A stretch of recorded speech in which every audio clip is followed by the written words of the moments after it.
Chapter 574. Thales sat in his seat, but his body did not feel like his own.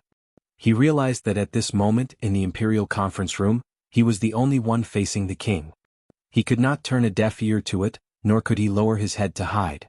This morning, when the military intelligence from the north arrived, regarding Dragon Cloud City, King Kessel's voice rang out in the narrow room, lacking the echoes and emptiness of the council chamber. But it made people feel even more suffocated. Gilbert insisted on letting his student listen in, saying that this was the prince's practical lesson.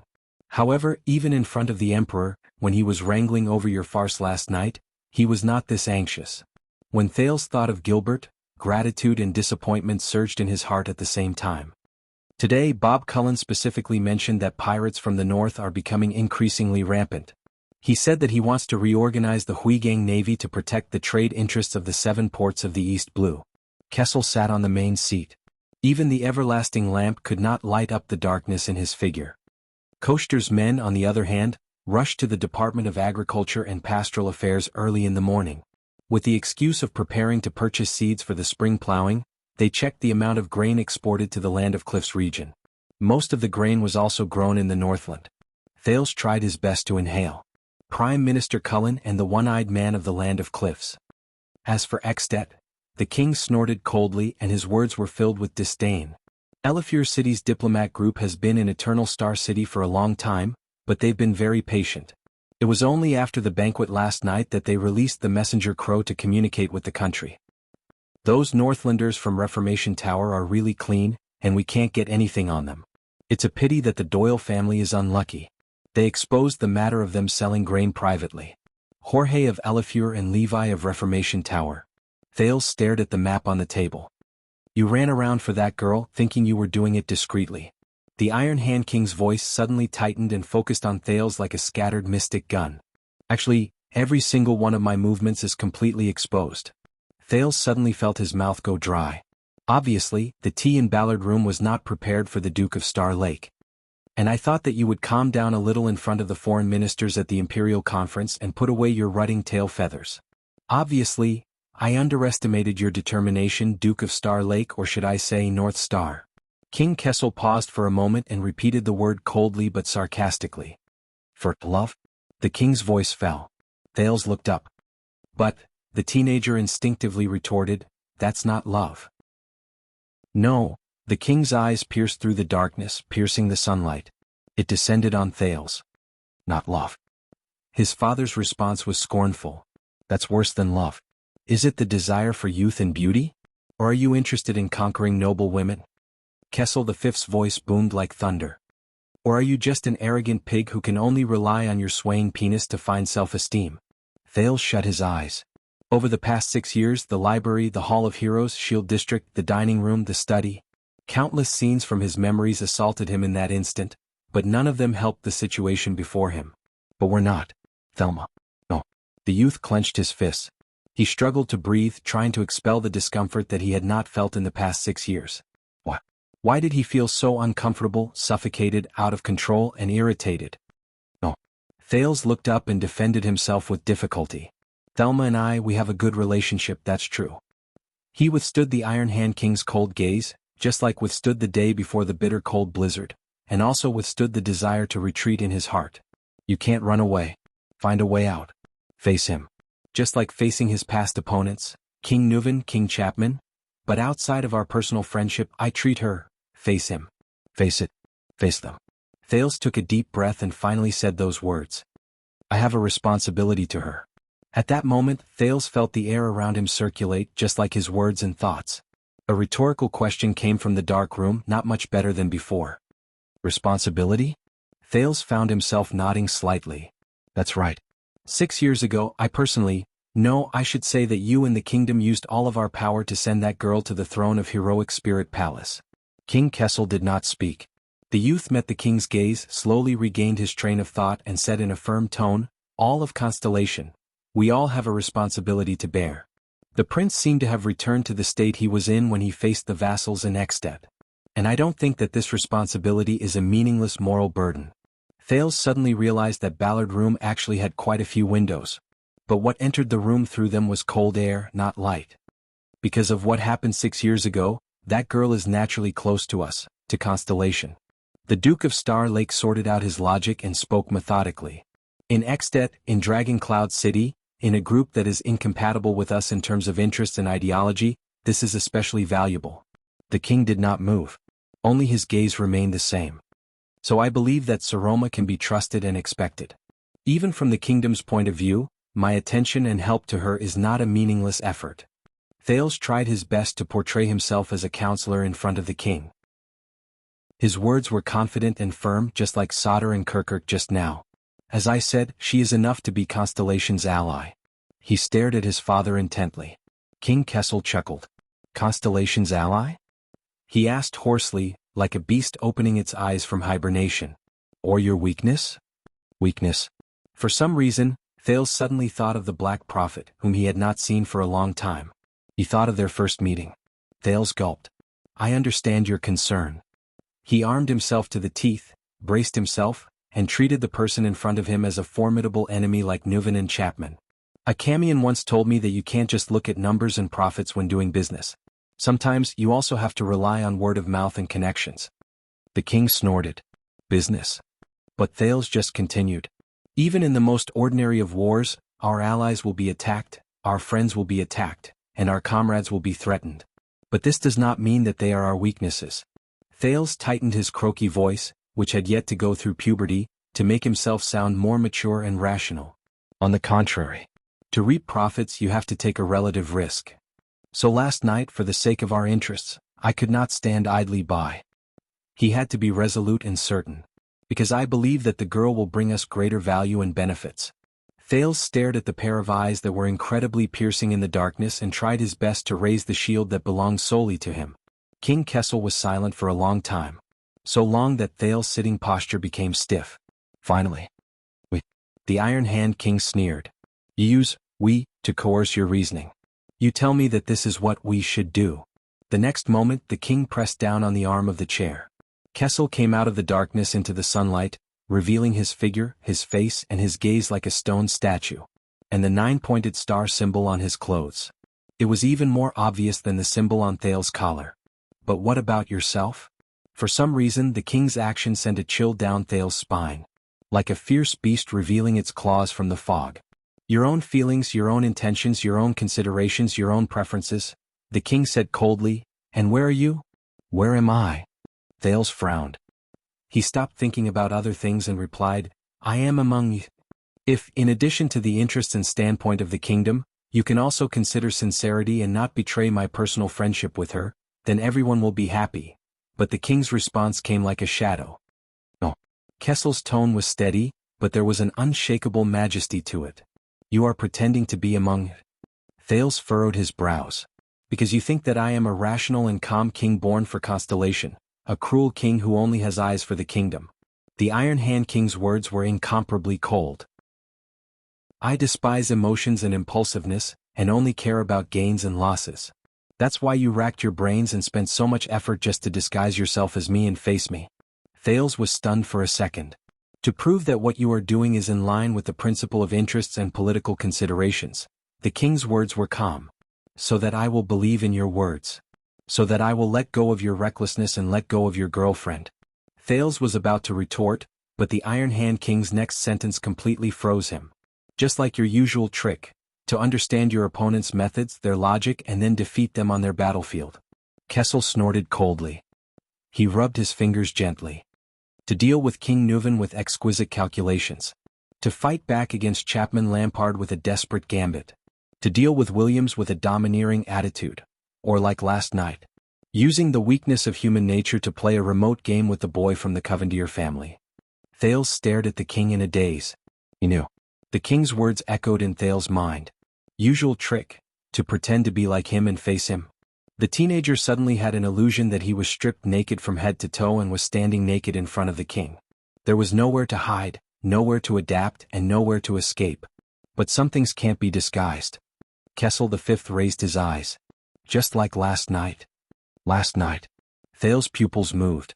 The Iron Hand King stared at him from afar. That feeling came again. The kind of oppression that neither King Nuven nor King Chapman had ever given him.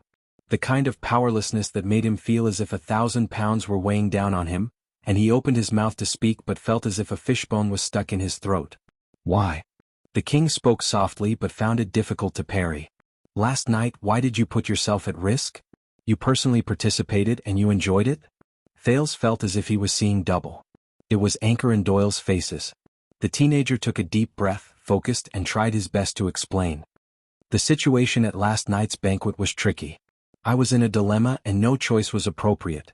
So I personally participated in order to find a third way, to show them a completely different Thales Jadestar so that but at this moment. What? Thales stopped talking. You personally participated not because of us. King Kessel stared at him from afar as if he was watching a game of chess. And it was because of you. You wanted to save the chess pieces and the game at the same time. Thales felt a chill in his heart. Because this is who you are. No matter what, you always want to find a way for everyone to be happy, a perfect choice that meets the highest expectations in your heart. It's best if there are no ripples, no harm. To avoid the ugliness and sacrifice that you are most unwilling to face. Thales felt his breathing become more and more sluggish. He wanted to speak to relieve the pressure, but it's useless, Thales. The teenager opened and closed his lips in vain, thinking bitterly. It's useless. He knows. Thales lowered his head in a daze. And just like he said, you have nowhere to hide. No excuses. But what I don't understand is... The king continued speaking. Don't tell me that damned fate doesn't give you a damned response every time? Thales was stunned. At that moment, King Kessel's gaze seemed to cut open his chest. You slaughtered everyone at the national conference, but received even more malice and suspicion. You turned the tide in Dragon Cloud City, but brought up an enemy more terrifying than your predecessor. You spoke up for the Archduchess in Heroic Spirit Palace, but put yourself in danger of being targeted by public anger, and had no choice but to turn to an even worse ally. You had an ambiguous attitude in Blade Fang's camp, and seemed to be enjoying a better life. But at the banquet last night, you were hit hard by the irreconcilable conflict between both sides, and ended up in a sorry state. As he listened to these personal experiences, Thales felt his body become more and more numb. Is that so? As for my choice, fate gave me a response every time?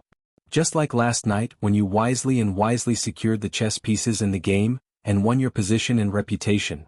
The king's tone was sarcastic. But you left the shit on your ass for the entire kingdom to wipe. Thales was stunned. More excuses emerged from the bottom of his heart, but when the words reached his mouth, he could not bring them out. The third way. Just like how you are used to the willfulness of a street beggar, but delusional about the status and glory of the kingdom's bloodline. Hearing this, Thales could not help but tremble. You wander around the top of a cliff, but delusional about the view of the sky. And you think that as long as you are not afraid of death, you can have a firm foothold. Kessel's rebuke was like a sharp blade, and it cut into his heart. The king's sharp gaze left Thales and he looked into the air. Just like you and that girl from Dragon Cloud City. Thales allowed the Supreme King's voice to drill into his ears, but he could do nothing about it. You tell yourself that out of value and position, a powerful ally can bring you benefits. But you also tell yourself that out of love and desire, a beloved lover will make you willing to sacrifice yourself. In the next moment, King Kessel's words took a sharp turn. But if you confuse these 2 points, drift between the two and think that you can handle both with ease and take care of both, then you are wrong. The king's gaze was deep and cold, and he enunciated each word clearly. Until you understand that every time, every self-righteous and perfect choice, there is a greater price. The teenager gulped again. I think that she, the Lady of Blazing Blood, has already proven her value and position in that battle. Thales adjusted his voice so that he did not sound so lost and helpless.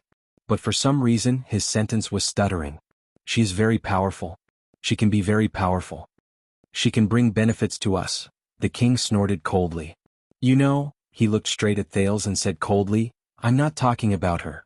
Thales' body swayed a little. The Iron Hand King said sarcastically, Polaris. Polaris. Polaris again. Thales had never hated this title as much as he did at that moment. Just like how he hated this moment. What about you? After struggling for a while, Thales' voice finally rang out faintly. Your Majesty. The teenager's voice was not loud and the pitch was not steep, but it sounded like a powerless question that had gone through a lot of hardships. Honorable Lady Gines, is she your ally or your lover? In the darkness, King Kessel's eyes suddenly moved. The air around him was no longer frozen. But there was an additional tension like before an avalanche. And are you really, as you said, someone who despises feelings and impulsiveness and only cares about gains and losses? Like a drowning person coming to the surface and gasping for breath, the teenager's words fluctuated. A rational, calm and cruel king who only has eyes for the kingdom, able to distinguish everything clearly and without confusion? Kessel's gaze sharpened. But Thales could not tell if there was anger or sadness surging in his eyes. But he suddenly realized that this was the first time he had refuted his father today. Or, the first time in his life? The stone statue named King Kessel moved in his seat. He raised his chin slightly, and there was a hint of anger in his voice. But Thales interrupted him. I am a jade star. He inhaled with all his might, as if this was the only way to avoid suffocation. He even had to grab his palm hard to keep his voice from changing. As the Prince of Constellation, as the bloodline of the kingdom, if I cannot even be responsible for a girl who has suffered because of me? Thales realized that he could not control the pause in his words, but he still tried to finish them. Then, in times of crisis, at the critical moment, what right do I have to stand up and be responsible for my kingdom and my compatriots? King Kessel's gaze changed and there was a different light in it. Thales stared at the king. That's right, this has nothing to do with her. It only concerns me. A few seconds passed. The waves in the king's eyes finally subsided. He looked at Thales again and his tone was firm. You care about her. Thales shuddered. At that moment, the teenager actually did not dare to raise his head and look at his father again. But he still had to face it. Just like Kessel's questioning of his past behavior just now. He still had to answer. I do care about her. The teenager did not know what his expression was like at the moment. He knew how difficult it was for him to break through all the obstacles before his words could come out of his throat. Just like what he was thinking at the moment. She is my true friend, my friend in times of need. My savior, my classmate, Li Yundong said. Thales lowered his head sadly, and his voice also became softer. Of course I care about her, and maybe even like her. Little rascal. King Kessel did not respond, not even a sarcastic and disdainful snort. He only looked at his son in silence. Thales took a deep breath. He forced determination out of his gaze and forced away the pain. So that's even less of love. Did not have to be love. Could not be love. The moment he said this, Thales' heart trembled. He felt as if he had stepped on air. Weightlessness, imbalance. He was at a loss. Thales looked at King Kessel, trying to catch his breath in a trance, deliberately forgetting everything else. Until the king replied faintly, Is that so? There was no ripple, no praise or criticism. Thales closed his eyes, then opened them again. I am very realistic. After the discomfort, Thales could finally adjust his sitting posture without any hindrance. With an inexplicable emotion, he raised his head proudly. I am your son of the Jade Star bloodline, heir to the kingdom. King Kessel's face moved slightly under the sunlight. I have long understood that my fate is destined to be full of ups and downs, full of misfortune and misfortune. Thales glanced sideways slightly, a little gloomy. But just like you, I have made my choice. The next moment, he looked at the king again as if he was looking at another version of himself, and spoke the subject of the next sentence in the language of the ancient empire. I was born for the stars. The king looked back at him silently. Ballard Room was as silent as before, but the air was no longer blocked. Thales exhaled, like a prisoner who had broken free from his shackles and was breathing luxuriously under the sunlight. The teenager gritted his teeth. So I will not and cannot have any improper thoughts towards her, romantic feelings, or thoughts that go beyond the bounds of propriety. Will cause the same disaster, and bring it to her. Precisely because I care about her, care about Saroma, care about my friend. King Kessel did not say a word. With a mixture of pain and discomfort, Thales uttered the words that had been buried in his heart for a long time, confirming things that he had already figured out. So that is definitely not love. That cannot be love. Absolutely not. At that moment, he was like a bird freed from its shackles, finally able to spread its wings and soar into the sky boldly. Until his wings broke and he fell to the ground. You asked me where I am, the young duke said in a low voice. He suddenly liked the darkness of the stone room.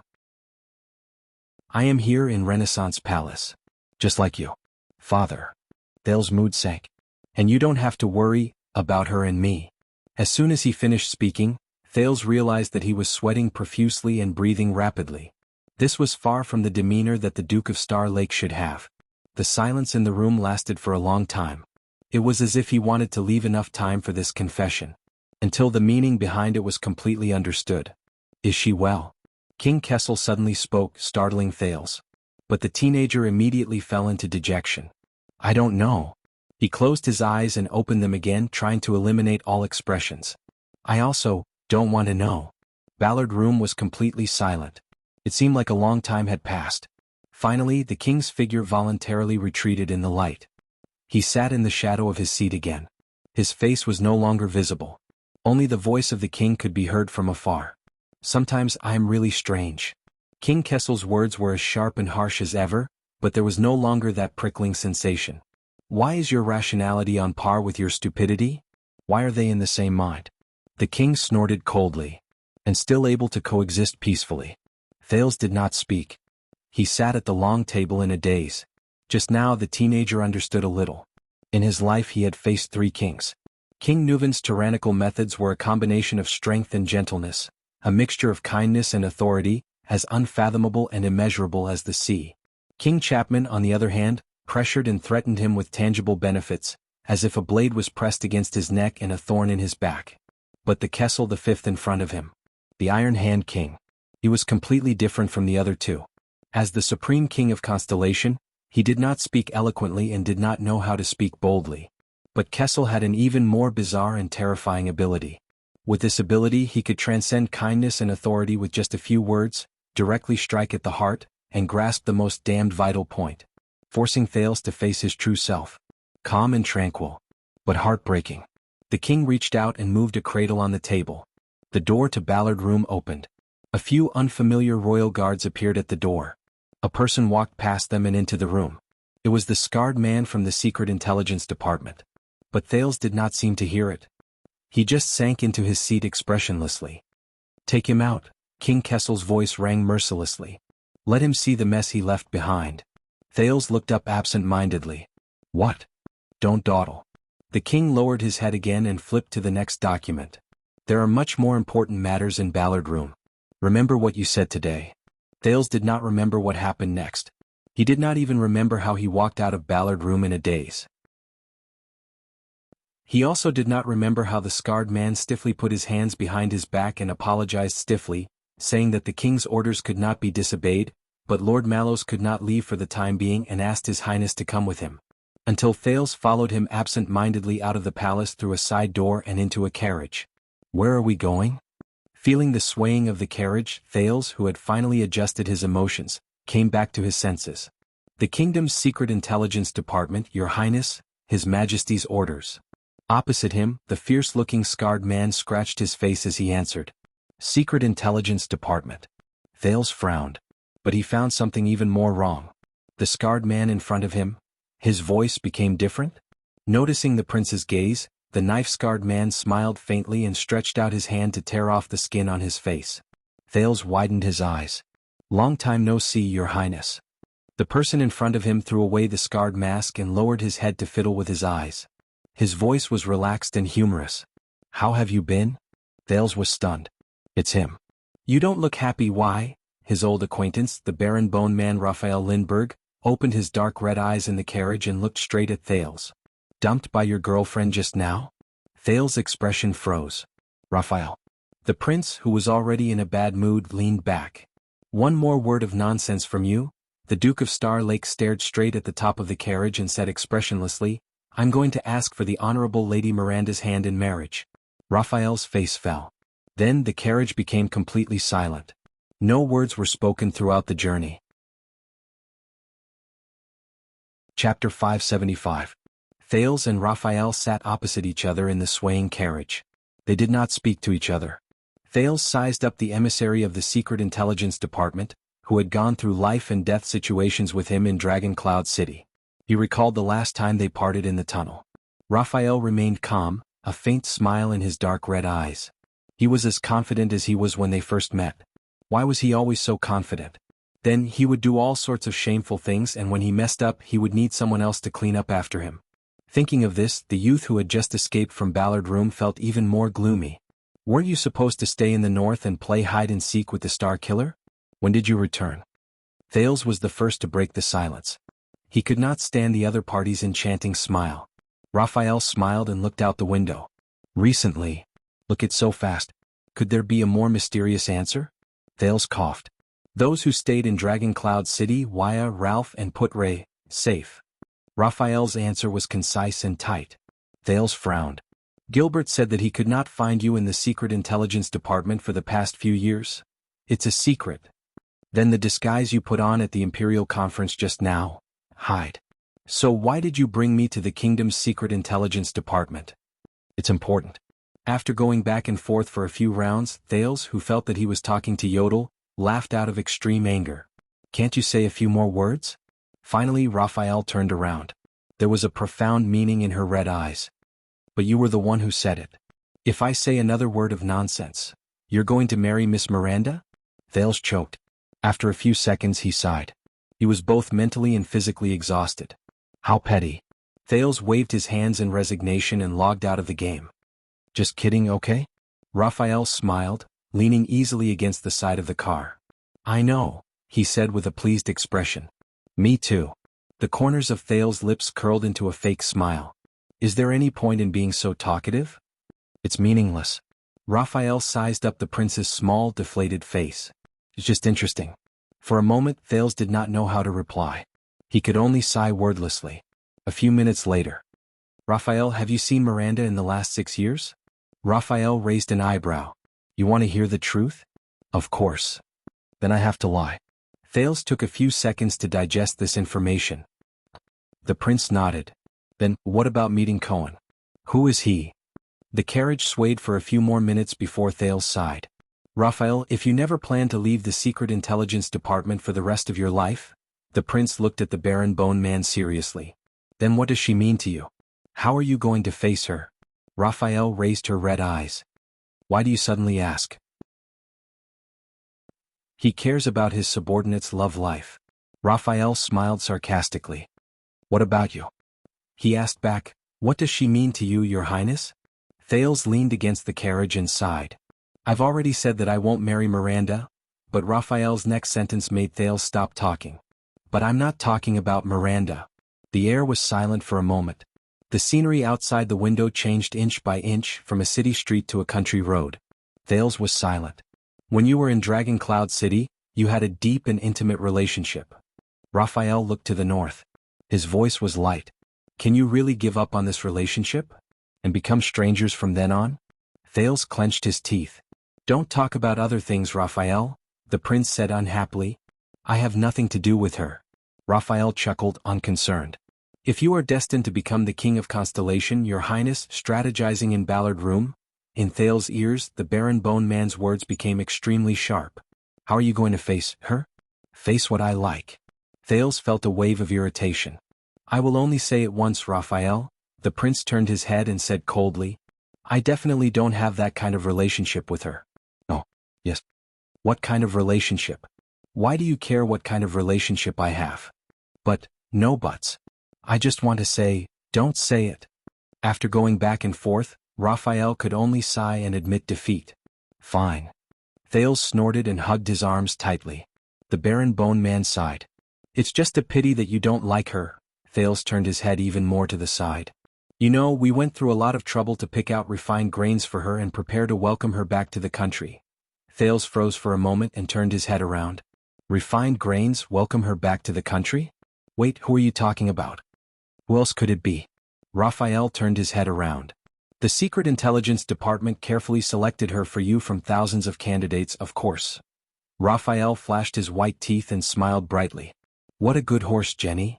Thales was silent for a full 10 seconds. He stuck close to the carriage and swayed with the wind. Only then did he give his middle finger expressionlessly. F***CKU. Raphael laughed heartily when he saw his expression. Thales swore with a dark expression that if Raphael told this joke again, the first order he gave when he became king would be for Miranda to marry Cohen. At that moment, God knew how much he missed Cohen. Raphael sat back in his seat. Are you feeling better now? Not at all, Thales said listlessly. But thank you for livening up the mood. You're welcome. Raphael did not care about the resentment in the prince's words at all. You'll only feel worse later anyway. Thales' mood, which had improved a little, collapsed again. This time is it because of what happened last night? A shadow flashed across Raphael's face. What else could it be? When it came to serious matters, it was as if the relaxed mood just now had disappeared. The Baron Bone Man sighed. 14 hours ago, I was still busy sorting out the Alliance of Freedom's battle report, and then I received news of an accident at the royal banquet. Anyway, no matter where you are, you can always stir up trouble. Raphael clicked his tongue and shook his head. Thales snorted in annoyance. Then depose me, change my face and disappear. Do you believe that I can be a law-abiding citizen for the rest of my life? Raphael glanced at him. You? A law-abiding citizen? Do you believe it yourself? Thales was speechless for a moment. So, what happened last night? Thales tried to steer back to the topic of concern. The grudge between Crocaw City and Mirror River, that is, between Byril and Doyle, what is the truth? Raphael was silent for a few seconds. His Majesty has ordered the Court of Justice and the House of Nobles Affairs to be in charge of the case. Due to the principle of neutrality, I suggest that you not intervene. Thales yawned widely.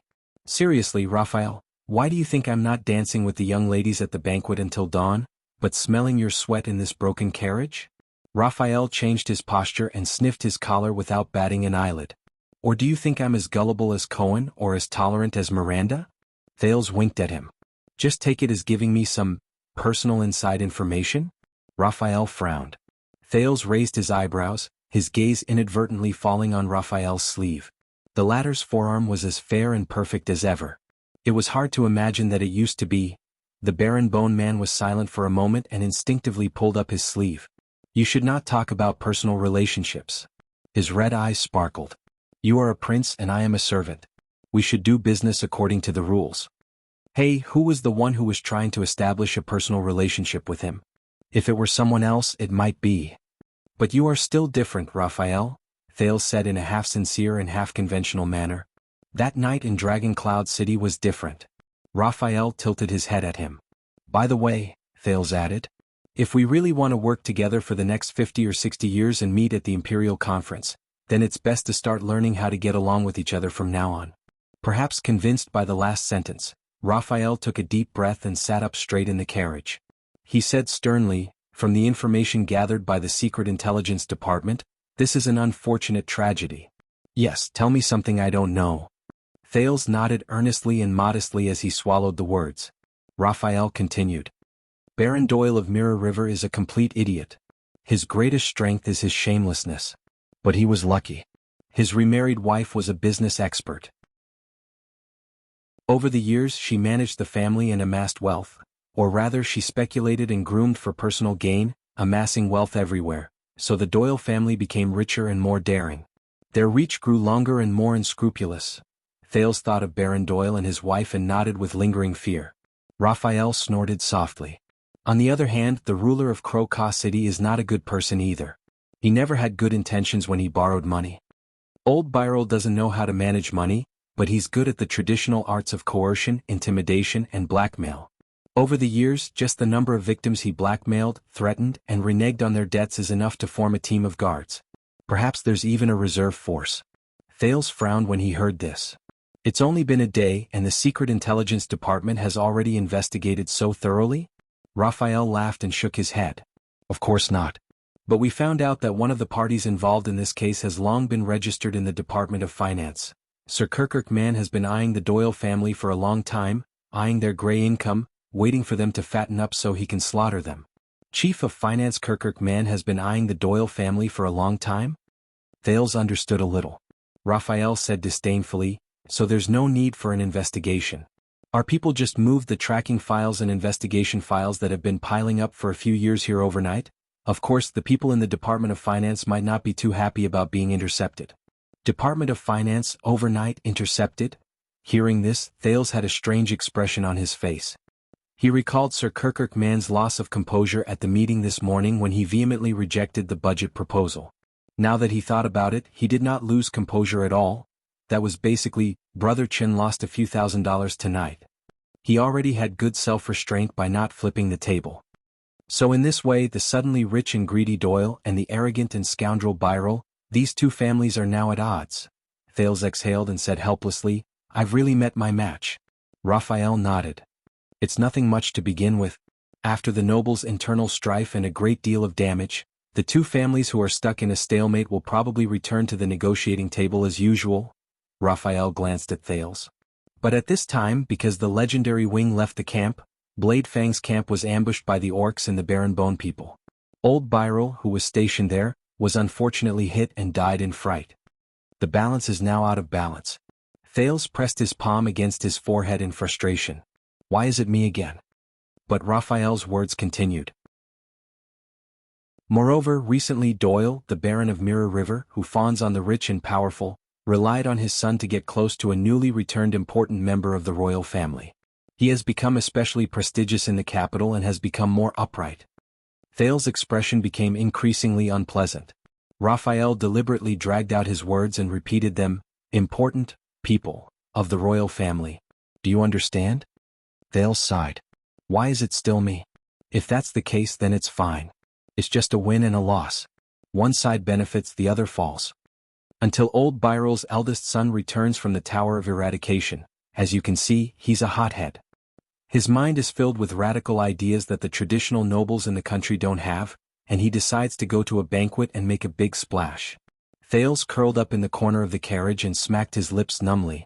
Why is it always me? Raphael said helplessly. So, Your Highness, you have to stay here and smell the stench of my sweat. As soon as he said that, both of them sighed at the same time and hugged their arms. So, Anchor Byril, how is he now? We're still interrogating him according to procedure, from the motive process to the mastermind behind it, Raphael said calmly. In my opinion, among the guests the kingdom's secret intelligence department has received, that child is considered very strong. Interrogation. Thales' heart dimmed. What else is there to ask? The prince said indignantly. The mastermind is Zayn Covendier. That guy admitted it in front of me last night. He's the one who should be here smelling the stench of your sweat. Raphael's expression was a little strange when he heard this name. I think you should know, Your Highness, Guardian Duke of South Coast, Zayn Covendier, left the capital this morning due to urgent family matters and returned to Jade City. Thales was shocked at first, then he understood. That was fast. Of course, as the mastermind, he has to save his own life. Thales sneered with his arms crossed. Isn't it an urgent matter? If the Archduke of Beacon Illumination City had Zayn's ability to slip away, perhaps his neck would not have been broken by King Nuvan. But Raphael's tone was grim. Before he left, Duke Covendier sent His Majesty the Jade City Substitute Servitude petition. Thales did not react for a moment. What? Raphael glanced at Thales. He applied to His Majesty that the vassals under Iris Flower can voluntarily pay a new quarterly tax according to their needs, and be exempted from military service and labor accordingly. Jade City's business is prosperous, and there are many suzerains who are willing to do so. The Covendier family will lead by example and pay taxes to the royal family in lieu of servitude to make up for the loss in the form of subsidizing the regular royal army. Thales took a few seconds to understand the meaning of this sentence. What? The Covendier family will lead by example, pay taxes, substitute servitude, subsidizing the regular royal army. In the next second, the shocked Thales struggled to get up from the back of the chair. We just argued about this at the Imperial Conference. But isn't this too fast? And it's a major matter concerning the suzerain's rule of the entire South Coast. Unless it's in advance. Raphael shrugged. The official announcement will probably arrive in the afternoon. Thales suddenly remembered his father's words in Ballard Room. The meeting will be held in the afternoon to discuss how to help Kirkuk solve the budget problem. Afternoon. Budget. At that moment, some joint connected at that moment. Zayn, he and my father actually. Thales was in disbelief. He cursed in displeasure. The prince then looked at the Baron Bone Man, not without disappointment. So our Duke of South Coast, he won't be held accountable, right? At least not for instigating assassins to harm the Duke of Star Lake? Raphael patted his shoulder sympathetically. Not only that, the Secret Intelligence Department has to send someone else to refute the rumors, Raphael said with a displeased look. There are always people spreading ignorant lies like, the Duke of Star Lake accused Covendier in public last night. Ignorant lies. Thales took a while to put away his incredulous expression. No way. Not only did I gain both fame and fortune, and even control the comments? So, I messed up your business again? Thales asked woodenly. It doesn't matter. Raphael looked as if he had nothing to lose. The Secret Intelligence Department is used to it anyway. In the past 6 years I've set up a special emergency response team. You're their favorite. You've greatly increased their sense of existence and budget. By the way, their nickname is the Prince's Bum. Thales, who was immersed in depression, frowned. The Prince's what? The Baron Bone Man helplessly lifted his cheek. You know, every time you poop, Raphael gave him a particularly annoying look, you have to wipe it. Thales was flabbergasted and speechless. Raphael even gave him an evil smile. All right, Covendier, having figured something out, the prince exhaled in annoyance, buried his face in his palms and rubbed it up and down. I really should have gotten rid of him last night. What did you say? Nothing. Thales pulled his face out of his palms and put on a serious expression. Anchor Byril, what will happen to him? Raphael put away his doubtful expression.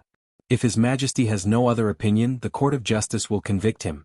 But based on the facts, he stormed a royal banquet with a weapon, injured fellow nobles, threatened the Duke of Star Lake, assassinated a member of the royal family, despised the dignity of the royal family. Listening to Raphael's list of crimes, Thales recalled Anchor's desperate gaze and his last conversation with him. His heart felt heavy. If I let go, what should I do? I don't know, but I'll try my best. I've tried my best. No, you haven't. You didn't see me. Thales subconsciously clenched his fists. What about his family? What about his family? Raphael glanced at him but did not speak. Thales sighed. But his gaze immediately sharpened. Listen, Raphael. If I say, with your help, the Duke of Star Lake wants to do something and affect certain outcomes, is it possible? Raphael's red eyes flashed with a similar light. It depends on what you want to do, the Baron Bone Man said cautiously. Different options, different outcomes. Thales was silent for a while. All right then, from difficult to easy. The prince gave it some serious thought and asked 3 questions in a tentative manner. Jailbreak. Release? At least, avoid death? Raphael silently recited these 3 options and smiled amiably. Without hesitation, he answered the 3 corresponding answers in a considerate manner. Impossible. Impossible. And, impossible. There was a minute of silence in the carriage. For a moment only the sound of wheels could be heard. Raphael Lindbergh. Your Highness. What do I need you for? All right, there's one last way. What? You're crowned king. That's not funny. I know. Chapter 576. Renaissance Palace, the Royal Guard's Duty Room. Lord Mallows, you mentioned that Prince Thales' power of eradication is the Wrath of the Sea? As the chief flag-bearer come vice-captain, Vogel no longer harped on the prince's sexual orientation. He switched to the next report and used his peripheral vision to intimidate the flag-bearer Wuxia, who was frantically wiping the stains off to the side. But as the target of interrogation, Mallows felt that the tension in the room was even more intense than before. Yes. The watchman stood in his own silent and barren world, expressionlessly sensing Vogel's emotions, extreme anger but calm instead, leaving only turbulent undercurrents. When did it awaken? Given that His Highness is 14 years old, it should be not long ago. Vogel flipped open the report, his gaze never leaving Mallows. Awakening at 14 years old, almost the earliest record. No exact time? Lord Talon, Mallows looked helpless. I've only known him for a few months. Vogel stared at him for a long time, but the watchman was calm and flawless. You said in the report that it's a variant of the Wrath of the Sea. What do you mean? Mallows pretended to think seriously. I mean it literally. That means that at certain times, it will display characteristics different from the Wrath of the Sea that we know. After all, the power of eradication varies from person to person. Vogel scoffed. If it varies from person to person, how can you be sure that's it? Mallows smiled courteously. Perhaps you've forgotten, but I'm the watchman of the guards, the watchman of inheritance. Sure enough, the moment he said this, he saw Vogel's expression stiffen. I came into contact with the eternal file of the guard's inheritance. There are many records about the enemy of the wolves, including his incredible power of eradication. If you have any questions, Lord Talon, you are welcome to request permission from His Majesty to enter the watchman's chamber and read top-secret files at any time. Vogel was silent. But at that moment, Mallows felt the flames in Vogel's chest leap. Manic, restless, frustrated. He cares. Mallows told himself. It's been more than a year since the watchman selection ended, but this guy still cares. Why?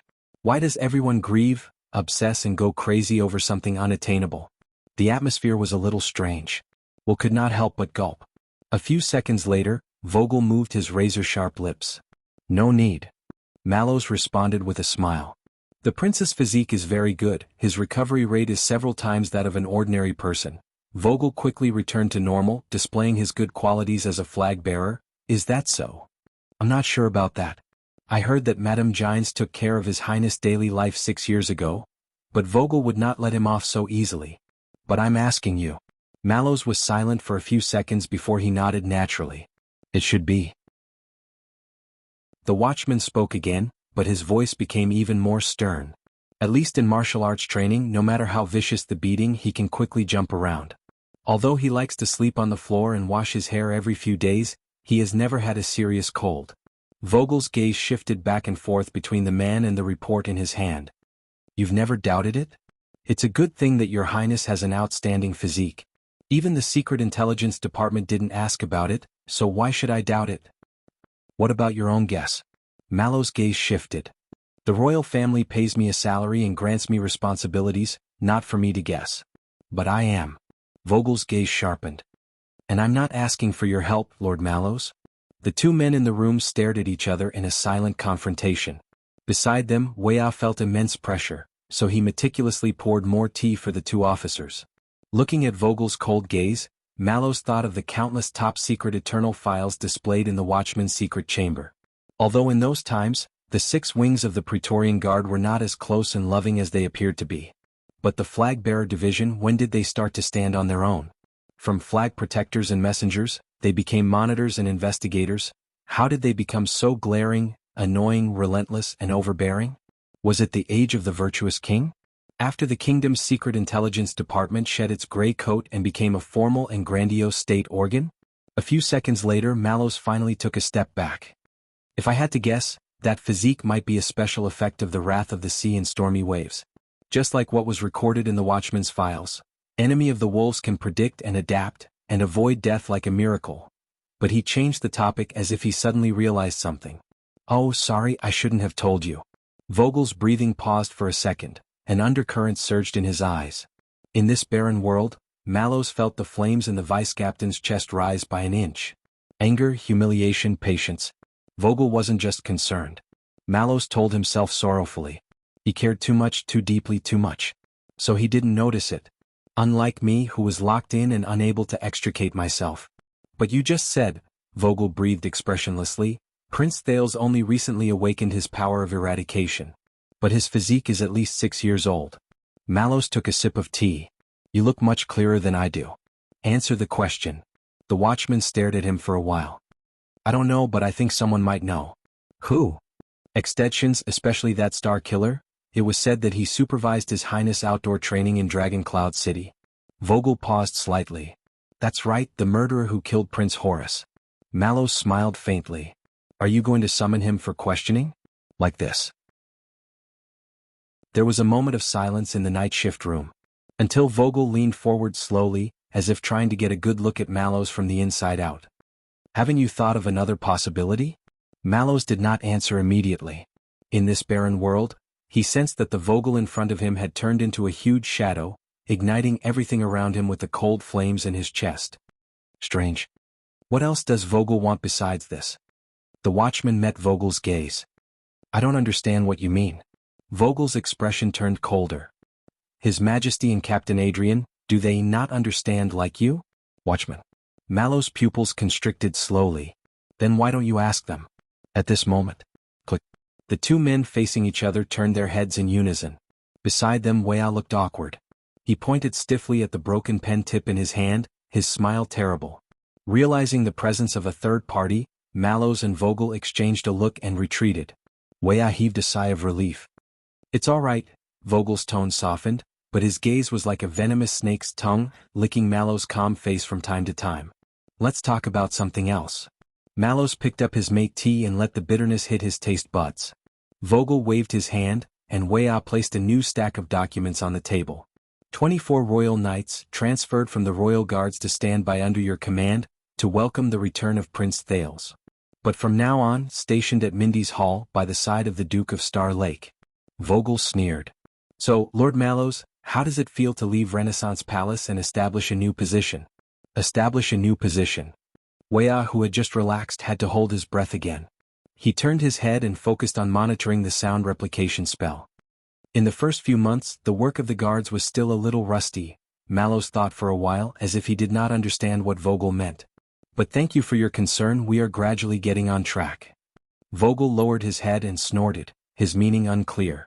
In fact, the accident at last night's banquet had a profound impact. The vice-captain picked up one of the reports. The sharp-eyed Mallows recognized it as the personnel files of the Star Lake Guards. Each file on the table had so many pages and so many entries that even if the person in question were to write an autobiography, it would not be as exaggerated as this. An old trick of the flag-bearer division. Damn it, who sketched this?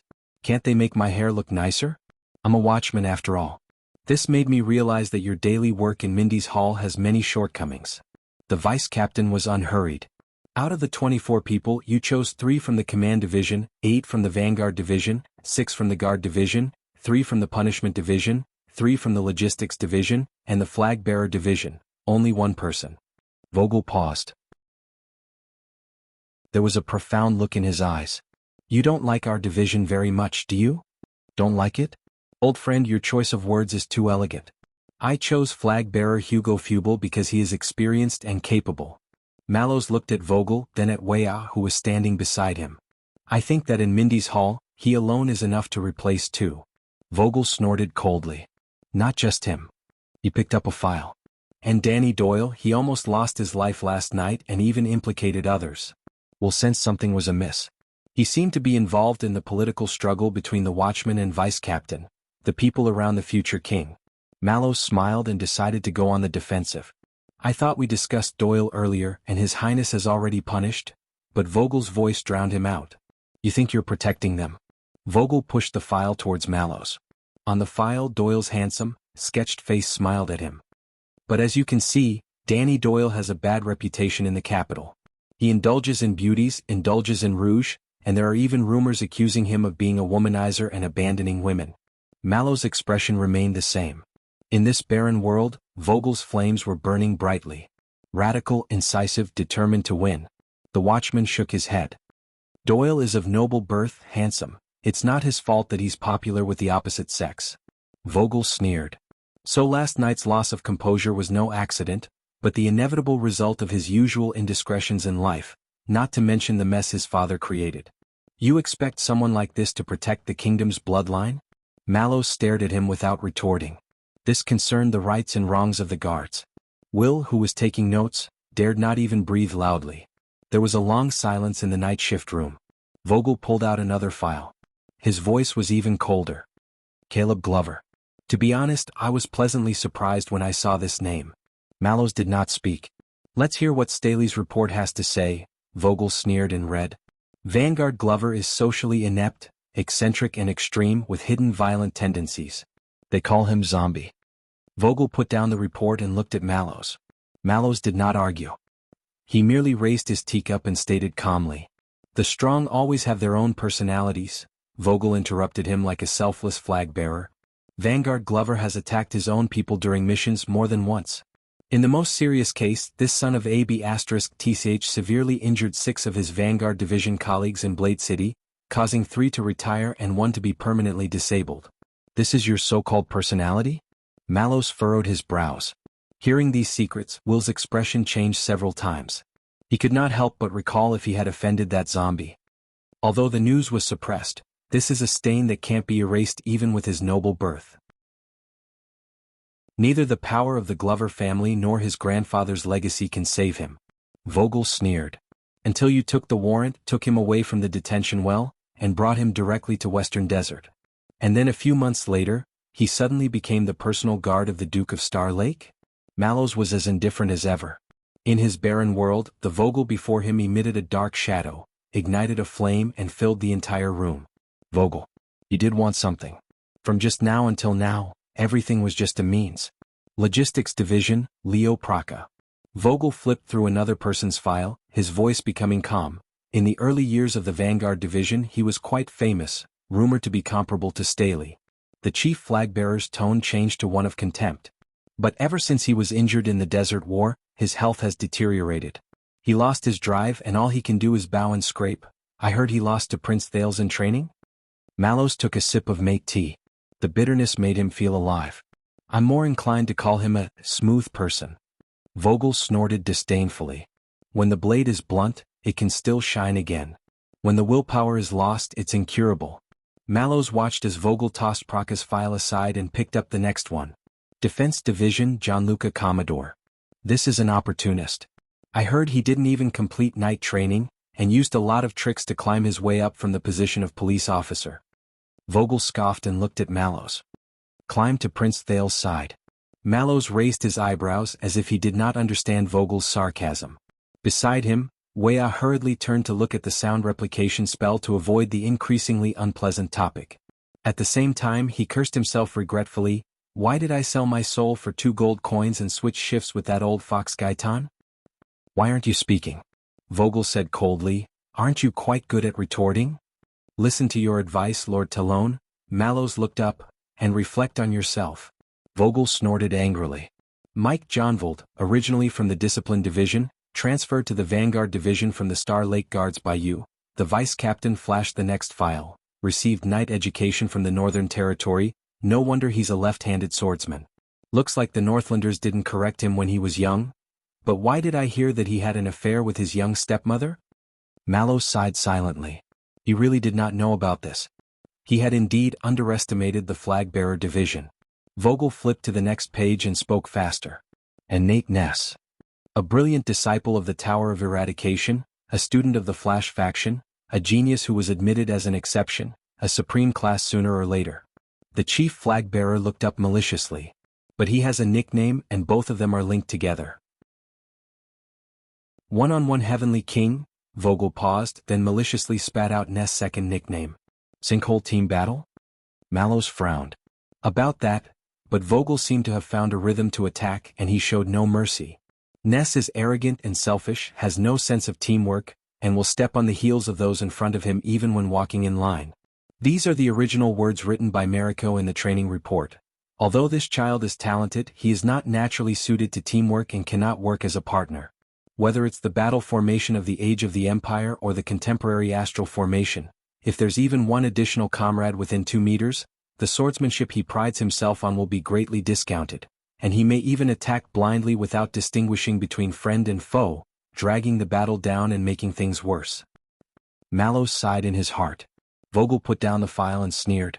I didn't expect there to be someone in this world who 1 + 1 is less than 2. Reminds me of your predecessor, Lord Mallows. The watchman's gaze sharpened. He glanced sideways at Mallows. One is when the enemy is against him, the fewer people, the better.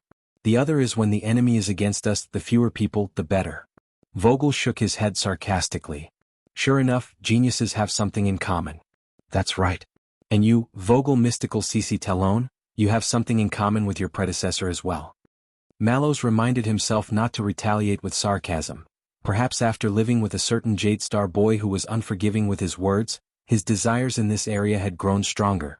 That was not a good sign. In the world of dead silence, Vogel's shadow grew larger and larger, his body covered in flames. Confidence, greed, ruthlessness. An emptiness.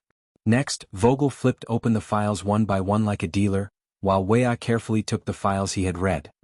Penal Officer, Gardner, Gray Patterson. To be honest, Facundo should be very grateful to you. He's been trying to get rid of this untouchable deputy of his for a long time. Logistics Officer Stone? You're really good at picking people. I heard he'll be retiring in another year? Defense Division, Iron Tower Bastia. A man who can't even outrun a rapid march. Defense Division Hyman Franzuk. A man who's afraid of water and heights? Defense Division Dummy Fairy. Rumor has it that he has mania. Mallows remained silent. Vogel continued to scoff. Vanguard Division, Ghost Face Vladivostok. So unpopular that he can only sit at a table by himself during lunch. Vanguard Division, Shit, Supa Langley. Oh, that's quite a nickname. And Bronze Jose Custa. A foreigner and a son of thorns. Leo Morgan. A guy you promoted from the Jade Star Private Army on your own initiative.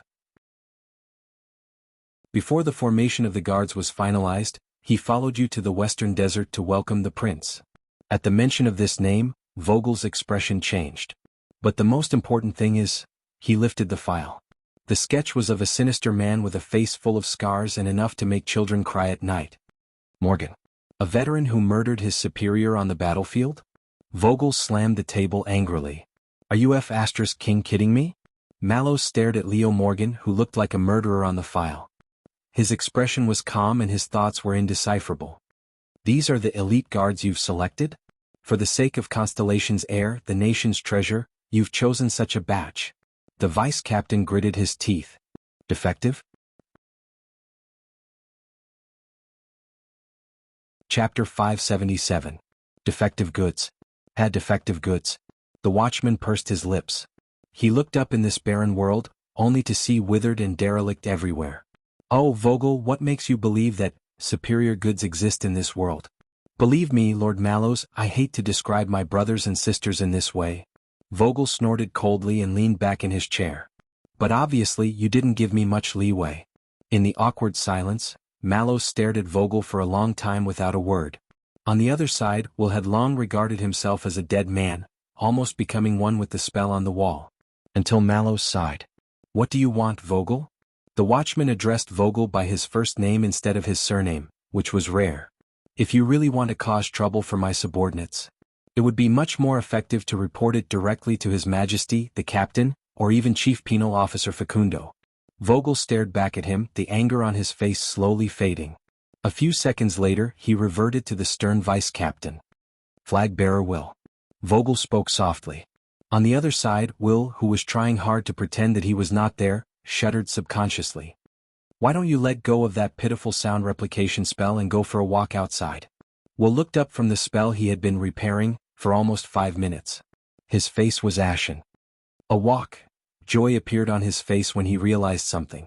Of course. I'm a little tired from sitting for so long. Commander Talon, you're so considerate. Will. This time it was Mallows. He was calm and gentle, concise and clear. Get out. No. Will, who was about to say something, immediately fell silent.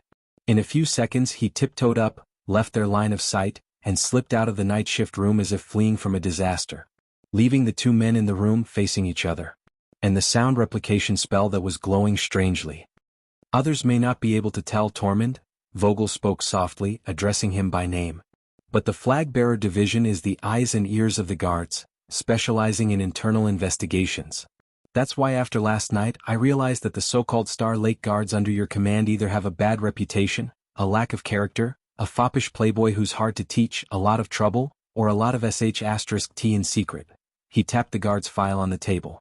When you became the prince's personal guard captain, everyone was envious of you because you were close to the prince, yet you chose these people who were marginalized in the royal guards and even controversial people to be your right-hand men? Are they easier to control or are they less threatening and less likely to cause trouble?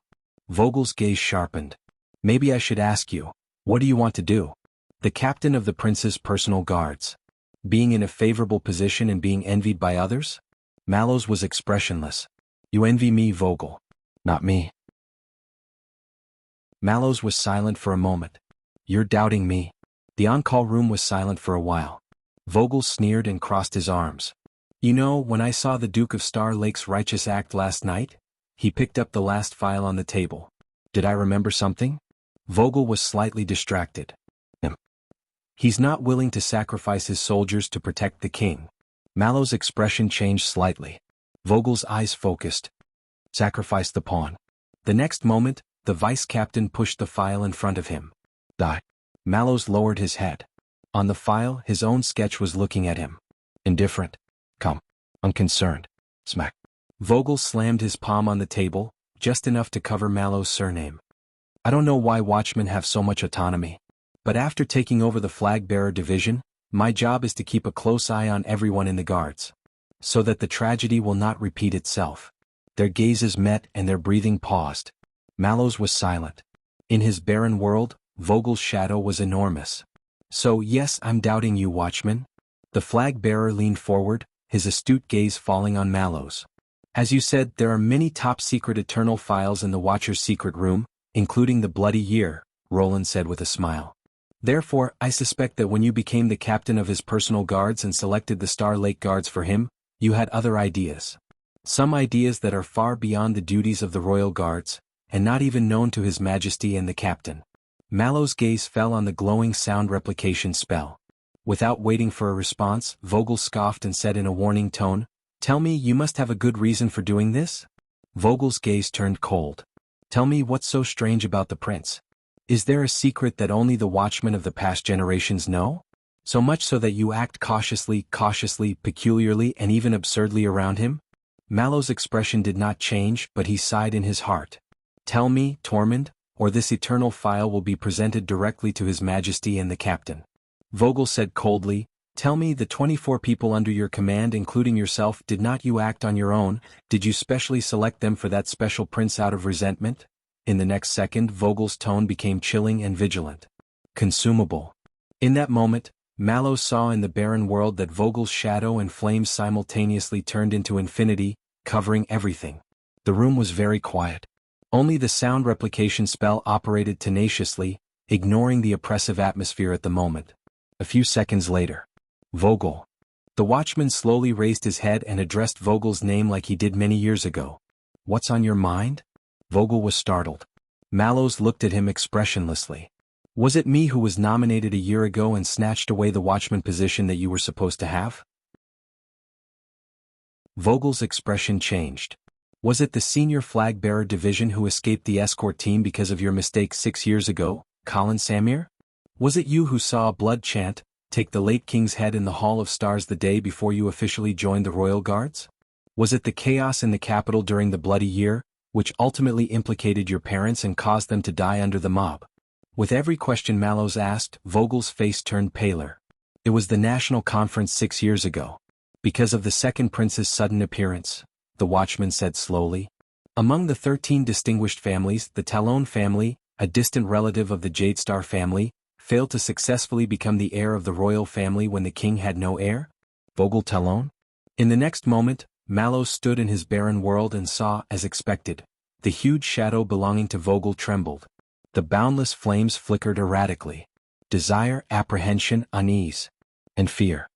When you lose everything, people will always want to hold on to something, whether it's a life-saving straw or a devil's condition. "Don't let fear dominate your life, old friend," Mallows shook his head. "It's not worth it."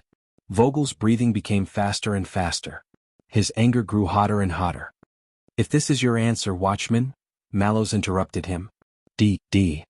He has a very special ability." Vogel narrowed his eyes. "That's right. Most people, including you, might think that he's naive and hedonistic, thick-skinned, lazy, baffling, even frivolous and rather unreliable." Mallow's pupils focused. "But there's one thing. Whether it's contempt, disdain, helplessness, or sighing. Most people, after interacting with Danny Doyle and truly coming into contact with his character, find it hard to get angry. It's hard to truly hate him. Not to mention hatred and strife."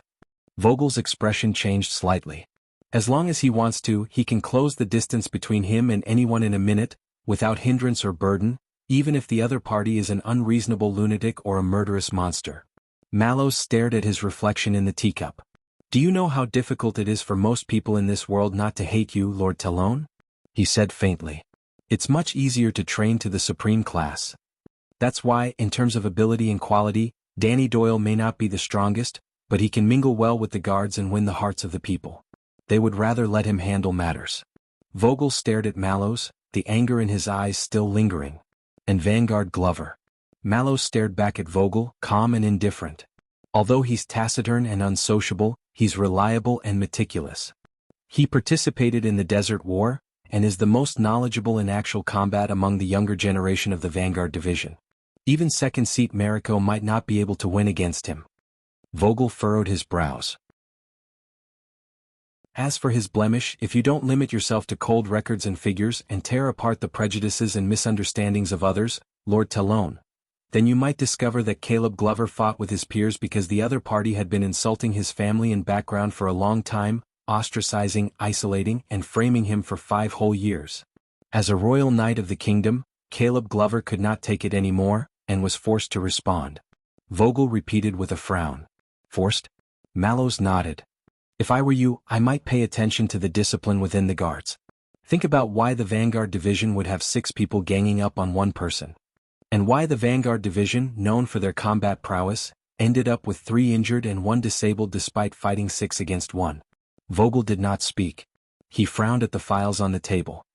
As for the others, Patterson has an eccentric temper, Stone is about to retire so they won't be easily bribed, especially when the prince returns and everyone wants to pounce on him. To be honest, Commodore isn't perfect, but we need someone who understands the affairs of the city's police station and officials.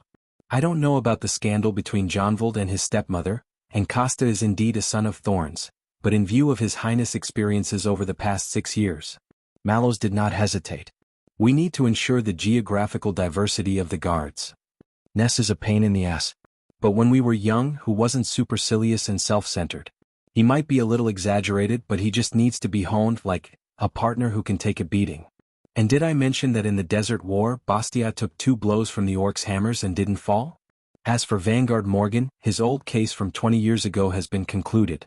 There is no evidence to prove the accusation that he murdered a superior. Vogel snorted coldly. But that's even scarier, isn't it? Mallows smiled. I know my men, the watchman said calmly. They're not what you think. Mallows looked at his old friend seriously. They're not expendable, nor are they abandoned pawns. They're people.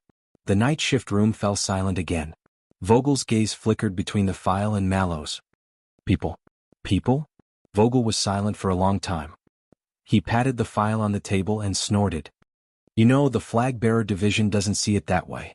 Don't trust people. This is the first lesson of the Flag-Bearer Division. Mallows shook his head. A long time ago, about 60 years ago, there was a watchman in the Royal Guards named Cyril Fakenhas. He said, the Command Division is the brain, the Flag-Bearer Division is the eyes and ears, the Vanguard Division is the arm, the Guard Division is the foot, the Logistics Division is the flesh and blood, and the Punishment Division is the backbone. But, the Watchman of Inheritance, this is the heart of the Guards. Vogel was stunned. The brain can be confused, the eyes and ears can be deceived, the limbs can be broken, the flesh and blood can be broken, and the Emperor's Praetorian Guard has also been destroyed and lost. Mallows picked up his own file on the table and stood up. But the heart will not. He pressed his hand on his chest and said solemnly, only the inheritance is unbroken. Witness eternity. Vogel stared at him in a daze. Mallows closed his sketch page and piled it on top of the other files. I guess the flag-bearer's record ends here? If you want, submit the eternal file to His Majesty. I'm fine with it. The watchman nodded and turned to leave. Vogel took a few deep breaths and gazed at the other man's back, but was no longer aggressive. On the contrary, his expression was calm and his eyes were like water. But in Mallows' world, he saw the flames in Vogel's chest shatter inch by inch and turn to ashes. Until the vice-captain spoke again. Really, Hart? Mallows stopped in his tracks. Then tell me, old friend. Vogel's hoarse voice sounded like a serpent's tongue hissing. Back then, when you secretly snitched and betrayed your father to Renaissance Palace. When you implicated the entire family, caused unprecedented riots in Eternal Star City, assassins looking for an opportunity to stir up trouble, and the spread of blood throughout the night. The steady cup in the watchman's hand trembled. Vogel's gaze was as sharp as a knife, piercing into his back.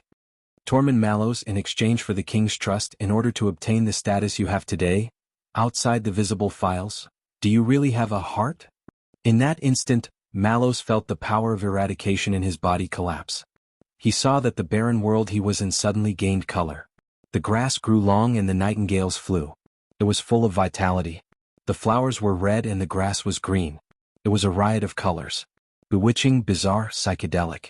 Enchanting. Chapter 578. If you asked a constellatiate which department under the king was the scariest, he would most likely blurt out, the kingdom's secret intelligence department. But if you asked him which department was the scariest, he would definitely not know. Only for Thales, this department was considered an old acquaintance. Whether it was when he first met the Black Prophet in Mindy's Hall, when he was imprisoned in Dragon Cloud City, or when they met in a hurry in Bladefang's camp, they had interacted a little too many times. Unfortunately, it was definitely not pleasant. Now, this mysterious department that had been operating since the era of the King of Renaissance, the highest intelligence agency of Constellation, was sitting in front of him. This is the kingdom's secret intelligence department? Thales stepped off the carriage and sized up the manor in the southern suburbs of Eternal Star City. It was surrounded by a small river, the fields were barren, the low walls were simple, and the mansion was old. There were even farmhouses, warehouses, and even free-growing woodlands that had obviously been left uncultivated for many years. It was ordinary and conformed to the norms. If it were not for the vast area and few people, this would be a standard suburban aristocratic manor. Maybe it really was confiscated after raiding some aristocratic family, Thales thought. At least for the past decade or so. Raphael greeted the carriage driver. The latter did not say a word and disappeared before Thales' eyes with the sound of horse hooves. Just like an ordinary passerby in the countryside. The baron-bone man made a pleased gesture to the prince and gestured to the iron gate of the manor not far away. However, the entire manor was silent, almost dead silent. Like a tomb. I don't see many guards. Thales suppressed his anxiety, stepped on the autumn leaves on the ground, and followed Raphael to the iron gate. But he soon discovered something unusual. 2 black crows flew out of the dense forest, flew over their heads and disappeared into the simple manor. No need. Raphael's pace was relaxed. Ordinary intruders can't threaten us. Thales raised his eyebrows. Then what if it's not ordinary? But at this moment, Thales' hair stood on end, and he heard the whistling of the wind. Reminded by the roar of the Sin of Hell's river, he quickly turned his head. But it was too late. A huge black shadow broke through the air with an unstoppable force. It went straight for Thales. No. Amid Raphael's shocked and angry cry, Thales could only seize the time given by the Sin of Hell's river to react and put on iron body style. Dong. In the blink of an eye, the huge black shadow arrived and crashed into Thales' bosom. He was sent flying. The first thing Thales felt was a violent jolt in his arm. Then he felt the pain of his back rubbing against the ground. His bones and muscles all over his body were protesting. It was as if he was about to fall apart. No, no, as the Sin of Hell's river surged, Thales gritted his teeth and endured the pain. He tried his best to open his eyes. But this was not the end. A huge black shadow immediately enveloped Thales' entire body.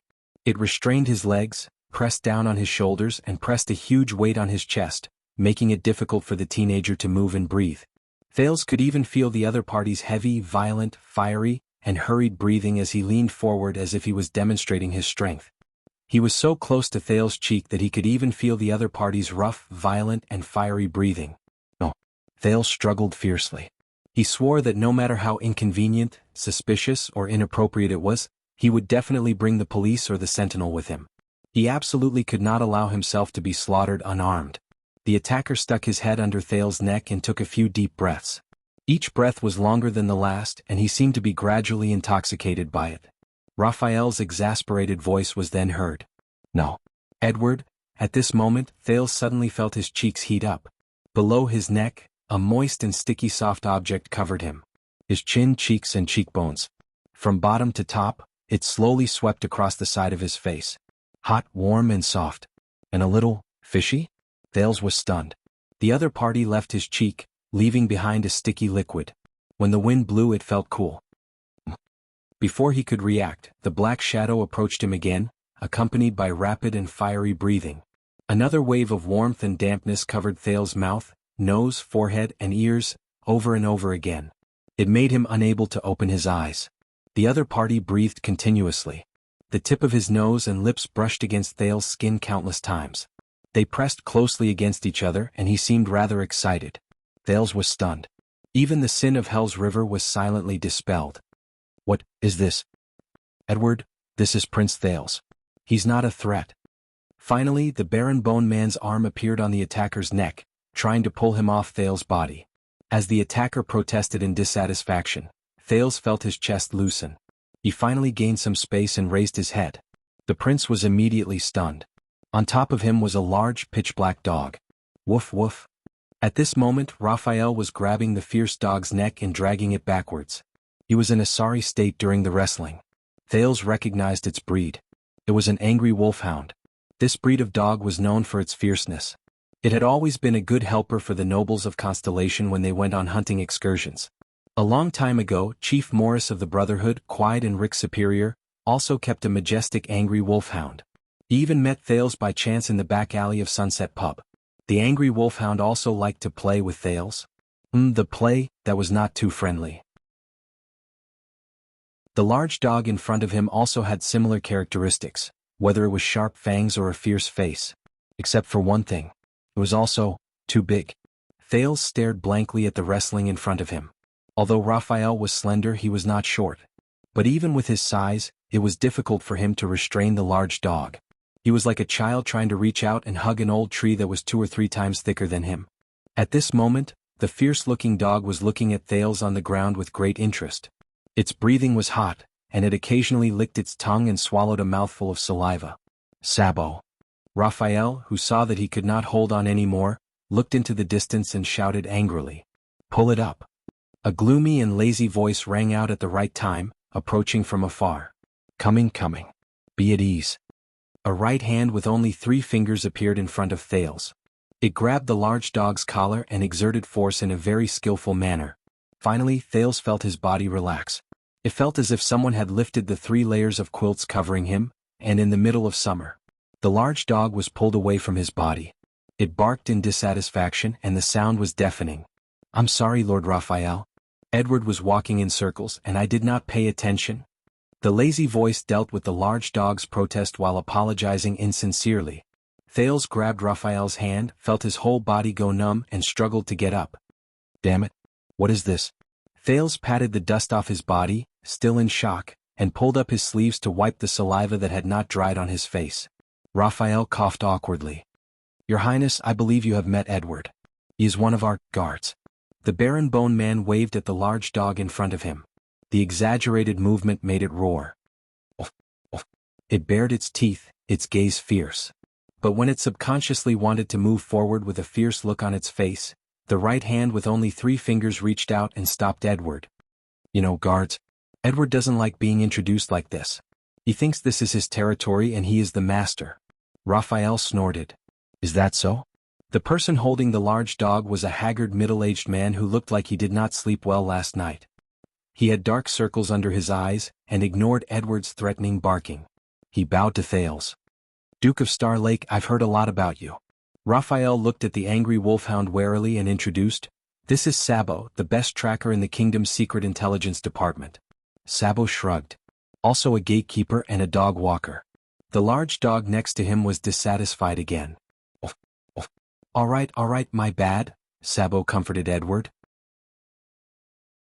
I mean, I'm a gatekeeper and someone who scoops your poop, tracker, gatekeeper, dog walker.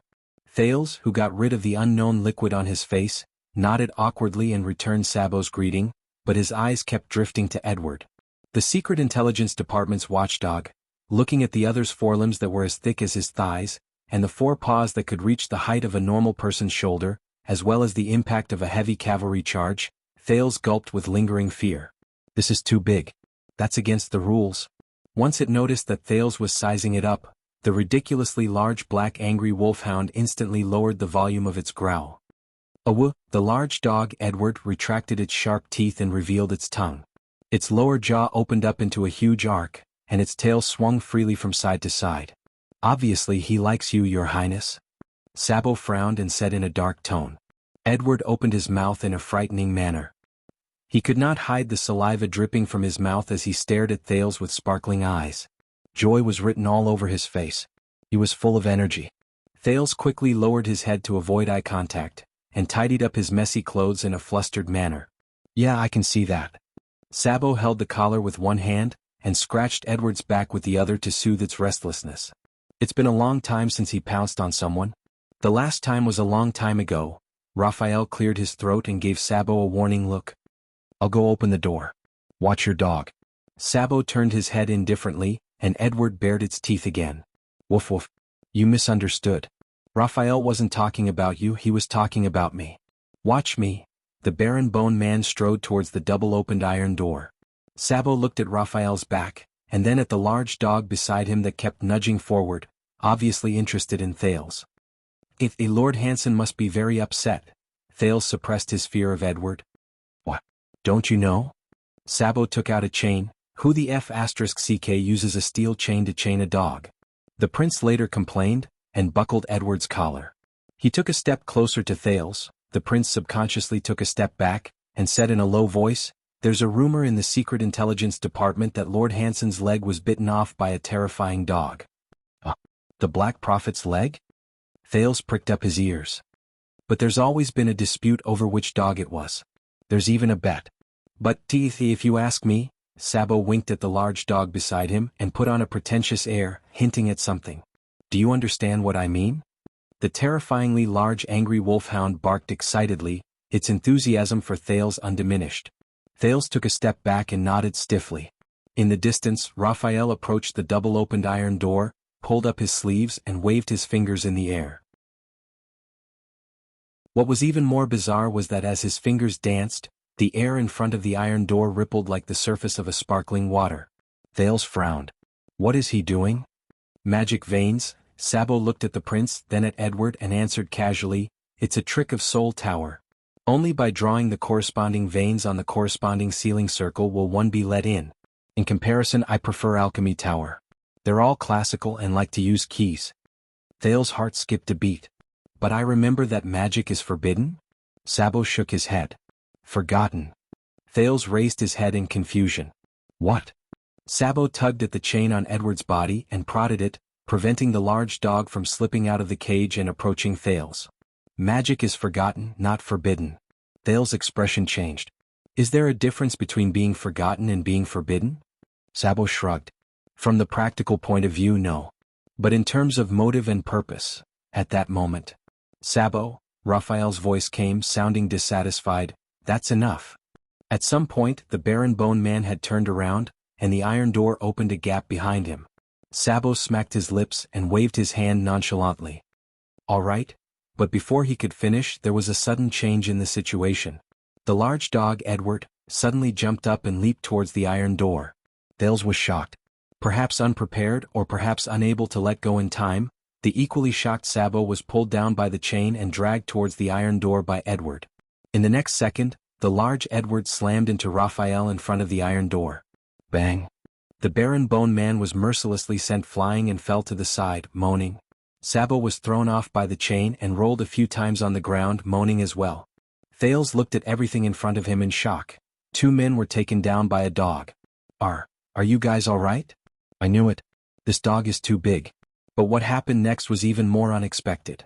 In front of the dumbfounded Thales, the large black angry wolfhound dragged the empty chain and happily smashed open the iron door on one side, then ran back and clumsily pushed open the other door. Once it was done, it turned around happily and looked at Thales. The prince's heart sank. Wait, hey, good dog Edward, right? I actually don't know them. If you have a grudge against them. But in the next moment, Edward roared, took a step forward and rushed towards the teenager. No. Don't come over. The traumatized prince took 5 or 6 steps back in fear. In the end, he could not care less about the dignity of the royal family and turned to run. But Edward's size was not only huge but it was equally fast. Thales had only run a few steps when the large dog swept past him and pounced on him. *CK. Thales subconsciously raised his arms to block the attack. But fortunately, Edward did not recklessly pounce on him this time. It nimbly stopped not far in front of Thales, and obediently whimpered twice as if to remind him of something.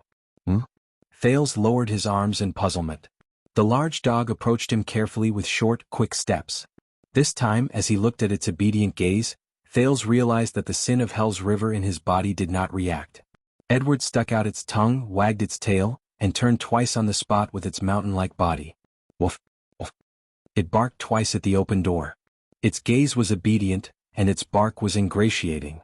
Sensing its kindness, Thales looked at the door in the distance, put down his arms in puzzlement and pointed at himself. Me? The large dog became even more excited when it received a response. This time, it wagged its tail and barked once at Thales, then twice at the iron door. Woof, woof, woof. Under the dog's expectant gaze, Thales looked at the blocked path and the 2 figures lying on the ground in the distance. He did not know if they were dead or alive. He braced himself and forced a smile. You mean the door? The large dog happily pounced on the prince, whose face was ashen. It circled Thales twice, arched his back and pushed him forward. All right, I'll go. The anxious Thales walked forward, not knowing what to do. Edward walked beside him, licking the back of his hand affectionately from time to time, and rubbing against the teenager's arm. Until they arrived in front of the iron door. Oh. Standing in front of the iron door, Thales understood. He was a little enlightened but also a little relaxed. You mean, you opened the door for me on purpose? Oh. Edward barked even more cheerfully. Good dog. Thales suppressed his uneasiness, tentatively extended his hand, and scratched its furry head in a rusty manner. Thank you? Edward stuck out its tongue, turned its head and looked pleased. It was obviously enjoying it. On the other side, Raphael got up while cursing. He patted the dust off his body and glared angrily at Sabo, who was also tidying himself up. All right, we all know that Edward is very smart, Sabo said eerily. He extended his hand to grab the large dog's leash, and took over Thales' action of scratching the dog. But this is the first time. Edward growled at him in dissatisfaction, its vocal cords threatening. We'd better hurry up and go in. Raphael looked at the large dog warily, his face full of displeasure. It looks like it's not done yet. Thales turned around for the last time and waved awkwardly at Edward. The angry wolfhound responded excitedly, and wanted to move forward again, but was pulled back by Sabo. With a click, the iron door was shut. Sabo, who was equally displeased, and the large angry wolfhound, who was looking at Thales reluctantly, were both shut outside the door. Sabo. Through the iron door, Raphael looked at the large dog suspiciously. The Duke of Star Lake is traveling in private, do you understand? Yes, I'll tell them. Sabo shook his head nonchalantly. An innocent and cute fawn accidentally trespassed on Edward's territory. The large dog howled angrily. All right. I know. Sabo scratched Edward's neck with a headache. I'll say it's a big wolf, all right? It won't damage your reputation. I swear the other dogs will be impressed. Listening to the man and dog arguing further and further behind him, Thales felt a lingering fear. So, Sabo, he can talk to dogs? The Baron Bone Man laughed. He thinks he can. What do you mean? At least according to Lord Hanson, that's what Sabo has believed for decades. Raphael shook his head indifferently. As for whether it's true, only dogs know. Thales smiled. He grabbed his collar and sniffed the place where Edward's teeth had bitten him. The prince immediately frowned. He could not be mistaken. That was fresh, the smell of blood. So, old friend, other than eating, when was the last time you pounced on someone like this? Outside the iron door, Sabo took out an old notebook and opened the cover, which had the crooked words, "Don't get eaten," written on it. As he listened to Edward's roar, he recorded something excitedly. What? You mean the smell? The same smell? Dog. Another dog? Sabo's eyes widened. What, a big dog? Is big dog? A powerful dog? A dog the size of the earth? A dog that gave birth to a dog? A dog that all dogs are afraid of? Sabo suddenly came to a realization. A big dog, his big dog, a dog that gave birth to a dog. Oh, I get it. He put down his pen, touched Edward's head and looked at Thales back through the iron door. What you want to say is, the angry wolfhound stared at Sabo's palm, licked its saliva-filled teeth and growled in warning. His mother? The angry wolfhound's eyes turned cold. In the next second, the fierce dog's muscles trembled and it raised its head. Clack. The sound of teeth clenching exploded in the air. In the nick of time, Sabo skillfully and swiftly retracted his palm. I see. Fine, so you bully the weak and fear the strong. Sabo showed no fear. He raised his right hand, which only had 3 fingers, and smiled at the fierce angry wolfhound. I say, his mother may not be human, but you're a real dog. Edward snorted in dissatisfaction. Then it turned its head in disdain, flicked its tail and strode its paws, and went back for a walk in high spirits. Chapter 579. In the hall of the Manor of the Secret Intelligence Department, Thales stopped in front of a portrait that faced the porch. This is Leinster Covendier. Raphael's voice came from behind him. The man in the painting was handsome and well-dressed. He was sitting on a red leather chair, playing with a slightly unsheathed dagger in his hand. The exposed blade of the dagger reflected a cold light, and the tip of the dagger was inlaid with gems. One of the 6 knights under the King of Renaissance, Fatal Iris. Thales seemed to have understood something when he heard the surname and nickname. He looked at the tapestry under the frame. Leinster P.T. Covendier, top 2700 years ago, he funded and trained the first batch of professional scouts and spies for Prince Torment, who had yet to be crowned king. He contributed greatly to the Battle of Eradication and the establishment of Constellation. He was the first chief of intelligence of the kingdom. Raphael stared at the portrait as if he was staring at the real person. He was publicly acknowledged as the founder of the kingdom's secret intelligence department. The painter's fatal iris was no more than 30 or 40 years old. His expression was focused, but his brows were slightly furrowed. He exuded a gloomy and misty temperament, as if there was endless sorrow in his chest that could not be dispelled. It made the onlookers pity him. Leinster Covendier, the founder of the Secret Intelligence Department. The prince seemed to be deep in thought. He was also the ancestor of the Covendier family, the first Duke of South Coast Hill? Yes. Thales nodded and did not say anything else. He followed Raphael's footsteps. They stepped into the room and onto the starry blue carpet that was commonly seen in the kingdom. The hall of the manor was wide and bright, completely different from the old and deserted manor outside. Thales looked around. It seems bigger than it looks from the outside. Sunlight shone through the window, illuminating the silver double cross on the wall carpet and hanging flag. It was not as deep and dark as he had expected. We have to thank the original owner of this manor. The architectural layout was unique and contained a universe. Raphael looked straight ahead and did not stop walking.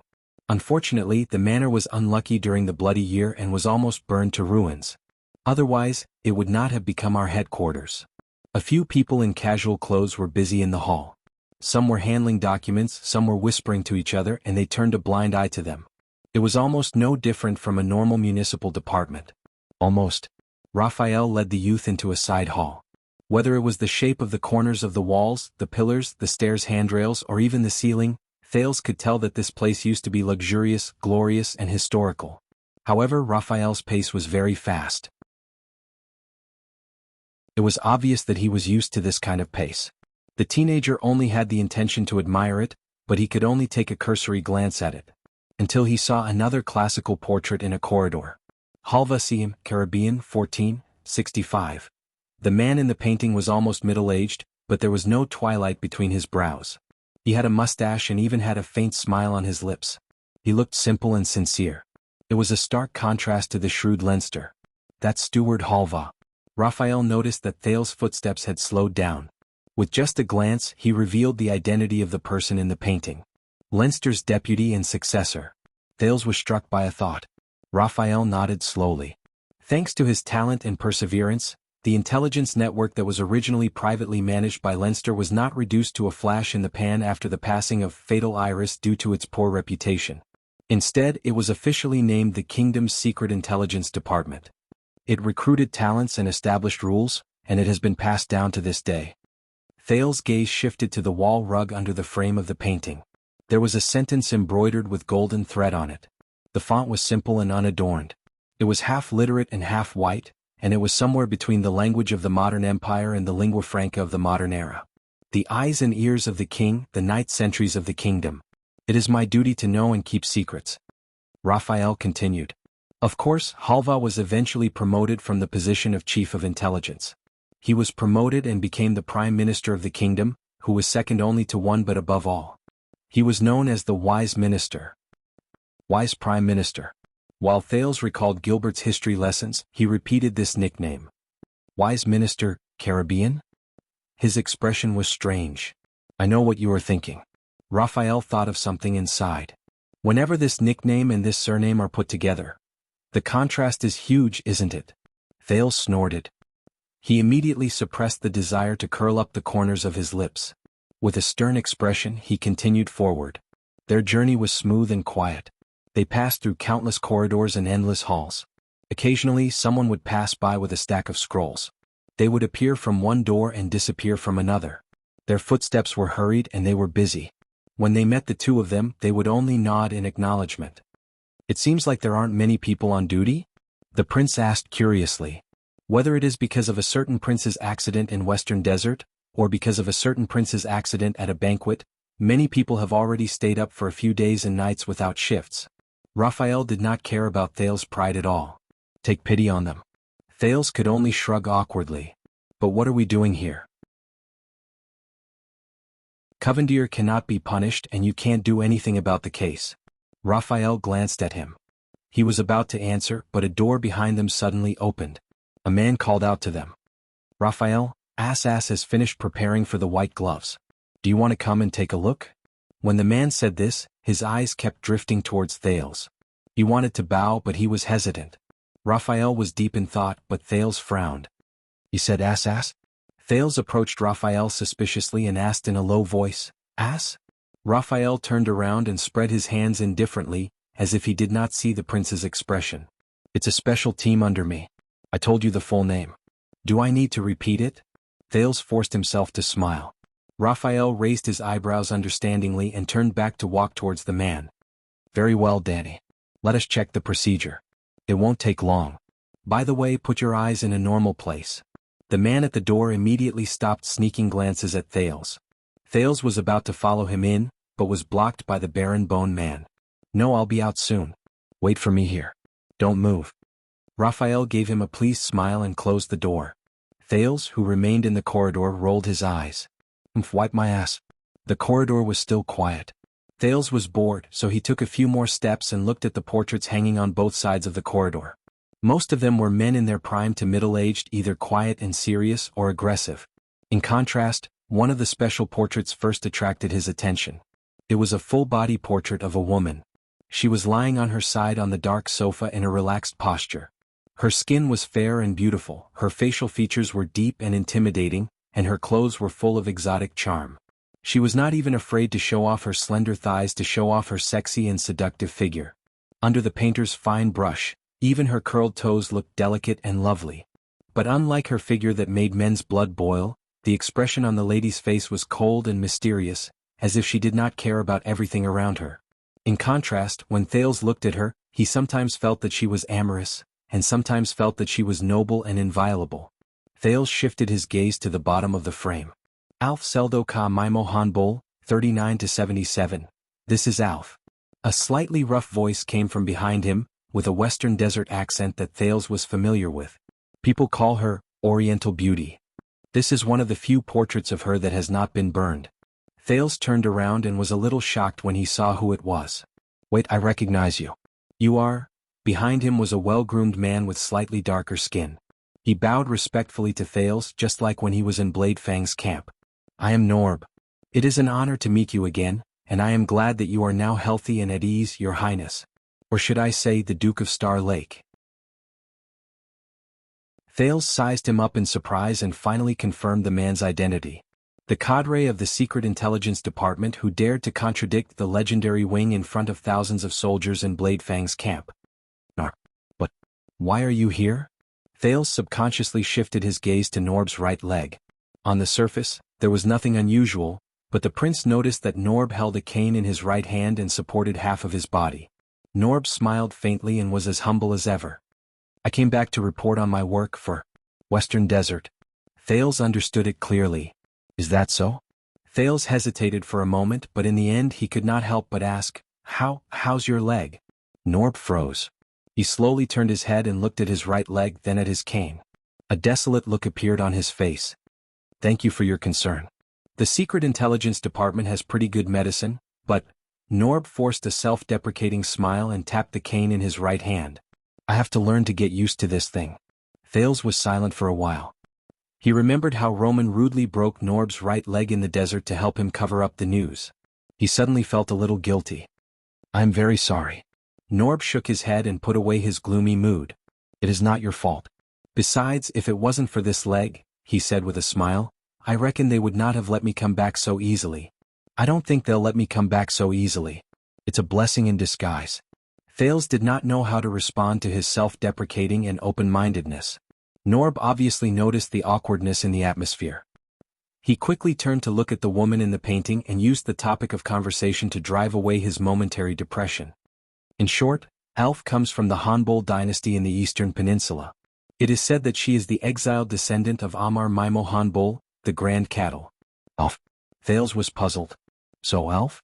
She is a foreigner and a woman, also from the Secret Intelligence Department? Strangely, Norb first shook his head, then nodded.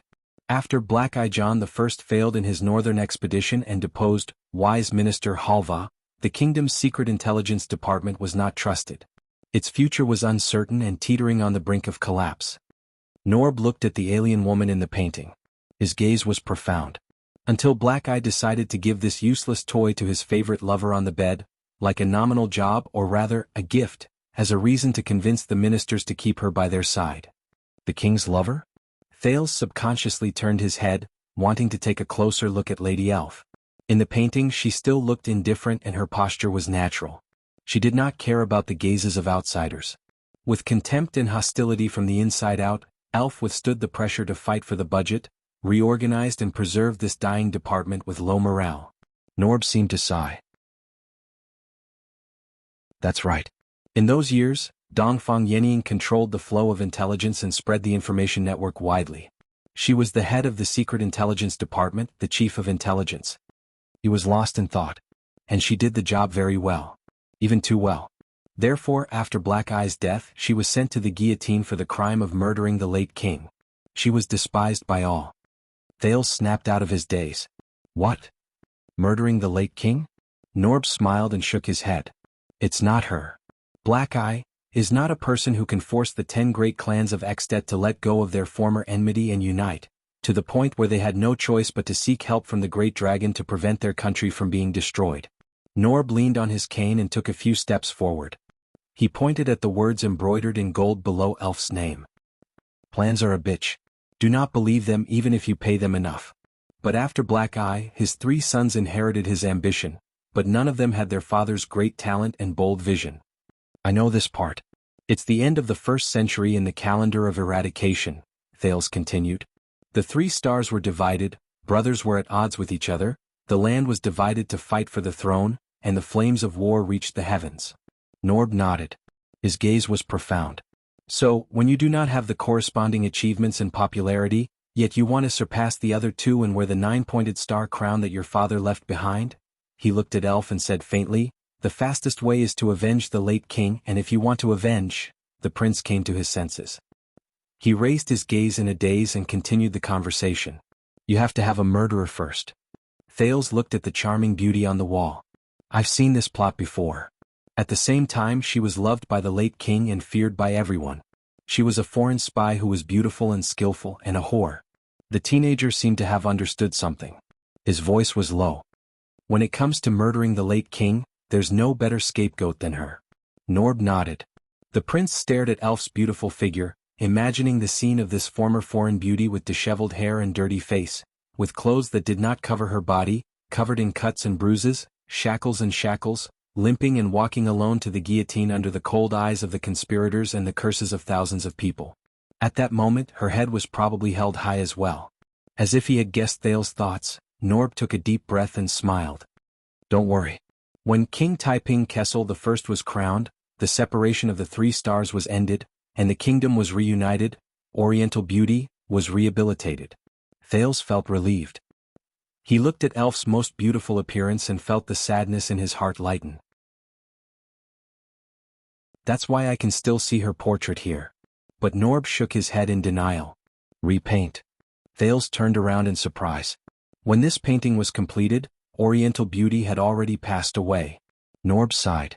The people who painted could only rely on a few memories to restore her former glory of walking at the peak of power and ruling the underground world as a woman. But you can see, no matter how much they exhausted their talent or how extravagant their imagination. Looking at Elf's seductive curves, Norb shook his head in disappointment. Thales and Norb were silent for a while. After a while Norb reacted. Are you waiting for someone? Yes, Thales said, not without resentment. But. The prince looked at the room Raphael had entered and shrugged. He won't be coming out for a while. In that case, Norb extended his hand to the next painting in the corridor in a friendly manner. You don't mind?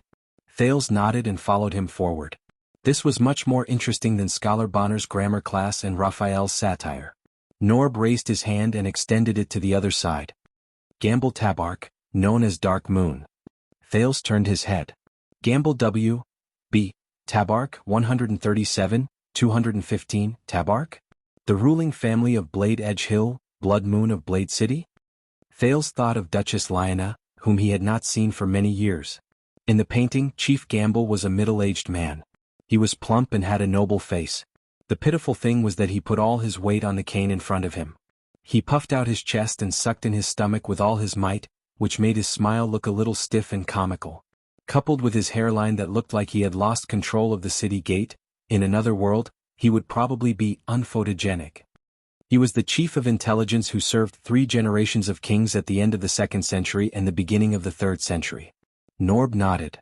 From Pulsebreaker, Sumer I to Ascension King Alan I, and even Thorncutter, Tormund III, the three kings relied on him as their right-hand man and trusted him. Ascension King. When he heard the familiar name, Thales could not help but compare it to Gilbert's history class. He thought of something and his expression turned slightly cold. Norb's words were filled with nostalgia. Don't judge him by his appearance. People born in our era might find it hard to imagine how great Chief Gamble's contribution to the kingdom was, how significant it was, and how deep his influence was. Why? Norb exhaled. Because in the history books, everyone only saw the king, the prime minister, the generals, and the dukes. They were moved by their foresight and great achievements, but they did not know or turned a blind eye to the filth in the night. Because it is also hard for us to imagine how much power and influence Sunset Church once had within the kingdom in the era before Gamble Tabrick's reign. It was as big as seizing territories and ruling succession, and as small as weddings and funerals, daily necessities and daily necessities. An order could be changed and a word could be spoken. Thales was deep in thought. Norb clicked his tongue and shook his head. At that time, the king's scepter was lighter than a bishop's ceremonial robe. The loyalty of the people came from the piety of their prayers, and the gaze of the gods was the fate of the mortal world. The next moment, Norb raised his head and looked solemnly. But from the time Gamble took charge of the Secret Intelligence Department and assisted the king, to the time he gloriously retired from old age in Blade City, half a century had passed. Sunset Church's believers split into two major factions, the church and the temple. They fought endlessly, and the internal frictions weakened them. They could no longer meddle in the royal family's genealogy of succession, nor could they interfere with the kingdom's policies, let alone dictate the daily lives of the people. Thales frowned. Priestess Meljen, who talked about the conflict between the elders and the young in theology class, appeared in front of him. And that nervous little nun. In the end, the gods became high and mighty again, illusory, and their believers had no choice but to bow their heads to the nine-pointed astral crown and gradually withdraw from the center of power and constellation. Norb looked at the plain-looking Gamble and his eyes sparkled. During this period, Chief Gamble hid his reputation, but his contributions were great. As expected. Thales stood in front of Gamble's portrait. Do not judge a book by its cover. But it was still too early for him to say that.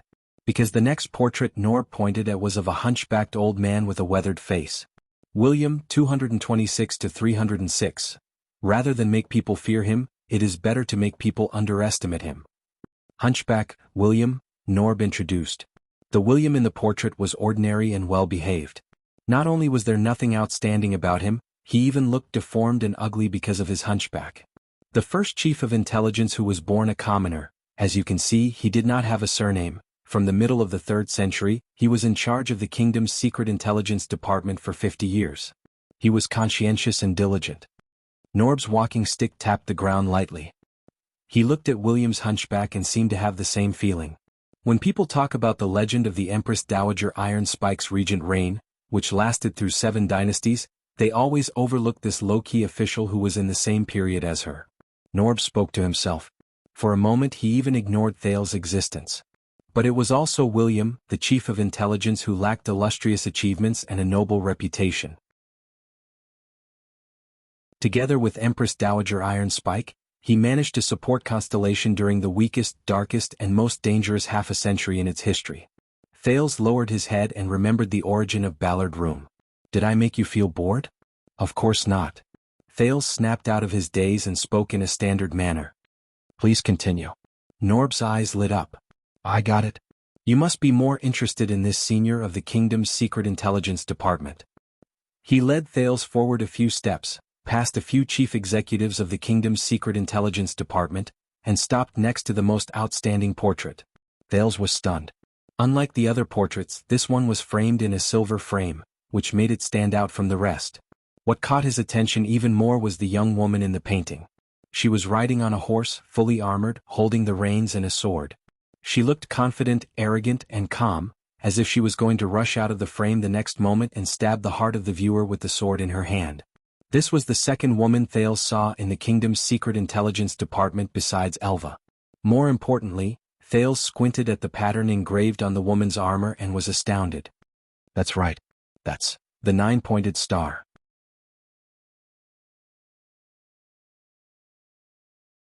Chapter 580. Dazzling Star, Theodora. This is the daughter of the Oath Keeper, the noble princess of the royal family. Norb paused and looked at Thales meaningfully. Also the Duchess of Star Lake. The daughter of the Oath Keeper? Thales held his breath as he looked at the female knight with sharp eyes and thin lips. Never married, she was not famous in history, but she was the longest-serving chief of intelligence of the Secret Intelligence Department. Her elven bloodline allowed her to live a long and healthy life, so long that she had to retire behind the scenes and appoint another chief to avoid controversy. Thales looked curiously at the heroic princess and the Duchess of Star Lake. His ancestor. Theodora M. Jade Star 354-.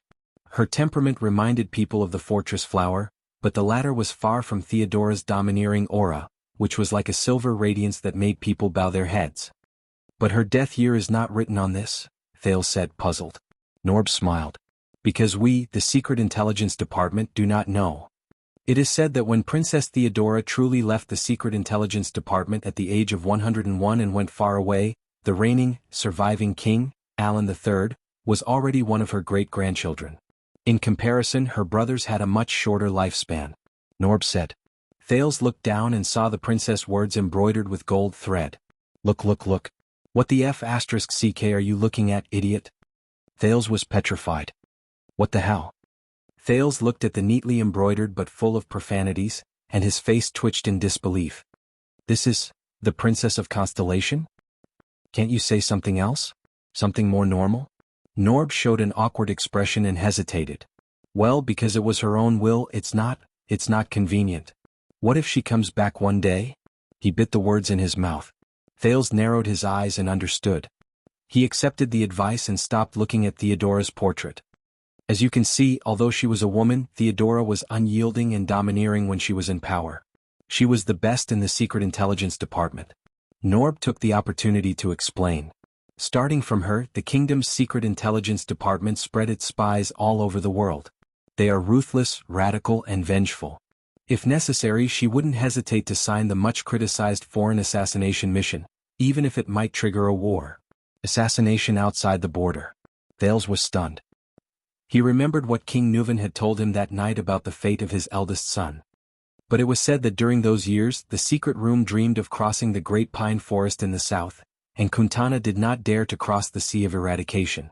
Even though they hated the Secret Intelligence Department to the core, no one dared to touch even a single hair on the spies of the Secret Intelligence Department.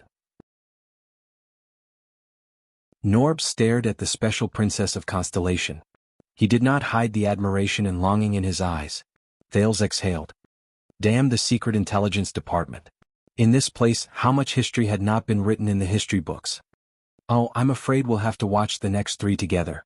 Norb leaned on his crutch with great interest, as if he was still getting used to his new third leg. He pointed at another painting to Thales. In the painting was a tall, handsome man. Noah C.P. Almond, 434-462, Lone Sail, Noah Almond.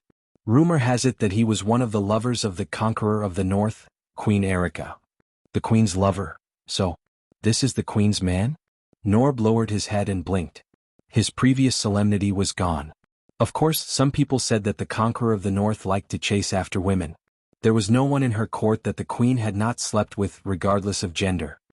When he heard the gossip, Thales looked at the handsome Noah differently. From afar, the Noah in the painting had a fit body and a handsome face. He was indeed outstanding and the best choice. Norb shook his head. Unfortunately, as Queen Erica fell from power, Lone Sail was sent to the guillotine by his deputy-cum-successor. Deputy? By his own deputy? Thales frowned and thought of my home tavern in Blade Fang's camp and its thought-provoking slogan. Norb nodded and sighed. Indeed, not every pair of partners can work together as happily and seamlessly as Leinster and Halva. He looked at the next painting. And this is Lone Sail's deputy. There was a hint of reverence in Norb's words. The pale Baron Sancho. Thales looked up and saw a man with a pale face but a pair of deep eyes in the painting. Sancho's face was not bad, his posture was elegant, and his fingers were slender as they plucked the strings. He looked like a scholar.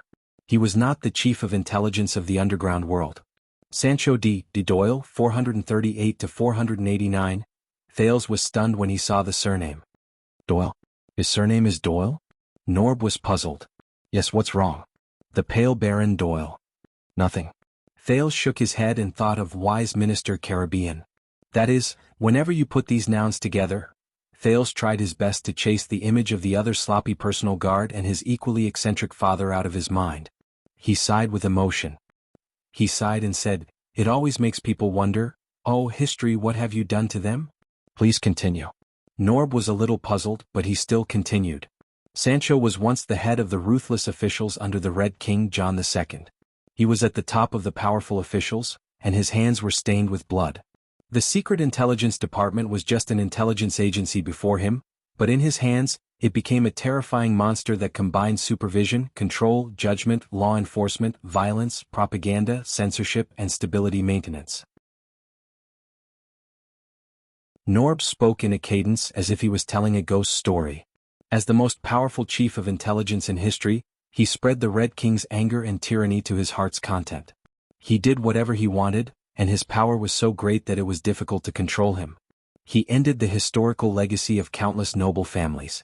Thales frowned and looked at this different Doyle again. He was noble and elegant, and did not look like an executioner with a heavy debt of blood. Norb's tone became urgent, as if he saw the bloodshed of those years. Until the Pale Baron also died in the hands of his deputy and successor, Black Messenger Mason Johnvold. Thales raised his eyebrows. Died again by the deputy. He followed Norb's gaze and saw a third person. Mason H. Johnvold, 443 to 506. This person stood alone in the darkness. His eyes were gloomy and his face was not bad, but he appeared harsh and merciless, like a beast choosing its prey in a corner. If one only looked at the portrait, Lone Sail Almond was a righteous and heroic young man, the Pale Baron Doyle was a gentle scholar who admired himself, and the Black Messenger Johnvold, there was no doubt that his gloomy and terrifying temperament made him look like a villain. Norb's voice traveled into his ears.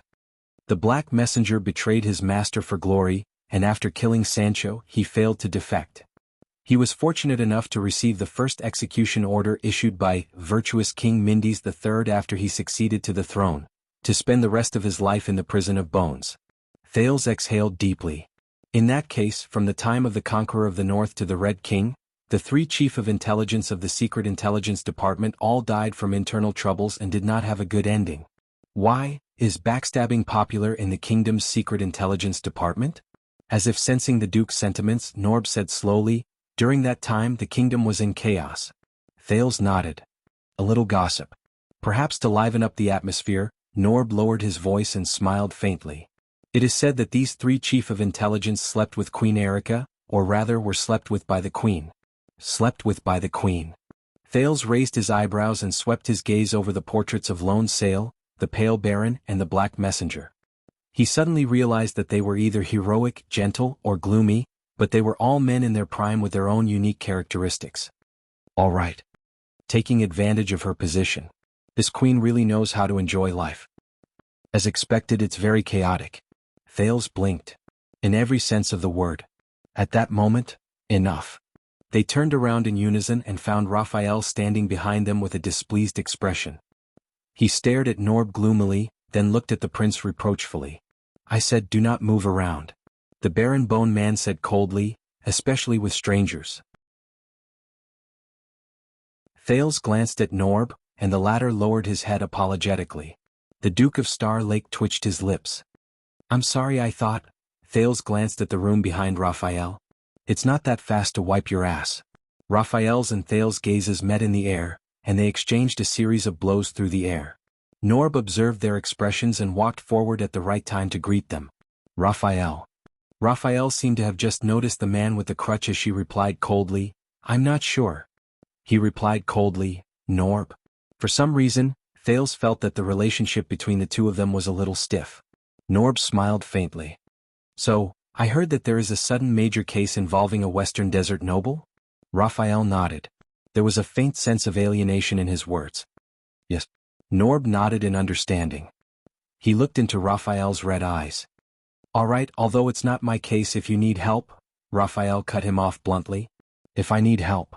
When he saw that Raphael did not want to speak further, Norb stopped talking to him and turned to Thales. I have not had the time to thank you, Your Highness, Norb said respectfully. If you do me the honor, I would like to visit you later. His Highness still has matters to attend to. Raphael suddenly stood in front of Thales and warned him. And he came in private. Norb shut his mouth indifferently. Of course. He looked at Raphael, who refused to budge an inch, and nodded dejectedly. Of course. Norb bowed to Thales again and limped away with the cane that he was not familiar with. His figure was lonely and a little pitiful. Thales could not bear to see it. What did Norb do? Thales suddenly asked after Norb left. Raphael frowned. What? Thales caught up with the barren bone man. What did he do wrong in the bloody year that he was sent to Western Desert, which is tantamount to an exile? Raphael's expression tensed. You will have to ask him himself or his lordship. Really? Thales observed Raphael's expression and snorted. If you want to come to the Secret Intelligence Department for a day, Your Highness, Raphael said unhappily, I can totally satisfy your needs. What? Are you jealous that I'm so popular?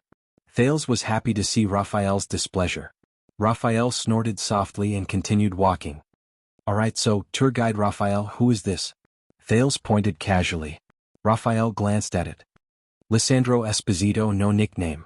Or rather, there were too many nicknames, so he simply did not want to use them. Thales moved closer to the portrait. It was a middle-aged man with a humble smile, a kind and humble expression. Lissandro Esposito, 530 to 602? When you know your mistake, you are right. He was born in the year the virtuous king passed away. As the son of a lowly cobbler, he changed his fate by passing a literacy test. In the end, he became the chief of intelligence of the Silent One, Sumer IV, and attended the imperial conference. Raphael moved forward steadily, not caring that Thales was left behind. Since him, the kingdom's secret intelligence department has swept away its old traditions. It is no longer the king's private toy, but an important national intelligence department with clear rights and responsibilities, efficient operations, adequate budget, and a clear position. Little by little, step by step, we have taken back the disadvantages we have faced against the secret room over the past 100 years.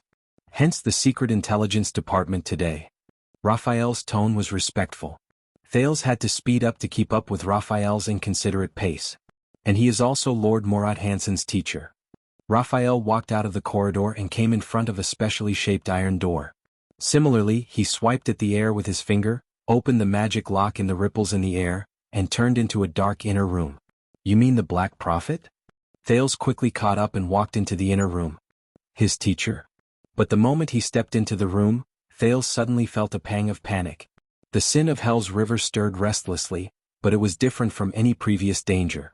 This feeling was illusory, but it made his hair stand on end. Hiss, hiss, hiss. A faint hissing sound rang in his ears, reminiscent of a slithering snake.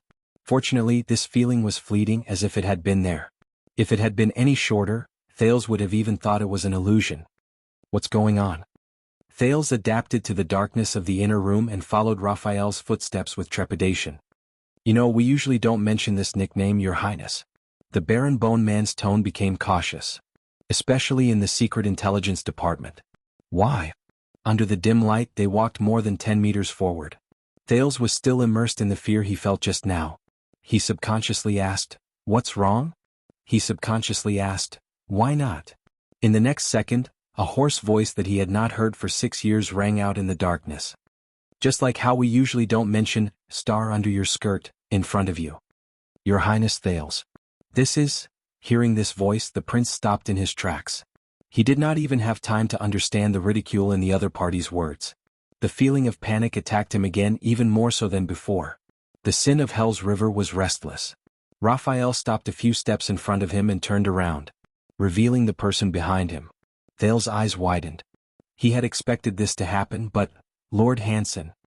Thales stared at the thin black figure in front of him. Long time no see. In front of him was King Kessel's current chief of intelligence, the head of the secret intelligence department, the Black Prophet, Lord Morat Hansen, who had been out of sight for many years.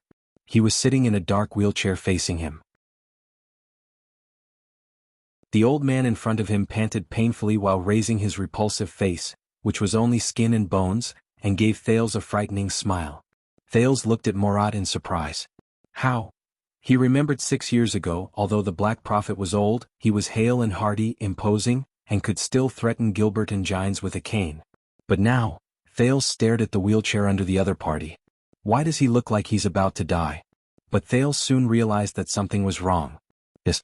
Hiss. Hal's senses fed him countless hair-raising hissing sounds, which came from the dark and colorless wheelchair. The sin of Hell's river spread to Thales' eyes, allowing him to see the dark room clearly. Thales instinctively looked down and saw that the Black Prophet's wheelchair was wrapped in countless sticky moist black veins like muscle veins, which also wrapped around Morat's legs. It even squirmed, contracted, and breathed from time to time. That's not a wheelchair. At that moment, Thales' hair really stood on end. That's a living thing. Like branches, vines, tentacles. Its back extended to the walls of the room, covering half of the room like vines all the way to the ceiling. And Morat, sitting in the wheelchair, seemed to have grown out of these vines. Thales breathed blankly and suddenly thought of the blood mystic. Don't be afraid, Morat breathed with difficulty, raised his skinny arm, and connected it to the thousands of black-veined vines that were squirming like thousands of snakes. Some necessary means like taking medicine to cure a disease. Raphael stood by the side, his expression unchanged. Taking medicine to cure a disease? It took Thales a few seconds to calm down. Your Grace, what's wrong with you? Morat laughed, causing the black-veined vines around him to sway. I'm old. Your Grace. The Black Prophet's voice was a little ethereal, but it still chilled one's heart. Time has caught me. Just like how it captured Teacher Lysandro and King 80. Just like it will eventually catch everyone.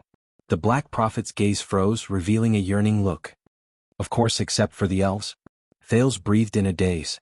At that moment he did not know how he should face the monster-like man. I believe you have seen, Your Highness, the kingdom's secret intelligence department has gone through 57 chief stewards. Morat came back to his senses.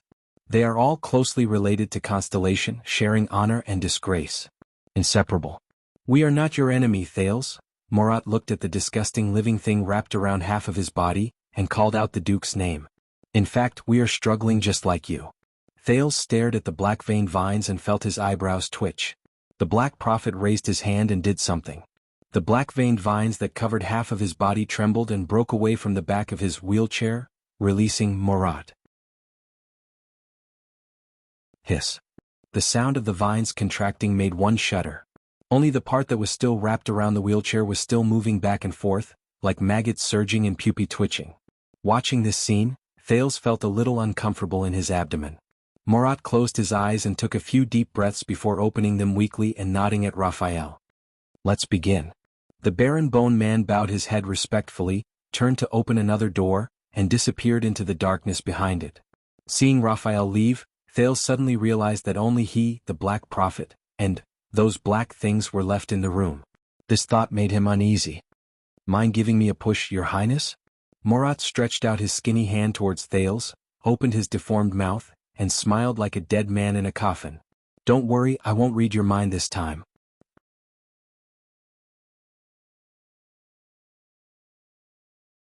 Chapter 581. In the dim corridor, Thales put his hands on Morat's wheelchair, which was covered in black-veined vines. It took him a lot of effort to struggle with his thoughts before he reluctantly touched it. Following the Black Prophet's instructions, Thales reluctantly became Morat's means of transportation and pushed him forward. The black-veined vines seemed to have sensed his approach. They immediately wriggled and, courteously, made space on the back of the chair to accommodate a pair of hands. This only made Thales feel weirder and more hesitant. Don't worry, it doesn't bite. The Black Prophet chuckled as if he had seen the Duke's expression behind him. It only eats people. The old chief of intelligence murmured leisurely. Thales twitched the corner of his mouth and continued forward. It was not that he had not thought of refusing, but since a week, with one foot in the grave, he had no choice but to comply. Since the crippled old man had made such a request, he had no choice but to comply. But, are the people of the Secret Intelligence Department all dead? The teenager complained silently. So much so that a newcomer is needed to help with chores. Shouldn't this job be done by the kind-looking, black-hearted, sharp-tongued Raphael? The wheels covered in strange vines rolled on the ground, but strangely they did not make any sound. Raphael's figure was hidden in the darkness ahead. Only the faint sound of his footsteps could be heard, barely pointing the way for Thales. They moved forward in silence. Facing the back of Morat's bald skull, Thales felt more and more uncomfortable. Despite the gloves, the inexplicable touch on his hands was still uncomfortable. The places covered by the vines were moist and warm with a strange stickiness. But Thales still tried to find a gap on the back of the chair as a landing spot for his hands to avoid touching the disgusting black vines, even though it was difficult. This made it even more inconvenient for him to exert force. Is it alive? Does it have its own consciousness? The Black Prophet did not turn his head. Are you alive? Thales frowned. Most people in the world are muddle-headed. It makes no difference whether they are alive or dead, Morat said indifferently. Does it matter whether it is alive or not, and whether it has its own consciousness? Thales sighed helplessly. He had also pushed the wheelchair of Glee Ward, a veteran from Dragon Cloud City. In truth, the roads in Shield District at night were bumpy and uneven. There were many twists and turns and it was difficult to walk. The old cripple from Northland kept cursing and swearing, which left a deep impression on the teenager who needed his help, and he suffered a lot. But now, Thales would rather bear the burden, beat, scold, and push Gleeward's wheelchair for another year than stay with Morat for even a second longer. What the hell is this thing? Oh, Your Highness.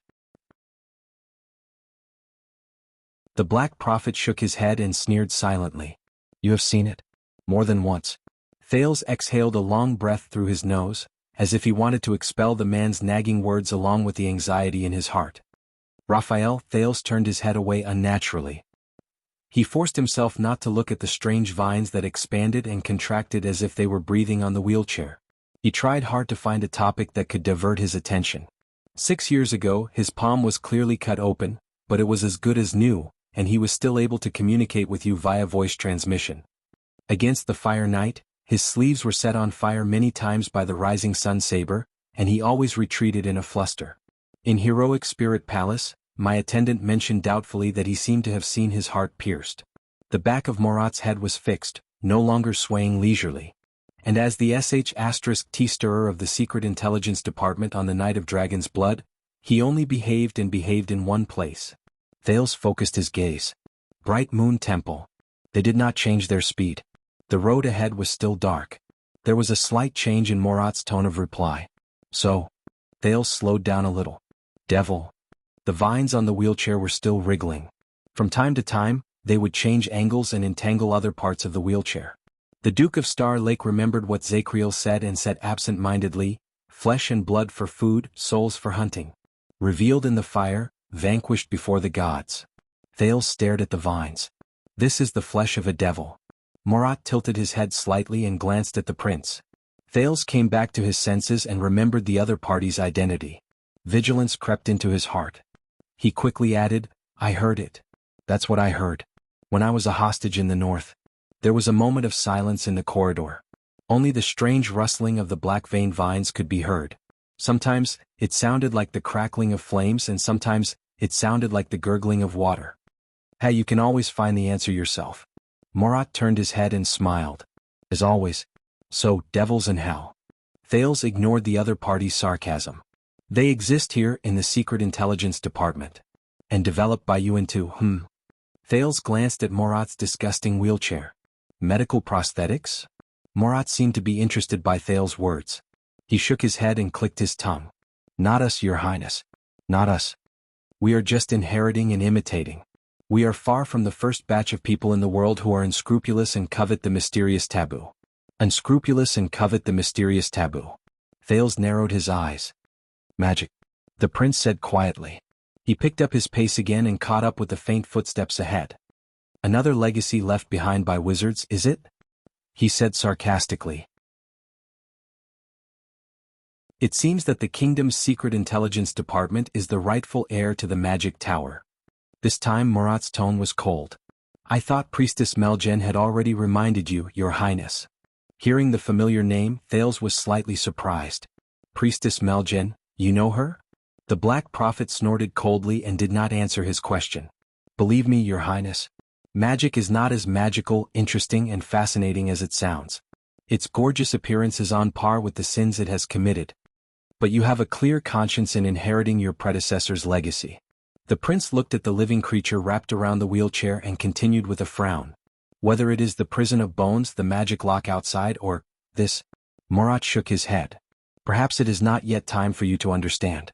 But let me put it this way, the Secret Intelligence Department is like a lock, locking the door to the world's self-destruction. He was slightly emotional. Just like all the obsessions in this world, going too far is as bad as falling short. Pursuing too deeply will eventually backfire on you. Pursuing too deeply. Backfire on you. Thales raised his eyebrows. He suddenly remembered what his two teachers had mentioned to him. The three major covenants of mystics: do not delve into each other. Stay true to yourself. As he thought of this, he probed. For example, mystics? In that second, Thales' arms were covered in goosebumps. The sin of hell's river surged wildly. The next moment, the vines on the wheelchair suddenly sped up and contracted violently. Terrified, Thales instinctively let go of the wheelchair and stopped in his tracks. He was on full alert. The Black Prophet's figure trembled in the wheelchair, undulating. He let out a low and strange guttural sound, like dissatisfaction, but also like an instinct when he was deep in thought. Like an asthma patient. Thales frowned as he watched. What's going on? A few minutes later, the black-veined vines returned to their original form and became docile again. Are you all right? Thales asked tentatively. After a while, Morat, who looked like he had just recovered from a serious illness, panted a few times and said faintly, I won't die. For the time being. Let's keep going. We're not there yet. Thales put away his uneasiness, put his wheelchair back on and started walking. Look at this thing carefully, Your Highness. Morat said with a sickly voice, do you think it's something beautiful? Our good neighbors in hell are beyond imagination. They're even more different than the power of eradication, the head of the kingdom's secret intelligence department said weakly. Even the pieces of meat that are cut off from their bodies look different. Thales stared at the wriggling vines and became even more suspicious. And this one? It appears to be extraordinarily energetic and adaptable to its host. It's a surprise gift for doctors when they're at their wits' end. Morat's tone tightened. But it proliferates endlessly in the dark and corrupts its host. It's an unclean thing that the priests abhor. Just like this world, fascinating and deadly. Thales was silent for a while. So it can help you get through this temporarily but will eventually kill you? Morat laughed. It's worse, child. The Black Prophet's words seemed to be rueful. It's worse than that. Thales subconsciously looked forward. But Raphael's figure had already disappeared in front of him. Don't worry. Morat noticed where Thales was looking and snorted. He's not me. He's still young. He can handle it. The Black Prophet's tone fell silent. He's still young. He can handle it. Thales frowned. Just to save his hands that were maimed by Duke Arund? The Black Prophet silently looked at the black vines on his legs and shook his head. It saved more than just his hands, child. The devil is always there, but the devil does not speak. For some reason, Thales suddenly thought of this sentence. The former Crown Prince Midir. For some reason, Thales suddenly remembered something. As the creator of Project Dragon's Blood, he used to lead the Secret Intelligence Department, or at least worked with you, right? Morat looked up, his gaze sharp. Did he use it? Thales looked at the black-veined vines tightly wrapped around the Black Prophet's legs. Using this thing to treat his crippled legs? This time the silence lasted for a long time.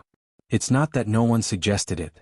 It was rare for Morat to express his emotions. He spoke in a nostalgic tone. But Prince Midir, he refused with a smile. He said. Morat stared at his skinny hands, then at the vines on his legs. Without these legs he can still stand up and be a complete and healthy person. Thales' eyes lit up. As expected of him. It's thought-provoking. He said sincerely. Of course. Morat hunched his chest and could not help but lament. Most of the defects that people need to fill are not in their bodies. Looking at Morat in this state, Thales suddenly had an illusion. In his state of being wrapped in vines, Morat, who was weak and in pain, had lost his once terrifying appearance as the Black Prophet. He now behaved like a sentimental, ordinary old man. Perhaps facing this Morat he could gain more. With a thought, he patted the wheelchair and the vines on it shook. Then how did you get this thing? Don't tell me you have a mind that leads straight to hell? Morat was silent for a while. Just when Thales thought he was not going to answer. According to the agreement, the leader of Blood Whistle should be standing here now to continue talking about our cooperation. Morat sighed. But unfortunately he missed the appointment. Thales was stunned at first, then his eyes widened. Who, did you say? Morat chuckled. You know, child? His frail body trembled in the wheelchair. I can read minds. Thales' expression changed. This again? That's right. I know, Ricky, I know the disaster swords, and I also know that you spent at least a few hours together, the old man in the wheelchair said flatly. Ricky. Thinking of the strange disaster swords Crassus, Thales put away the surprise in his heart. Continue talking about our cooperation. The Duke of Star Lake remembered Ricky's words in the dungeon. Our relationship with Constellation's Secret Intelligence Department is closer than you think.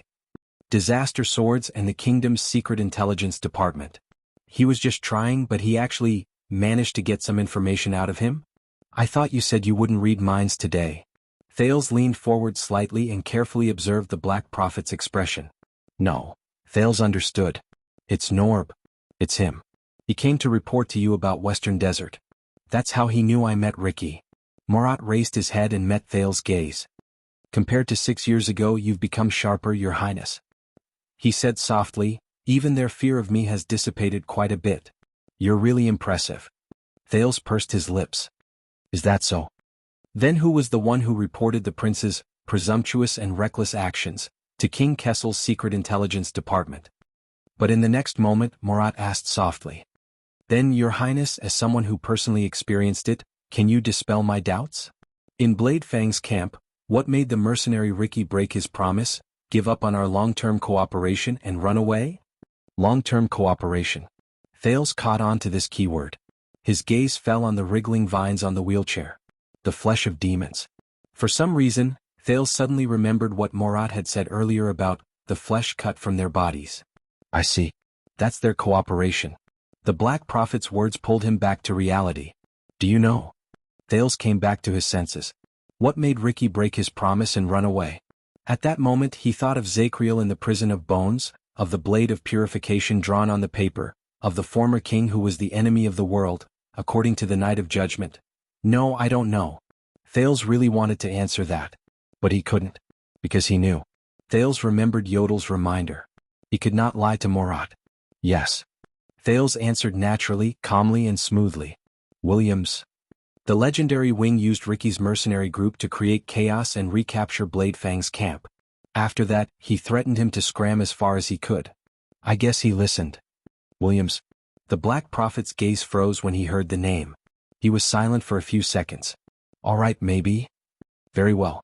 Looking at the other party's reaction, Thales said quietly, if Sabo really opened the bet on the evil dog that bit off a certain person's leg, maybe I can really win money. So the Disaster Sword and the Kingdom's Secret Intelligence Department are old friends? Thales was determined to continue exploring. He endured the discomfort and tapped the vine, causing it to shudder again.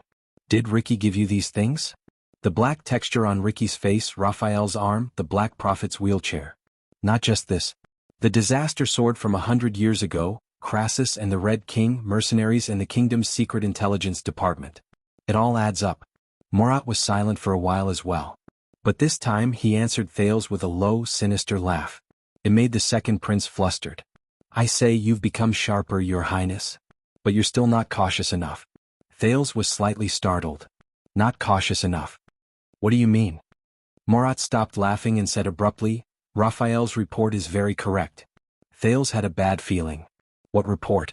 Morat looked her up and down and shook his head. After 6 years of observation he said, when you're in trouble, Prince Thales is capable and broad-minded. You're good at collecting information from various sources, combining intelligence, piecing together clues, observing and thinking from a different perspective, and then using your bold and imaginative mind, you go straight to the point and creatively come up with solutions that no one can think of. But, his tone changed. You're too stubborn, too focused on the questions you raise, and lack the prudence and rigor required for intelligence work. It's inevitable that you'll be misled by the logic of the story you deduced, and miss out on inconspicuous but important details. For example, your stunning appearance at the national conference. Thales held his breath. You're also too emotional, too concerned about the nature of things, and lack the smoothness and comprehensiveness needed to deal with complex problems. You're often bound by principles and ignore the cost, making impulsive choices that ordinary people cannot understand. For example, your all-out gamble in Heroic Spirit Palace. The Black Prophet narrowed his eyes. Even last night's bravery. Thales felt the arm that was pushing the wheelchair stiffen. Why is he suddenly saying all this? But Morat's words were still unstoppable, like a demonic voice. So, you often fall into unpredictable and terrible consequences after you act decisively to turn the tables. You've guessed the beginning correctly but missed the ending. The chief of intelligence of the kingdom's secret intelligence department, the Black Prophet, Lord Morat Hansen said faintly, commonly known as acting smart. Shooting oneself in the foot. At this moment, Thales could not help but think of Raphael's team. The prince's ass. A wave of indignation welled up in his heart. But at this moment Morat raised his eyebrows slightly and brought the topic back to its original topic. I mentioned Ricky and only said that we're working together, but I never said it was for this thing. He looked disdainfully at the black-veined vines wriggling beneath him. But why did you connect the clues so confidently, and think that this thing must have come from Ricky? The Black Prophet glanced at him leisurely. It seems that you've long known what the leader of the disaster swords is. Thales seemed to have figured something out. He suddenly became speechless and his face turned pale. Then here's the problem. This is his most secretive secret, and he would never take the initiative to tell you when he introduced himself. Morat was intrigued. So the next question is, when he broke out of the prison of bones and created chaos, with Ricky's skills and Blood Whistle's combat power, what kind of threat did he encounter, and what kind of threat did he encounter? Was that why he was forced to show his trump card in front of you and reveal his true form? The Black Prophet looked coldly at the vines on his legs. So that you would believe that this thing is of the same origin as him? Can you answer me? Your Highness. Thales clenched his teeth and swallowed with difficulty. Damn it. What did Ricky encounter in the prison of bones that forced him to reveal his true form as a demon? Revealed in the fire, vanquished before the gods. The heavy but unstoppable figure of the Knight of Judgment appeared before his eyes. No. The teenager shook his head and forced himself to focus and answer Morat's question. Do not lie, Thales. Do not lie. The legendary wing. The prince tried his best to speak calmly. He beat up Ricky for being so audacious. We all saw his face. It looked like it came out of a black mineshaft just like this. The Black Prophet fell silent again. Very well, you are telling the truth, the chief of intelligence said slowly after a while. At least you think you are telling the truth. Thales breathed a sigh of relief in his heart. However, the next second. But the second time. Morat's voice became cold again. The legendary wing. This is the second time you have used him to answer a question. Thales' expression changed slightly. It is as if you are certain that this is your shield, and that he will prove your words. The Black Prophet rubbed his skinny wrist and muttered, both times are related to him. Both times are related to him. Is it a coincidence? Thales pursed his lips. Or, Your Highness, is it because you do not want to talk about the situation when Ricky revealed his true form, and because you do not want to talk about what happened in the prison of bones? You would rather send a troublesome busybody like me to ask Williams and throw all the troublesome details to the fiend who is brimming with murderous aura? The encounter in the prison of bones. At that moment, Thales heard his own breathing. The black-veined vines on the wheelchair began to surge again, making Thales increasingly uncomfortable. But he had no time to care about it. If I were to guess, perhaps you have some sort of tacit understanding with the legendary wing to hide something that could force Ricky to reveal his true form, something that could even make him abandon his relationship with the Secret Intelligence Department? The Black Prophet pondered. Is it Shadow Shield? Or is it the reason why the secret room came all the way to Blade Fang's camp? At that moment, Stake and Quick Rope's figures flashed before Thales' eyes, almost causing his entire body to tense up. No, Quick Rope, but Morat shook his head. No, you used the legendary wing as an excuse. The person who can force Ricky to reveal his true form is at least on the same level as him. Finally, while Thales was still in shock, the Black Prophet relaxed his furrowed brows, exhaled, and ended his speculation. So, it has been more than 10 years since we last met? At that moment, Morat looked at Thales calmly. How is our dear former watchman of the guards, Lord Zakriel? At that moment, Thales felt a chill run down his spine. As for those prisoners of the prison of bones who escaped from prison during the chaos according to the official announcement and were executed by Williams, the Black Prophet looked at him with great interest, as though he was sizing up prey that had fallen into his trap. Although the unruly Baron of Blade Fang's camp did not give a specific list, I guess. It must include some of the former royal guards who colluded with the enemy during the Bloody Year, right? The Black Prophet spoke softly, and each word seemed to be laced with poison. That is why they were not executed. Instead they were released by you and Williams. The mercenary Ricky was a witness. Thales did not know how to think anymore. All he did was say one sentence more than he should have. But the other party could, see? This is what we call. Morat chuckled and tapped his fingers on the wheelchair a few times. Smartass. Shooting yourself in the foot. Thales pushed the wheelchair stiffly, and only then came to a realization. I was wrong. Very wrong. The prince's gaze froze in the air. Just like how he could not be king and still make Williams look good. Even though Murat was in a wheelchair, he did not have long to live. But he was still the master of the Secret Intelligence Department, and King Kessel's chief of Imperial Intelligence. He was the entire kingdom's, the Black Prophet. So, Your Grace, as the heir to the throne, why did you, Your Grace, confine this group of prisoners with sensitive identities, extraordinary skills and knowledge of the secrets of the palace? At that moment, Murat spoke slowly, like a venomous snake hissing. If your father knew, what would he think?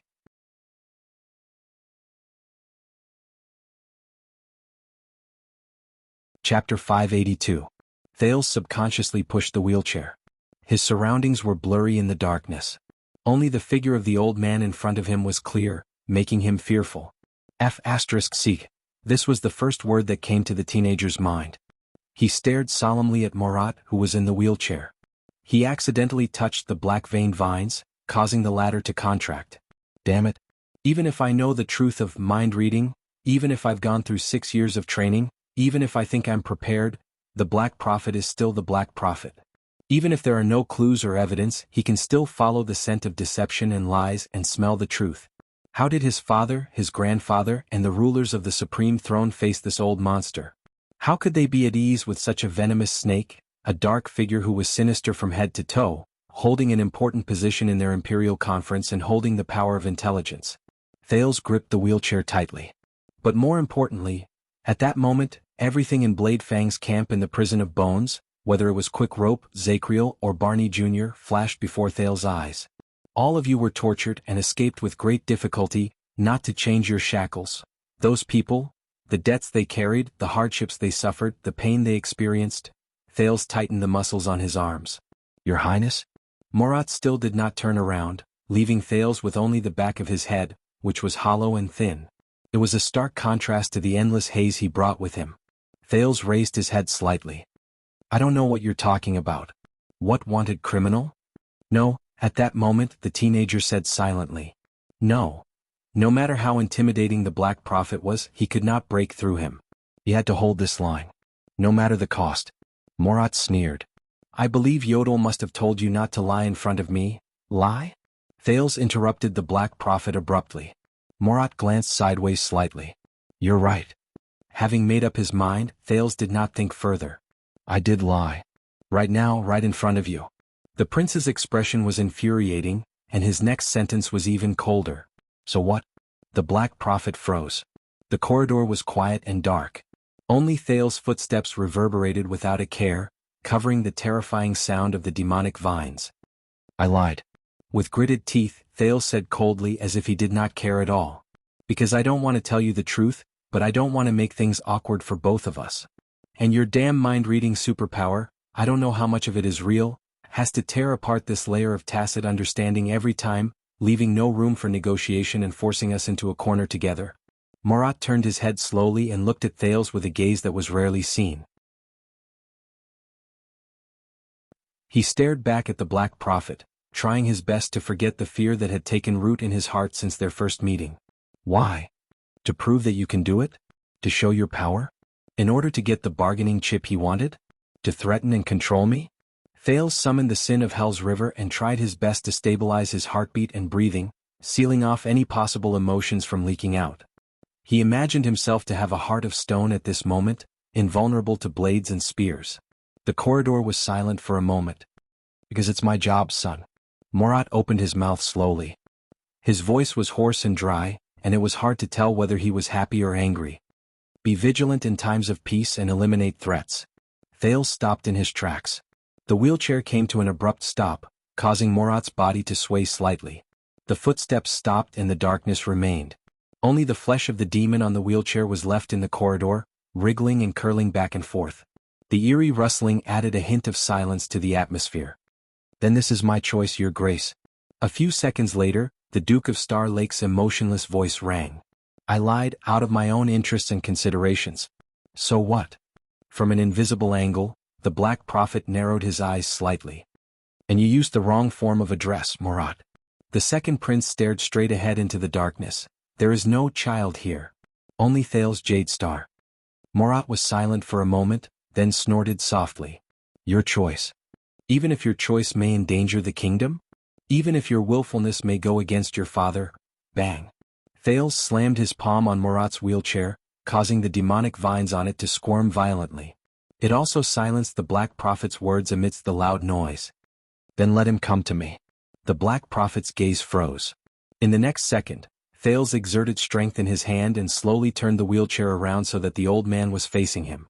At the same time, he forced himself to look directly into the eyes of the famous chief of secret intelligence. Go tell him. Thales' voice was soft but emotionless, so cold that it made one shudder. Tell him that I have a group of ex-guards with extraordinary skills hidden outside the palace who are familiar with the palace's rules. His tone suddenly changed. So that I can launch a coup at the critical moment, take over Renaissance Palace and make myself king. The Black Prophet did not speak. The demonic vines on his legs surged again. Morat took 2 light breaths as if to adapt. What's wrong? The Duke of Star Lake stretched out his hands and pressed them against the arms on both sides of the wheelchair. He slowly leaned down and approached Morat's aged face, even though it was not comfortable. Didn't he send me here to let you ask something like this? Thales looked directly at the Black Prophet from a very close distance.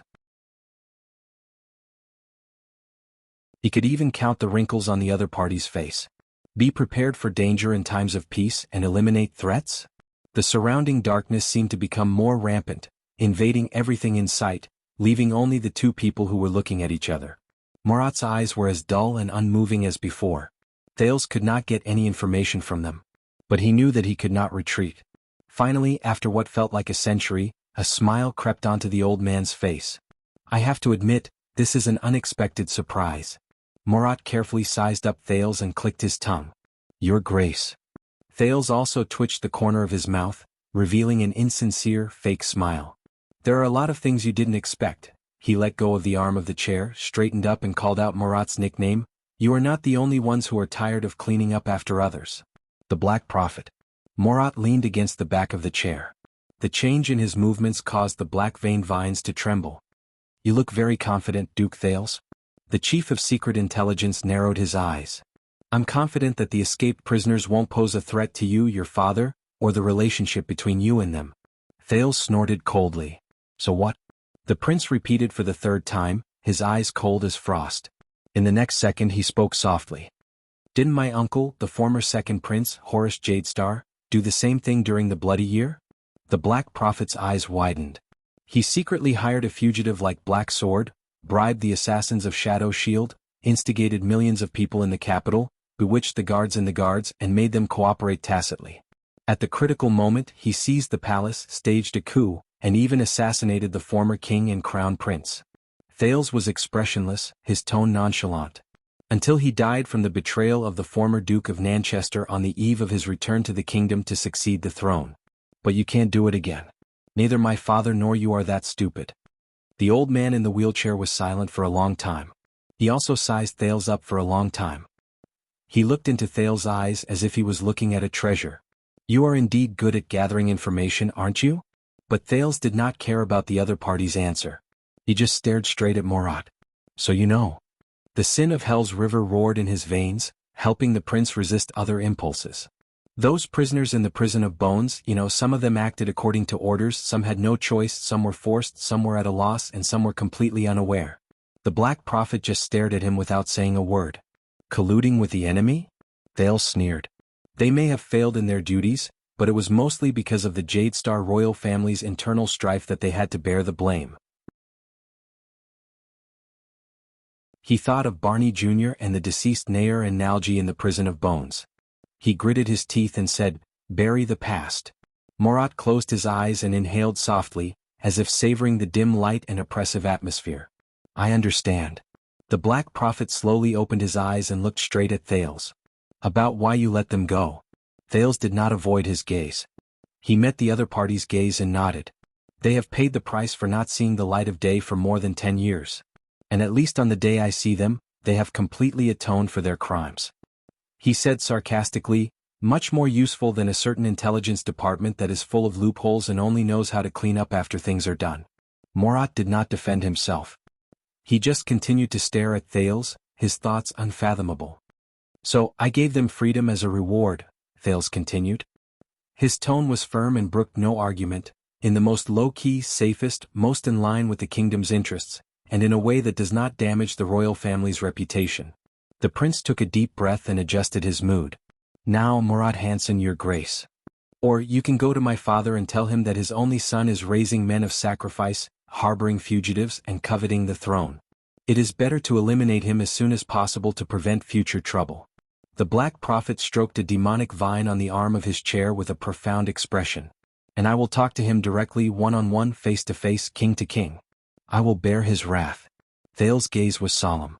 But this is only between me and him. There is no need for you to intervene, Lord Hansen. With the arrogance that he had sensed from King Neuven and King Kessel, he said coldly, because as a Jade Star, I only answer the questions of another Jade Star. The corridor fell silent. Morat stared back at him, his emotions indecipherable. Thales narrowed his eyes. Or you'll know your place.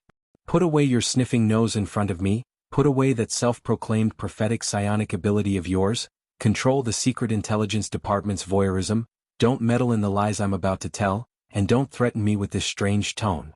Silence seized control of the conversation. The only sound he could hear was the endless hissing of demonic flesh and blood, like the restlessness of snakes and rats, or like mosquitoes and flies scavenging. In the next second, Thales' expression turned cold. He suddenly reached out and grabbed a restless black-veined vine by the arm of the chair. The demonic flesh and blood on the wheelchair trembled violently. The Black Prophet's expression changed slightly. Shut up, this damned noisy thing. Shut up. The sin of hell's river surged. Thales clenched his teeth and pulled hard, forcibly pulling it out and throwing it to the ground. Or I will. He said coldly. The effect was immediate. The demonic flesh and blood immediately moved away from Thales and fled to other parts of the wheelchair. The hissing disappeared. Throughout the entire process, Thales stared at the Black Prophet without moving his gaze. Morat steadied his breathing, but looked indifferently at the vine that was struggling on the ground, gradually losing its vitality, and finally turning into a withered branch. His gaze was profound. After a few seconds, he turned his head and looked at Thales again. The trip to Northland was indeed extraordinary, Your Grace. In the past you were not so strong-willed. Even if you took the initiative to attack, it was inevitable that you would be nervous and unaccustomed. Morat narrowed his eyes. He was both emotional and surprised. But look at you. Whether it's threatening, extorting, being tough, or spying, you can be said to be handy and instinctive. What changed you? What changed me? Then think about it carefully. What did you become after you became a prince? Are you still you? Are you still Thales? Or have you become something else? Thales frowned and cast aside Quickrope's words. Nothing at all. He straightened his back and forced himself to be tough. Only I was born this way. And you came to realize it too late. Morat was silent for a while. They must be very important to you, right? The old man in the wheelchair said with interest. Those wanted criminals. Thales snorted coldly. Save it. If you're going to bring up the elimination of weaknesses speech from 6 years ago again, the prince recalled the honesty in Ballard Room and said disdainfully, my father has been talking non-stop all morning. The Black Prophet did not speak. He was still waiting for his answer. Thales looked away, trying his best to forget the people in the prison of bones. It's not them that's important. It's me, he gritted his teeth and said, my principles, my rules, my choices. Loyalty will, be rewarded. The Duke of Star Lake lowered his head and looked straight at Morat. And those who hurt me must pay the price. Do you understand, my lord? This time the silence lasted especially long. Until Morat, who was watching him silently, curled the corners of his mouth and smiled strangely. The vines on his legs were still wriggling, but they were much more restrained. Looking at Morat's smile, Thales tried hard to suppress the anxiety in his heart. Don't worry, Your Grace. I'm not that heartless. The Black Prophet put his hands on his knees and narrowed his eyes. Since you've spoken and vouched for it, we'll give you face no matter what. At that moment, Thales breathed a sigh of relief. Besides, it's been 18 years. Morat tapped the wheelchair gently as if to appease it. At the same time, his eyes were in a daze. Those old people from Renaissance Palace are long outdated. Their damage is limited and they won't be able to do much. There's naturally no need for me to waste my budget on issuing arrest warrants. Well, except for one person. The chief of intelligence snapped out of his daze and grinned. But, Your Grace, please give us more trust next time. Trust. Thales frowned. Williams is not a professional after all, the Black Prophet said calmly. It's not like the Secret Intelligence Department can't arrange something like a fake death. He glanced at Thales. And you don't have to use this method of looking death in the eye to avoid trouble? Thales' mind froze. He said with difficulty, Of course. The Black Prophet smiled. But your father will find out sooner or later. Do you understand? Thales froze. Of course. Then can we continue, Your Grace? Thales took a deep breath, gripped the back of the wheelchair again, the black-veined vines fled to the other side again, turned it in the right direction and hid Morat's face in the darkness. Of course. Thales took a step forward. They moved forward again. Very good, you're starting to get on the right track, Morat said leisurely. Thales was startled. What? I've been in the Secret Intelligence Department for a long time, child. This time Morat's words were tinged with a hint of sadness. I don't know when it started, but everyone became cautious and timid in front of me no matter who it was. And as for a person who has no qualms about lying to me, and is not afraid to lie to me. A person who is not afraid to lie to the Black Prophet. Thales thought about this sentence. Morat continued. Ever since the bloody year when the late King and Crown Prince Midir passed away, only the Sunset Goddess knows that I haven't met such a person for a very, very long time in my life. He chuckled as if remembering something and shook his head slowly. Thales had a strange expression on his face. He could not believe that he actually felt nostalgia and sadness in the words of this notorious intelligence chief. So what about before that? Thales took the opportunity to ask. My uncle and my grandfather, when they stood in front of you, how did you get along? The Black Prophet was silent for a second. Just like you just now. Thales' footsteps faltered, but he quickly adjusted. Whether it was the late king or the late crown prince, they were never afraid or concerned about lying in front of me, even though they knew that I had the ability to detect their lies. In the endless darkness and desolation, Morat said faintly, And do you know why? Thales' thoughts paused. 82nd and Crown Prince Midir, they were never afraid or concerned. Lying in front of the Black Prophet? Thales was a little surprised. At that moment he suddenly recalled the image of the two described by King Kessel in the Star Tomb, as well as the king who was the enemy of the world, mentioned by Zakriel in the Prison of Bones. But he quickly reacted. Power. Thales pondered. Because they have power. They are not afraid of you. And they do not care what you know. He stared blankly at the back of the Black Prophet's head. And as a subordinate of power, you have even less motivation and need to expose their lies. For some reason at this moment, Thales remembered the night he and Quick Rope exposed each other's identities. This has nothing to do with your power, Thales.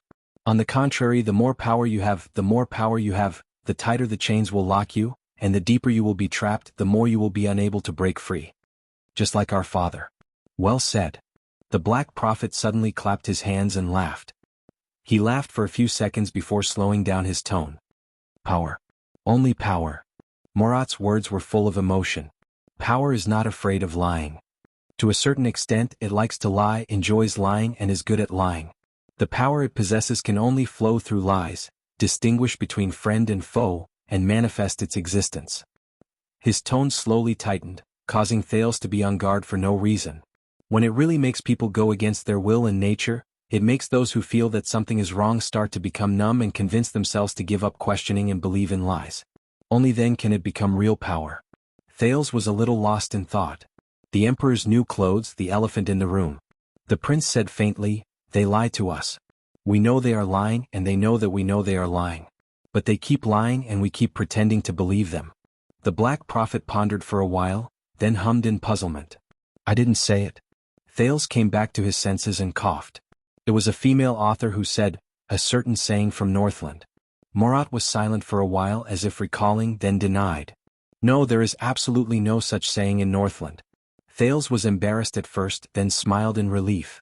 Indeed there isn't, he said without hesitation. I'm lying. The Black Prophet smiled. I know. Thales snorted softly. Yes, I know you know. He raised his head and looked at the road ahead. A door appeared at the end of the corridor. So, when I lie next time, please be understanding. Morat heaved a sigh of relief, seemingly satisfied. "Welcome aboard, Duke Thales." Thales was silent for a while. "My pleasure, Lord Hanson." The Black Prophet nodded and clicked his tongue. "But, you have to understand, when I know it but do not expose you, I am also lying." His words carried a deeper meaning. "Don't get too used to it." Thales' vision turned blurry. Distorted, Thales, distorted. They were all twisted and captured, including my father and elder brother. Thales was captured by power, enslaved and lost. In those chains they became something else. Indifferent tools, cold-blooded scum, suspicious tyrants, but they were no longer themselves.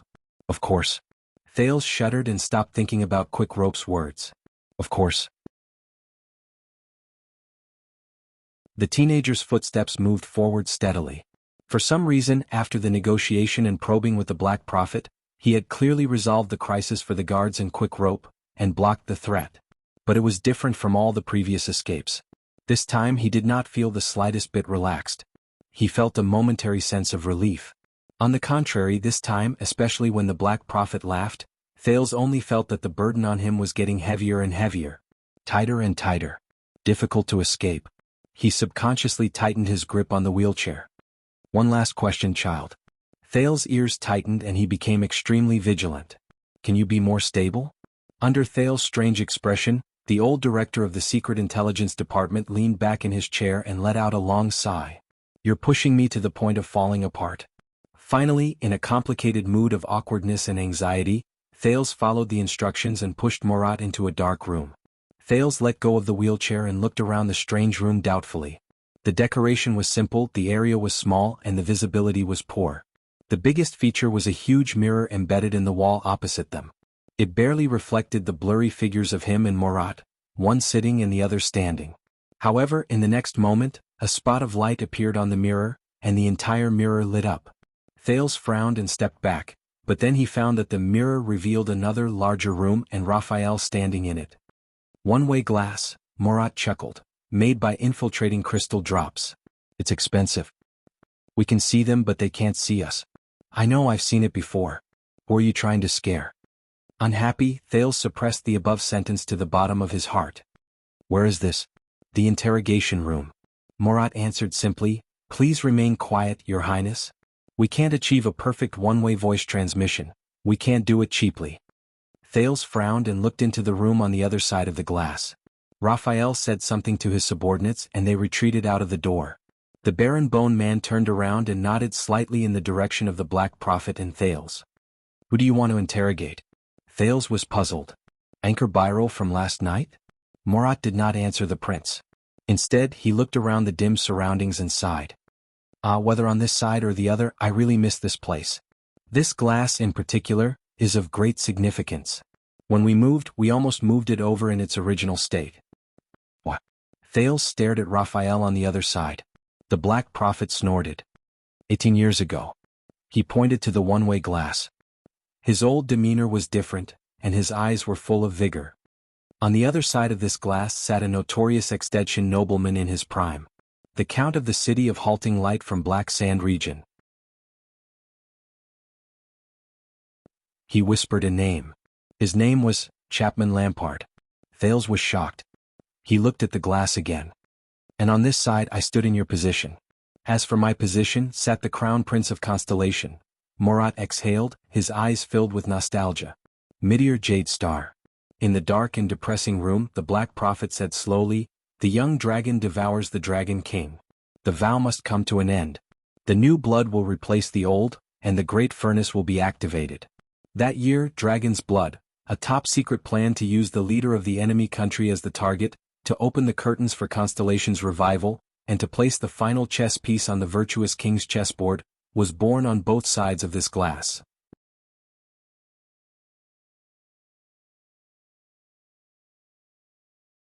Chapter 583.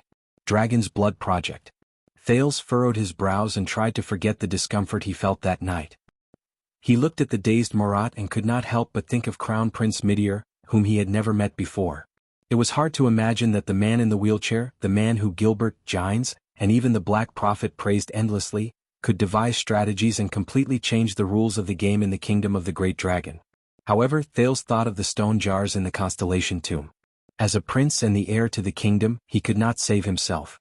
At this moment, on the other side of the interrogation room, the door was flung open. Thales snapped out of his daze. A man in luxurious clothes with a black hood and his hands cuffed was violently escorted in by two burly men to Raphael. "No matter who you are or what you want to do, we can talk about it." The man staggered all the way, looking battered and exhausted, but still tried to persuade the other party. Unfortunately, the burly men were unmoved. They roughly pushed the man onto a chair, pulled up the chain connected to his handcuffs, and cuffed him to a ring on the table. The only thing they did not remove was his hood. "Who is that?" Thales whispered, puzzled. But Morat only raised a finger, gesturing for him to calm down. The escorts left the interrogation room without looking back. For a moment, only the man's nervous breathing could be heard in the room. Then Raphael coldly walked behind him and pulled off the man's black hood. Seeing the light, the interrogator squinted his eyes and turned his head away.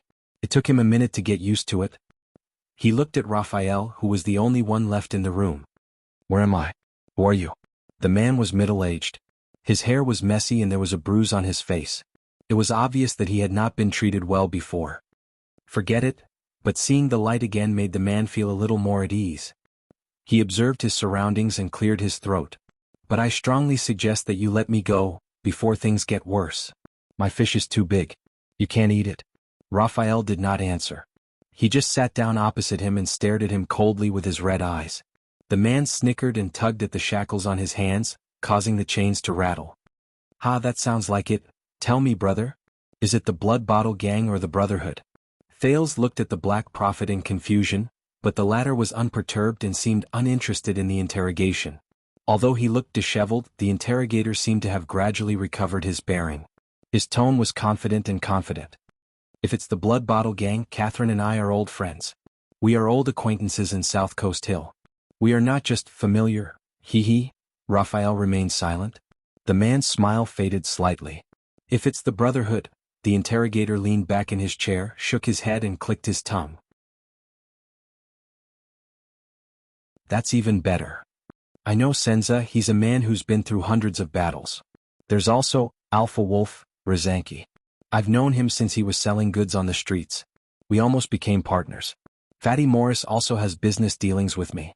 However, the Baron Bone man seemed to have made up his mind not to speak. He only stared intently at the other party. "If it's neither," the man calculated, and his expression changed again. "Then they must have come specifically for me." The interrogator left the chair and looked at Raphael seriously. "Who's your employer?" "Let me guess. Fragrance Chamber of Commerce? The Carpenters United Guild? Or some noble with a misunderstanding? Or some ignorant country bumpkin?" But the man thought of something and his gaze shifted. "I got it. Did my bumpkin subordinates hire you?" He leaned back in his chair and snorted. "They think that they can. All right, listen, the people who hired you are so poor. No matter how much they pay, whether it's 100 or 200, 1,000 or 2,000, I'll pay double." The man raised his hand with ease and tugged at the shackles, gesturing to Raphael. Raphael was unmoved. The man frowned. "If you're not doing this for money, for example, for friendship and loyalty, or if you're their relative, then listen to my advice. It's not worth it.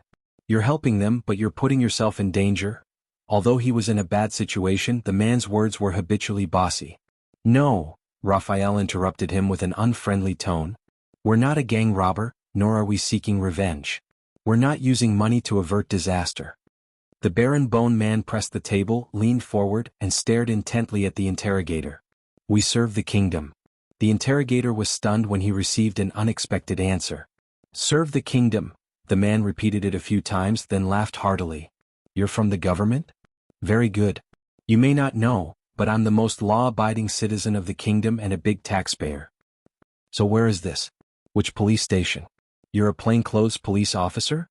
How should I address you? Where do you work?" He relaxed, tilted his head, and sized up Raphael. He smiled maliciously. "Most importantly, who's your boss?" Raphael was expressionless. "You don't want to meet my boss." Beyond the glass, Thales could not help but glance at Morat. The man narrowed his eyes and a shrewd glint appeared in them. "Oh, you can't be sure." Raphael twitched the corner of his mouth and flipped open a stack of documents on the table. "What's your name?" After knowing the other party's background, the man became very comfortable.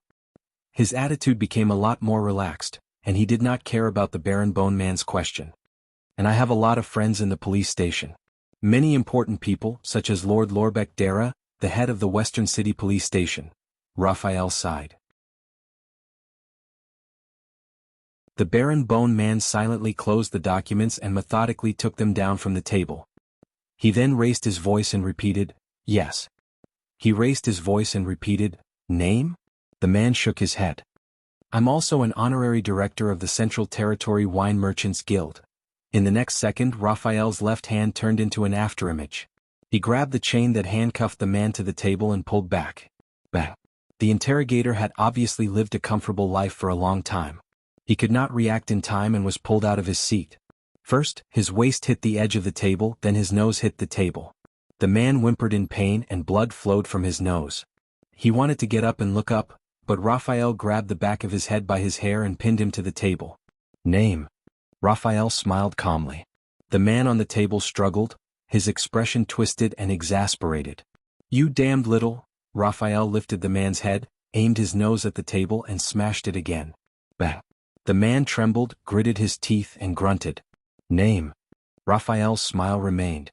The man's face was bright red, tears and mucus flowing, but his toughness was beyond expectation. "I know this process. Start with simple questions, let the prisoner get used to answering." Without waiting for him to finish, Raphael exerted force in his hand, turned the man's head, and pressed the interrogator's bleeding nose firmly against the table, grinding it back and forth. The man let out a muffled howl like a pig being slaughtered. Watching all this, Thales frowned. Beside him, the Black Prophet laughed softly, causing the black-veined vines on his knees to tremble. Raphael's next sentence was light, like the ravings of a lover. "Last name?" But it was different for the other party. F***ck, Moss? Moss. Under the intense pain, the man cursed, but he answered very quickly, "Yes. Degory Moss." He protested angrily. "Come on. You're working so hard, did you get paid overtime?" The corners of Raphael's mouth curled up slightly. At that moment, the Baron Bone Man looked sinister and awe-inspiring. He let go, and the interrogator named Degory was able to sit back in his seat. He covered his nose and gasped in pain, indignant. "F***ck. Damn it." Raphael took back the documents, but he frowned as he looked at the sticky puddle of blood, mucus and tears on the table. He shifted his stool and finally put down the documents at the corner of the table. "What do you do?" Degory pinched his nose and glared back fiercely. "And what do you do? A new temp?" Wait. Degory's expression changed and he hurriedly stopped Raphael, who was tugging on the chain again. "Answer me." The Baron Bone Man smiled brightly and shook the half-torn chain. "Or answer it." Degory looked at Raphael seriously, and finally confirmed the other party's gaze. "Why?" The interrogator heaved a sigh of relief as if resigned to his fate, and answered without hesitation. "I'm a wine merchant. I make wine and sell wine. I sell wine in the capital, and many of my customers are high-ranking officials and nobles." Degory gulped, his eyes never leaving the chain in Raphael's hand. "You know, bro, overstepping one's authority and overstepping one's responsibilities is nothing under normal circumstances, but if someone wants to mess with you from the inside, this is a good reason to fire them, Mr. Moss." Raphael ignored him and opened the document. "Many of the orchards, wineries, warehouses and shops under your name as well as other related businesses have recently closed down?" Degory rolled his eyes, trying to read the contents of the document, but Raphael raised his head, and the man quickly looked away. "If you want to pick a fight with the taxes, you can give up now." Degory cleared his throat. Back in familiar territory, he was once again in his element. City Hall, Police Department, Department of Finance, City Defense Team, Department of Discipline, all the departments in the capital can prove that I'm a law-abiding citizen, a great philanthropist who repairs bridges and roads. If I go to trial, I can hire the best defense lawyer. Many high-ranking officials and nobles will be willing to vouch for me, and even testify in court. In fact, I've not only paid enough taxes but I've also paid quite a bit more. You know, quite a bit. He stared at Raphael, his smile sly and arrogant, but the smashed bright red nose somewhat ruined his image. The chain in Raphael's hand tightened again. "So, Mr. Moss, why have you closed so many wineries and shops in recent weeks, and laid off a large number of workers?" Degory stared at the chain with a sour expression. "Well, let's be polite. I'm a businessman. What other reason could there be for closing them? Of course it's because the market is bad." Raphael raised his eyes. But you're one of the largest wine merchants in the Central Territory, the wine supplier for many aristocratic families' banquets. Degori raised his eyebrows and laughed fearlessly. Ah, so you know. Raphael still ignored him. So, the many people who work in your winery industry, farmers, workers, craftsmen, assistants, including a few venture partners and some raw material merchants upstream and downstream, as well as distributors and retail wine merchants, totals up to hundreds of people. Raphael looked at Degori. They intend to file a joint complaint and send you to trial. The wine merchant's expression changed. It was first indignation, then disdain. I knew it. He spat harshly, his eyes fierce. That bunch of little bastards, ungrateful bumpkins. On the other side of the one-way glass, Thales frowned at the Black Prophet. This guy is an experienced and cunning businessman, but I don't understand why I'm here to see this. Relax, Your Highness. Morat raised his finger to his lips and said softly, some things may be small, but you can see the big picture. Some things may be small, but you can see the big picture. Some characters may be small, but they can understand everything. Thales was stunned. On the other side of the room, Raphael smiled slightly. So, Mr. Moss, do you know why they're suing you? Why? Degori seemed to have regained his confidence. As you know, the wine market has not been doing well recently and sales have not been good. My cash flow is not good, and for the sake of costs, I have to relocate my business and make difficult choices. Closing down some wineries is just one of them. Raphael narrowed his eyes. Really? As if he did not hear Raphael's suspicion, Degori continued to speak. In the process, I may have had some minor disagreements with a very small number of employees on the issue of salary. Raphael smiled coldly. So, you've owed your subordinates wages on credit for a long time, and even owed your partners money, including the purchase money for upstream and downstream security deposits, and not counting the usual embezzlement, and you're just going to let it go?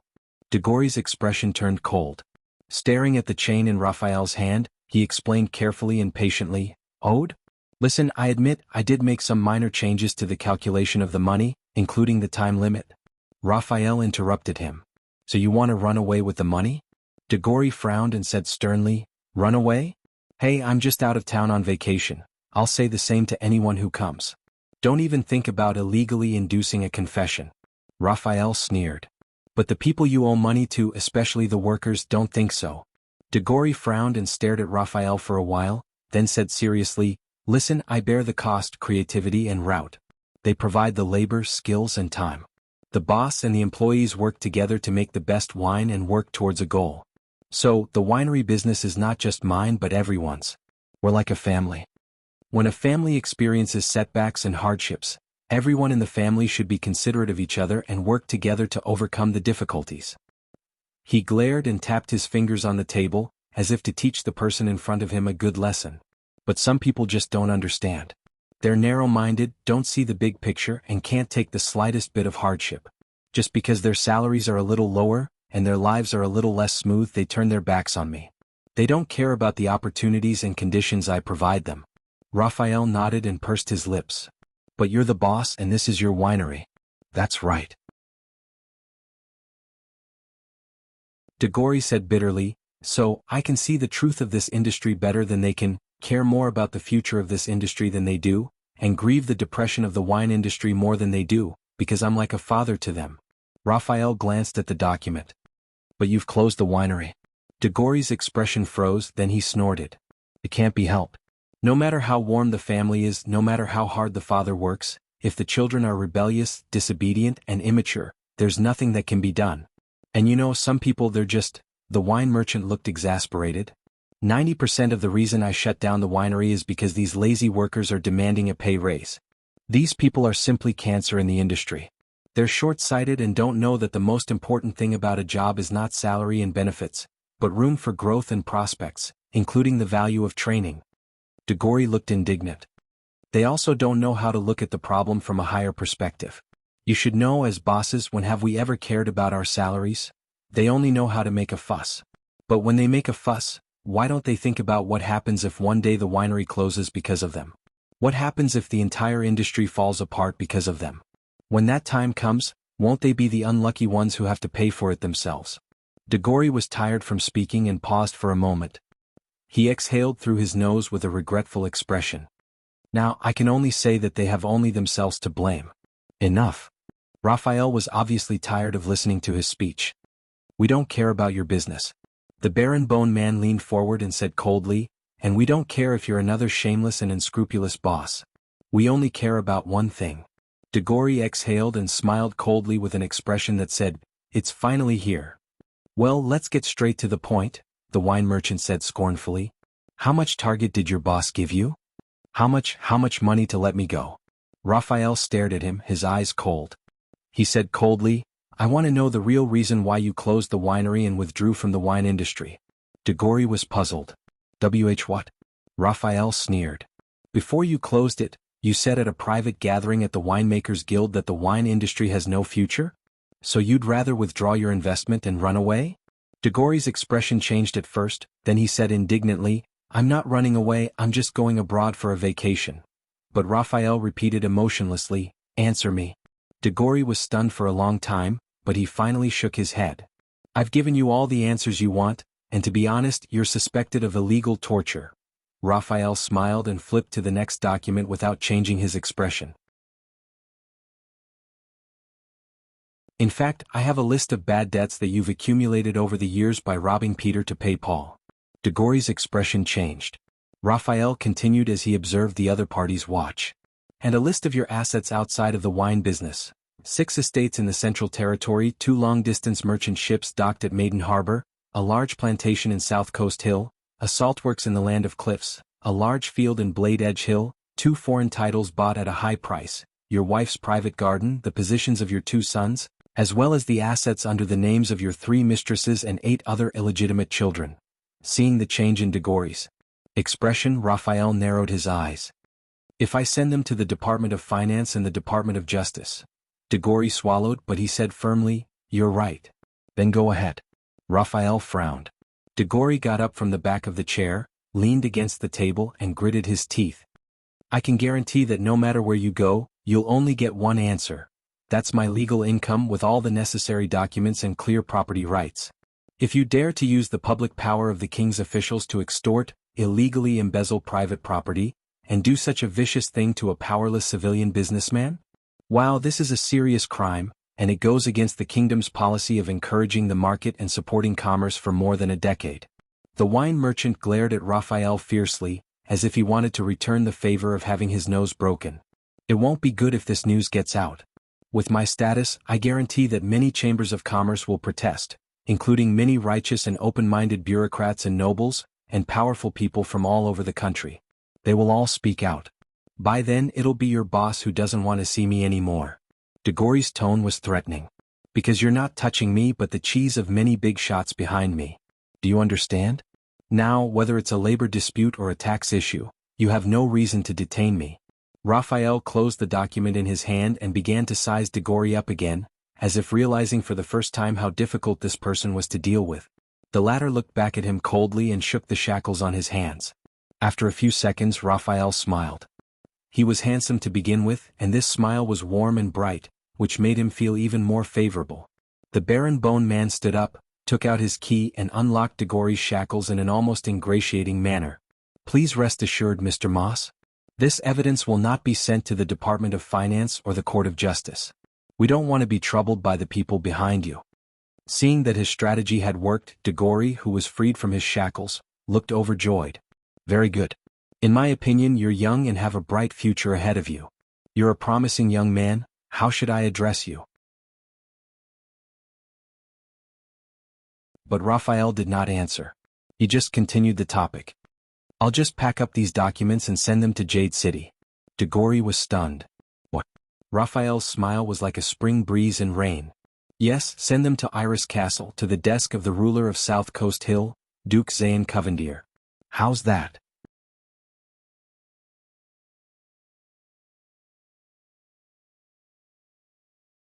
Chapter 584.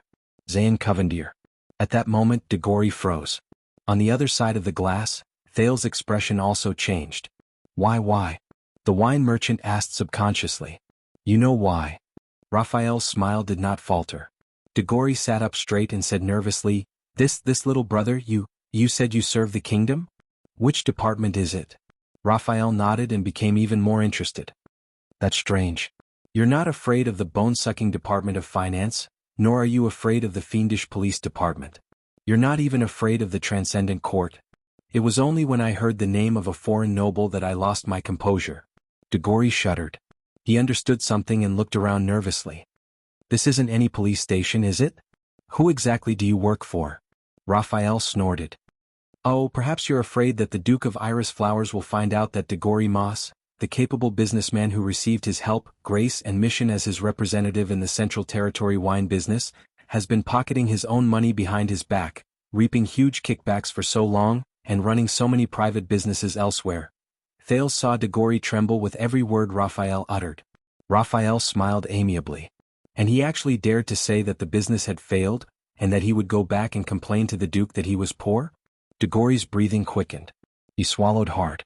Listen, little brother, there must be some misunderstanding between us. I don't understand a single thing you're saying. Raphael picked up the documents and left his seat, looking like he was going to pack up and leave. Don't worry, we will arrange for a carriage to send you home with great fanfare in front of everyone to thank you for your cooperation and confession, right after the evidence is sent to Jade City and into Duke Zayan's hands. Degori froze. The confidence and arrogance on his face were gone. You can't? He wanted to say something, but he was tongue-tied. Raphael turned his head sideways and smiled wickedly. He threw the last straw. After all, you know that the kingdom's secret intelligence department is not allowed to interrogate people illegally. In that second, Degori shuddered violently. What? You said you're the king? What king?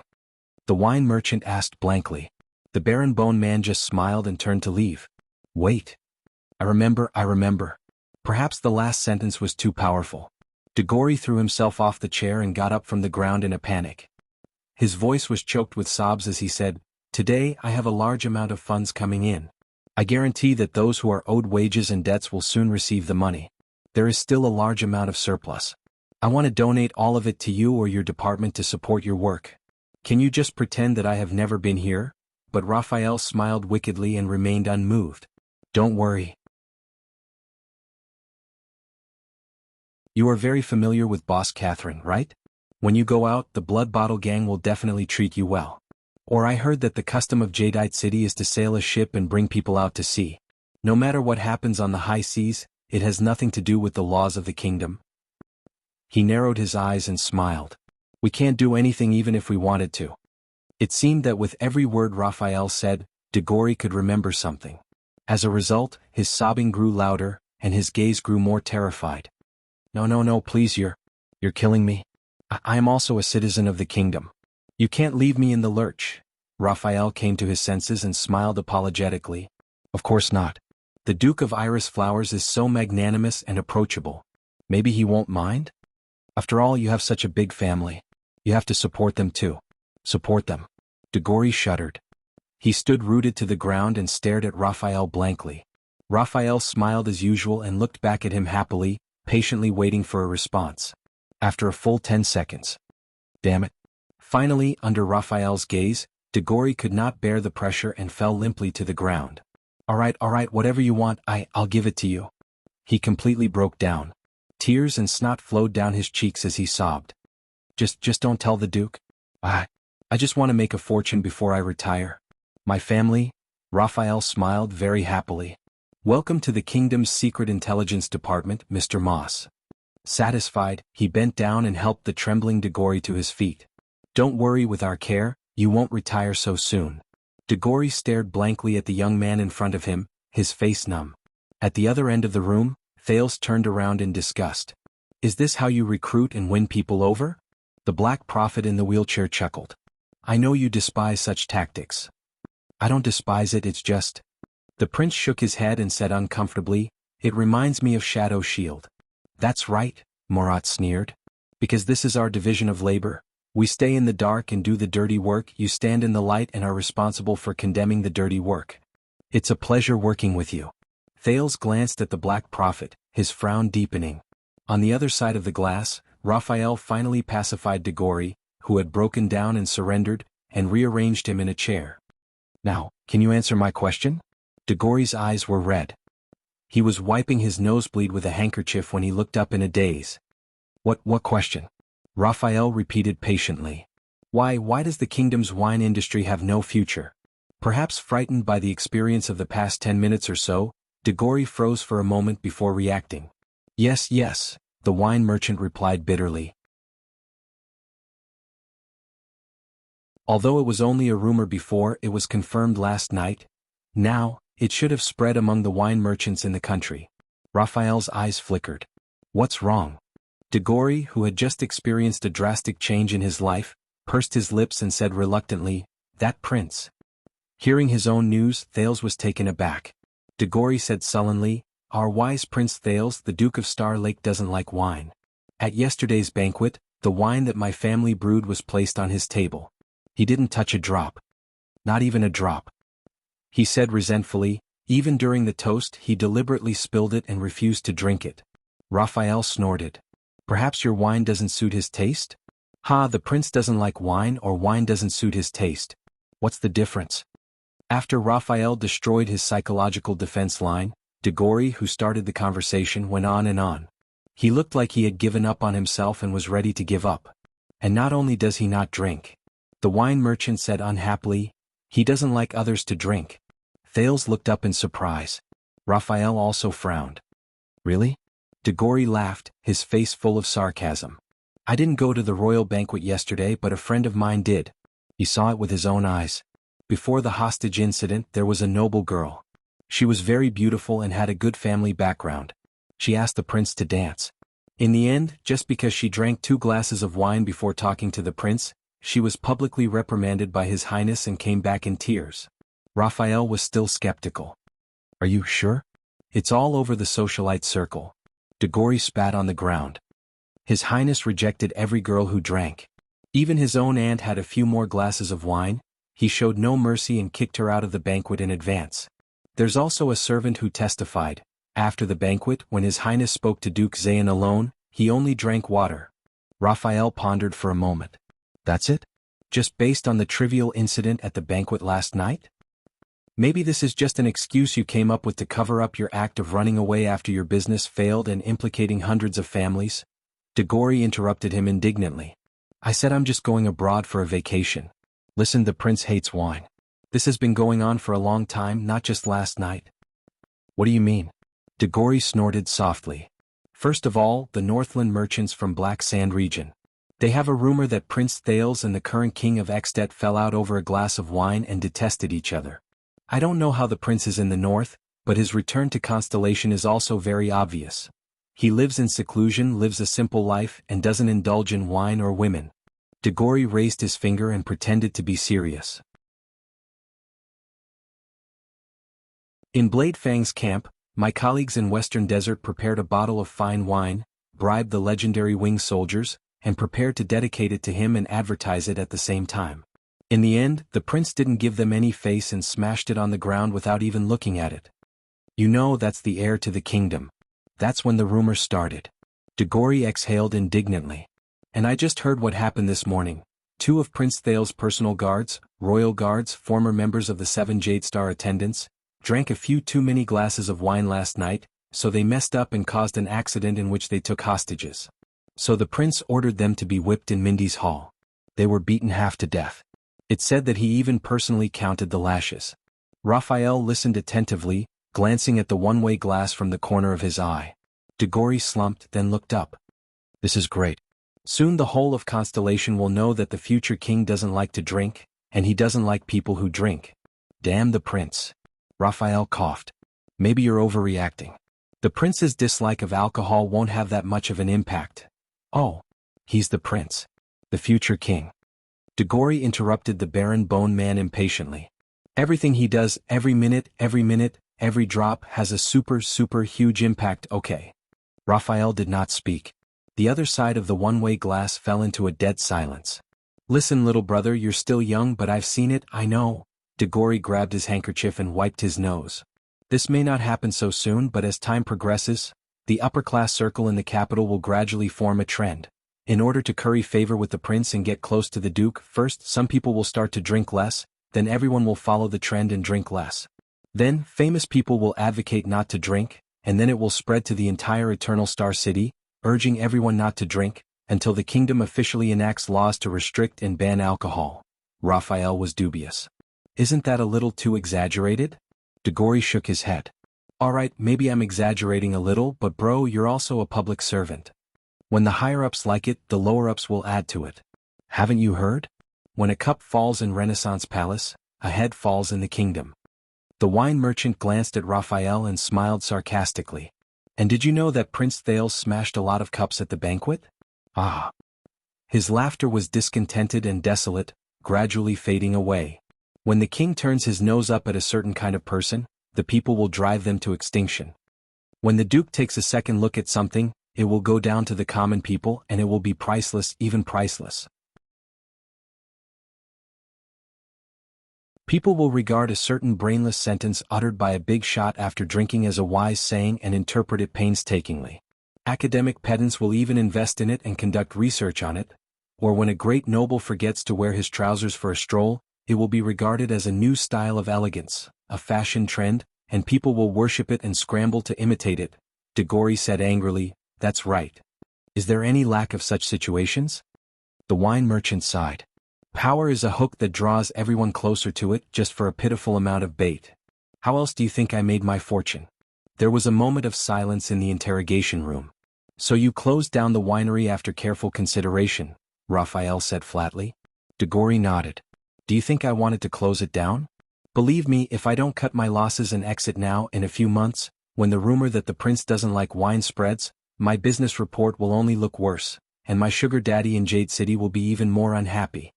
And I'm not the first person to know, the market has a better nose than I do. Gold coins only follow power. He pouted.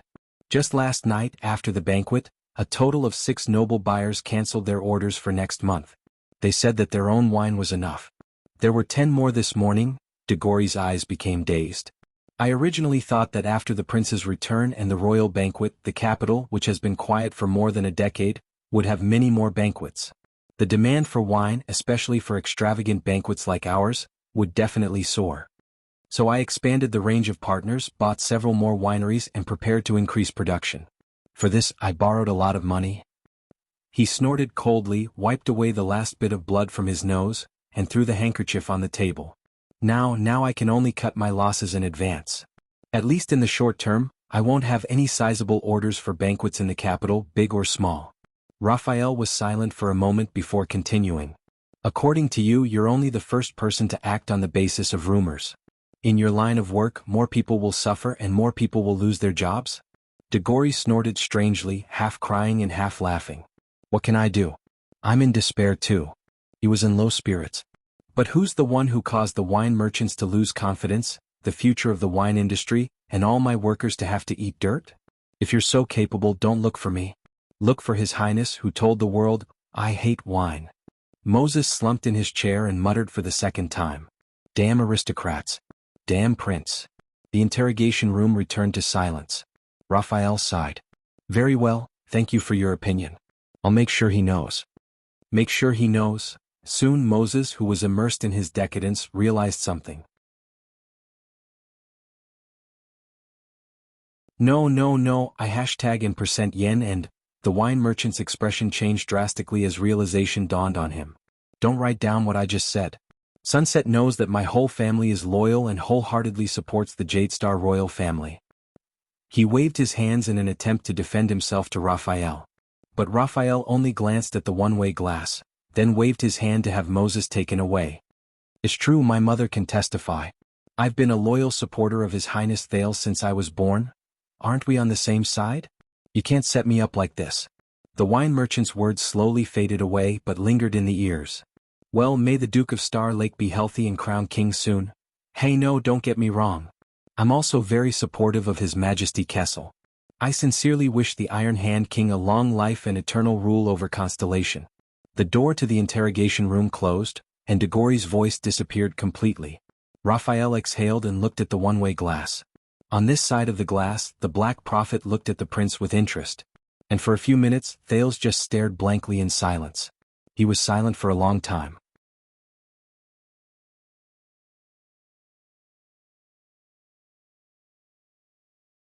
Chapter 585.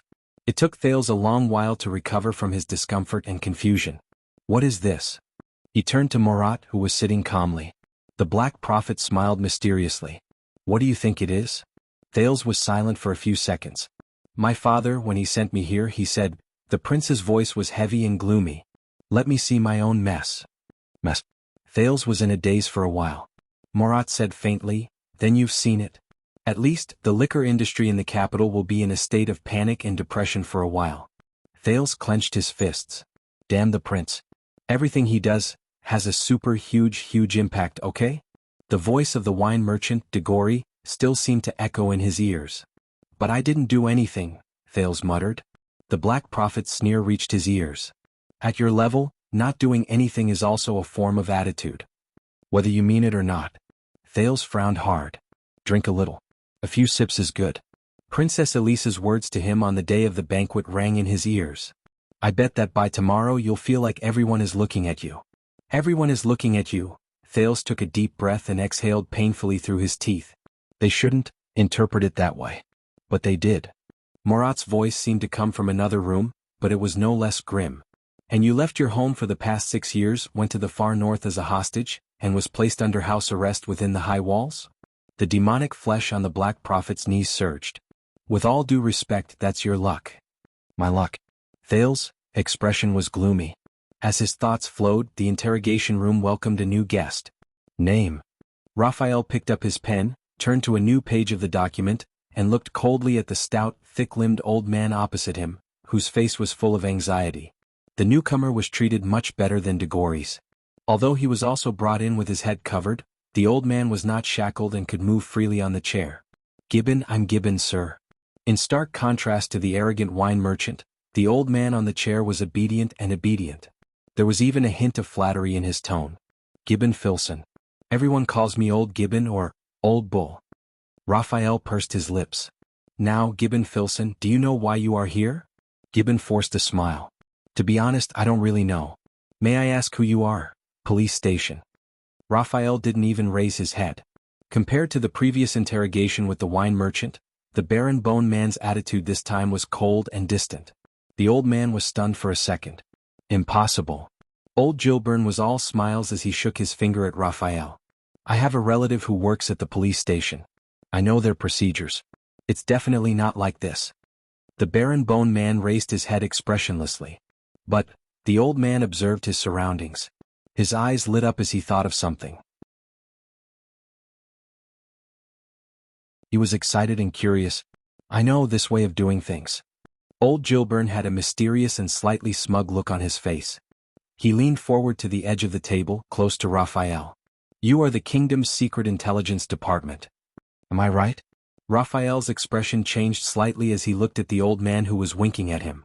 I've experienced it. A long time ago when there was that serial blood-sucking murders in the capital. Old Gilburn nodded with a sinister smile, obviously eager to show off. The famous time-limit police officer fought with the people from the secret intelligence department in my shop. Bang. Raphael tapped the table and interrupted Gibbon. That's right. You're absolutely right. The Baron Bone Man's gaze was profound and mysterious. He approached old Gilburn and said softly in a tone as if he was telling a ghost story. We are the kingdom's secret intelligence department. We work for the Black Prophet. In that second, the old man's smile froze on his face. On the other side of the glass, Thales frowned and turned to Murat. But the old man in the wheelchair was unperturbed. What? Old Gilburn blinked in disbelief as he looked at Raphael's unfriendly gaze.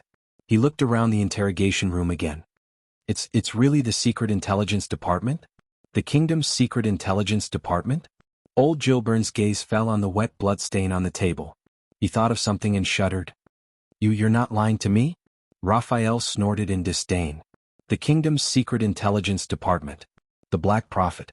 The kingdom's secret intelligence department who had a target of killing 10 people every day. The Black Prophet who bathed in the blood of children every night. Gilburn first smiled uneasily as he thought of all kinds of mysterious legends. Then he huddled in his chair. His gaze was fixed on a small spot on the edge of the table. He did not even dare to breathe loudly. First of all, I'm not a child anymore. The Black Prophet won't like it. Then, I hope I'm the 11th person who came here today? Thinking of this, Gilburn wanted to cry but had no tears. So, old Gilburn, what do you do? What do I do? Gilburn repeated blankly at first. When he came back to his senses, He cleared his throat fiercely and began to tremble visibly. I run a blacksmith shop in Twilight District. I've been doing it for many years. Smithing. Smithing? Raphael sneered a few times. The old blacksmith trembled back and forth with the rhythm of his sneer. I heard that you received a big deal this morning? A big deal? Old Gilburn's face paled and he quickly composed himself. Yes, a business deal. It's not a big deal, just a small deal. Old Gilburn put on a long face and tried to curry favor. Ahem, it's not exactly a small deal. It's considered medium. Raphael grunted and raised his pen without looking up. I swear. Old Gilburn's expression changed and he suddenly raised his voice. I've never forged prohibited weapons and equipment. Raphael was startled by the old blacksmith's sudden outburst. Military swords, military axes, military hammers, battle helmets, battle armors, battle stirrups, battle shields, crossbow parts, catapult parts, mystic gun stocks, crystal drop alloys, kitchen knives longer than half a foot, steel spear tips, killing arrowheads. I have all of these nuisances. Old Gilburn's mouth rattled without pause. He paused at the last sentence. Never forged. He stared at old Gilburn in denial. Raphael, who was ready to torture old Gilburn, put down his pen and was silent for a while as he watched the nervous and trembling old Gilburn. So, you're quite familiar with prohibited items? Old Gilburn trembled again. He realized something and had a bad feeling about it. He desperately squeezed out a smile. I'm just concerned about the law. Well, obeying the law. Raphael looked at the document and raised his pen again. Old Gilburn quivered. I definitely didn't sell it to them. Absolutely not. Raphael, who was startled again, put down his pen helplessly. Them? Gilburn's expression froze. He looked away, rubbed his chin awkwardly and muttered in a low voice. It's them. Raphael got the hang of it. He put down his pen and closed the document. He leaned back and snorted coldly. The Baron Bone Man's action frightened the blacksmith so much that he instinctively trembled and danced. But they're nobles. Even if they don't have a noble title, they're at least second-generation hedonistic sons of officials. It should be legal. Raphael exhaled, crossed his arms and narrowed his eyes. Gilburn was startled again and quickly changed his words. Even if it's illegal, they have a way to avoid it. I had no choice but to sell it to them. Raphael tilted his head and looked at the other man. Gilburn's expression changed again and he said loudly, I only took the deposit. He raised his hand and shouted, I haven't delivered the goods, made the proofs, drawn the drawings and even the materials. Gilburn explained nervously, fumbling to take out an expensive piece of paper from his pocket. Look, all the orders from those customers are here. All of them. Raphael looked at the trembling order form in the old blacksmith's hand in bewilderment. He didn't seem to. Have he asked anything? All right. The Baron Bone Man took the order with mixed feelings. No one knew the helplessness in his heart. You're much easier to talk to than the last one. Maybe I should go back and check this old man's background. See if he's a distant relative of the Caribbean family? After handing over the order form, Gilburn put on an aggrieved expression of, I've done meritorious service for the kingdom. He asked cautiously, this shouldn't be illegal, right? Even if it is, can this be considered as surrendering? Raphael looked at the order form and snorted casually, scaring old Gilburn once again. Let's see. Raphael read aloud so that the person on the other side of the glass could hear. XXX hereby orders a long sword with the following requirements. One look and you'll know it's used by nobles. The material must be good, the color must be awesome, the luster must be shiny, and it must be easy to maintain. The heavier it looks, the better, but in fact, the lighter, the better. It's best to make it slightly old and leave some traces so that people know it's often wielded in battle. On the other side of the glass, Thales also frowned. Under Gilburn's nervous and fawning gaze, the Baron Bone Man continued to read the first line of the order form. The grip must be comfortable, the sound of the wind when swung, the attack must be effortless, the defense must be effortless, the style and design must show heroic spirit and chivalry, elegance and firmness, fashion and classical, gorgeous and simple, simple and profound. Most importantly, it must look handsome when carried so that it's convenient for the painter to paint from all angles. Raphael looked up in confusion. What's this? An invincible holy sword among knights that slays gods and demons? Well, The old blacksmith rubbed his hands in embarrassment and lowered his head shyly. Party A. With a strange expression, Raphael did not continue to read the other items on the list. Then do you know what they're going to do with the things on these orders? Old Gilburn rubbed his fat belly. Hee, you know these customers are nobles, of course I don't. Raphael made a nasal sound contemptuously. But I happened to hear it. Old Gilburn's expression turned serious and he corrected himself in time. Raphael glanced at him sideways. These noblemen come one after another to order weapons. Most of them are going to. Old Gilburn paused and smiled obsequiously. Despite having expected it, Thales still tensed up. Raphael pondered and nodded. Do you know why? Speaking of this, old Gilburn was enraptured. What else can it be? Of course, it's because the Duke of Star Lake solved the case like a god last night, and he's strong and agile. He defeated the kidnappers in an earth-shattering duel, and the news spread throughout the capital. So now the noblemen are all... At that moment, Thales felt a buzz in his ears. But, didn't he make it very clear that he wanted to eliminate the impact? Since we're going to enjoy its convenience once and for all, we have to bear its price once and for all. But why? Why would there still be people? At that moment, Thales did not dare to look at the Black Prophet's reaction. He forced himself to turn his attention back to the interrogation room. There was a pair of noble brothers who said they wanted to duel with father because he snatched their sweetheart at a banquet, regardless of seniority. Oh my, look at this! Old Gilburn's eyes shone as he recounted the gossip. They even ordered 2 weapons and specified that the material and style must be exactly the same to show fairness, because they were going to duel with each other after killing father. Then I said, what about father's sword? So they ordered a 3rd one. Don't you think that's silly? Raphael looked up. The blacksmith choked on his words. Listen carefully. There's a shortage of materials, the furnace is cold, the apprentices are on strike. Raphael's voice was flat. Or you fell in love with a quiet, graceful, coquettish little widow in the countryside, and planned to sell the shop, quit, and go back to marry her. Huh? Quiet, graceful, coquettish and coquettish? Old Gilburn was confused. You know, Raphael paused, his expression unchanged. Party A, the Baron Bone Man coughed. But I don't care what reason you use. Raphael coldly handed the order back to old Gilburn. Refund the deposit and cancel this batch of orders. The old blacksmith was slightly startled. Cancel? This is such a big order. Raphael ignored him and took out a document and pushed it in front of Gilburn. If there's no problem, take a look at this confidentiality agreement, sign it and you can go. Old Gilburn looked at the agreement and rubbed the order in his hand reluctantly. Well, I don't have any good reason to cancel the order in such a short time. Bang. Raphael suddenly moved. He grabbed Gilburn's hand, his gaze as sharp as a sword. Then put on a bandage for 2 months and say your arm is broken. Gilburn was scared silly and allowed the Baron Bone Man to hold his wrist. Go to the Department of Finance and show them the seal on this agreement, Raphael said calmly. Someone will pay for the breach of contract and the bandage. Old Gilburn felt wronged. But it's no use. He tried to argue. There's more than one blacksmith in the capital, although I'm indeed the best, but I'm alone. Those foppish brats will definitely go to other shops. Why don't I make a few shoddy and unkillable? Be gentle. Amid old Gilburn's screams, Raphael tightened his grip on his wrist and threatened. So, you want us to pay for the medical expenses as well? Old Gilburn choked out a few sobs and put on a smile that was uglier than crying. He picked up the pen and signed obediently, expressing his firm support for the decision of the kingdom's secret intelligence department. Very well. Raphael released the blacksmith who was gasping for breath. Hurry up, we still have to rush to deliver the agreement to the others, or pay for their medical expenses. The Baron Bone Man said coldly. Old Gilburn, who was rubbing his wrist and crying, immediately perked up.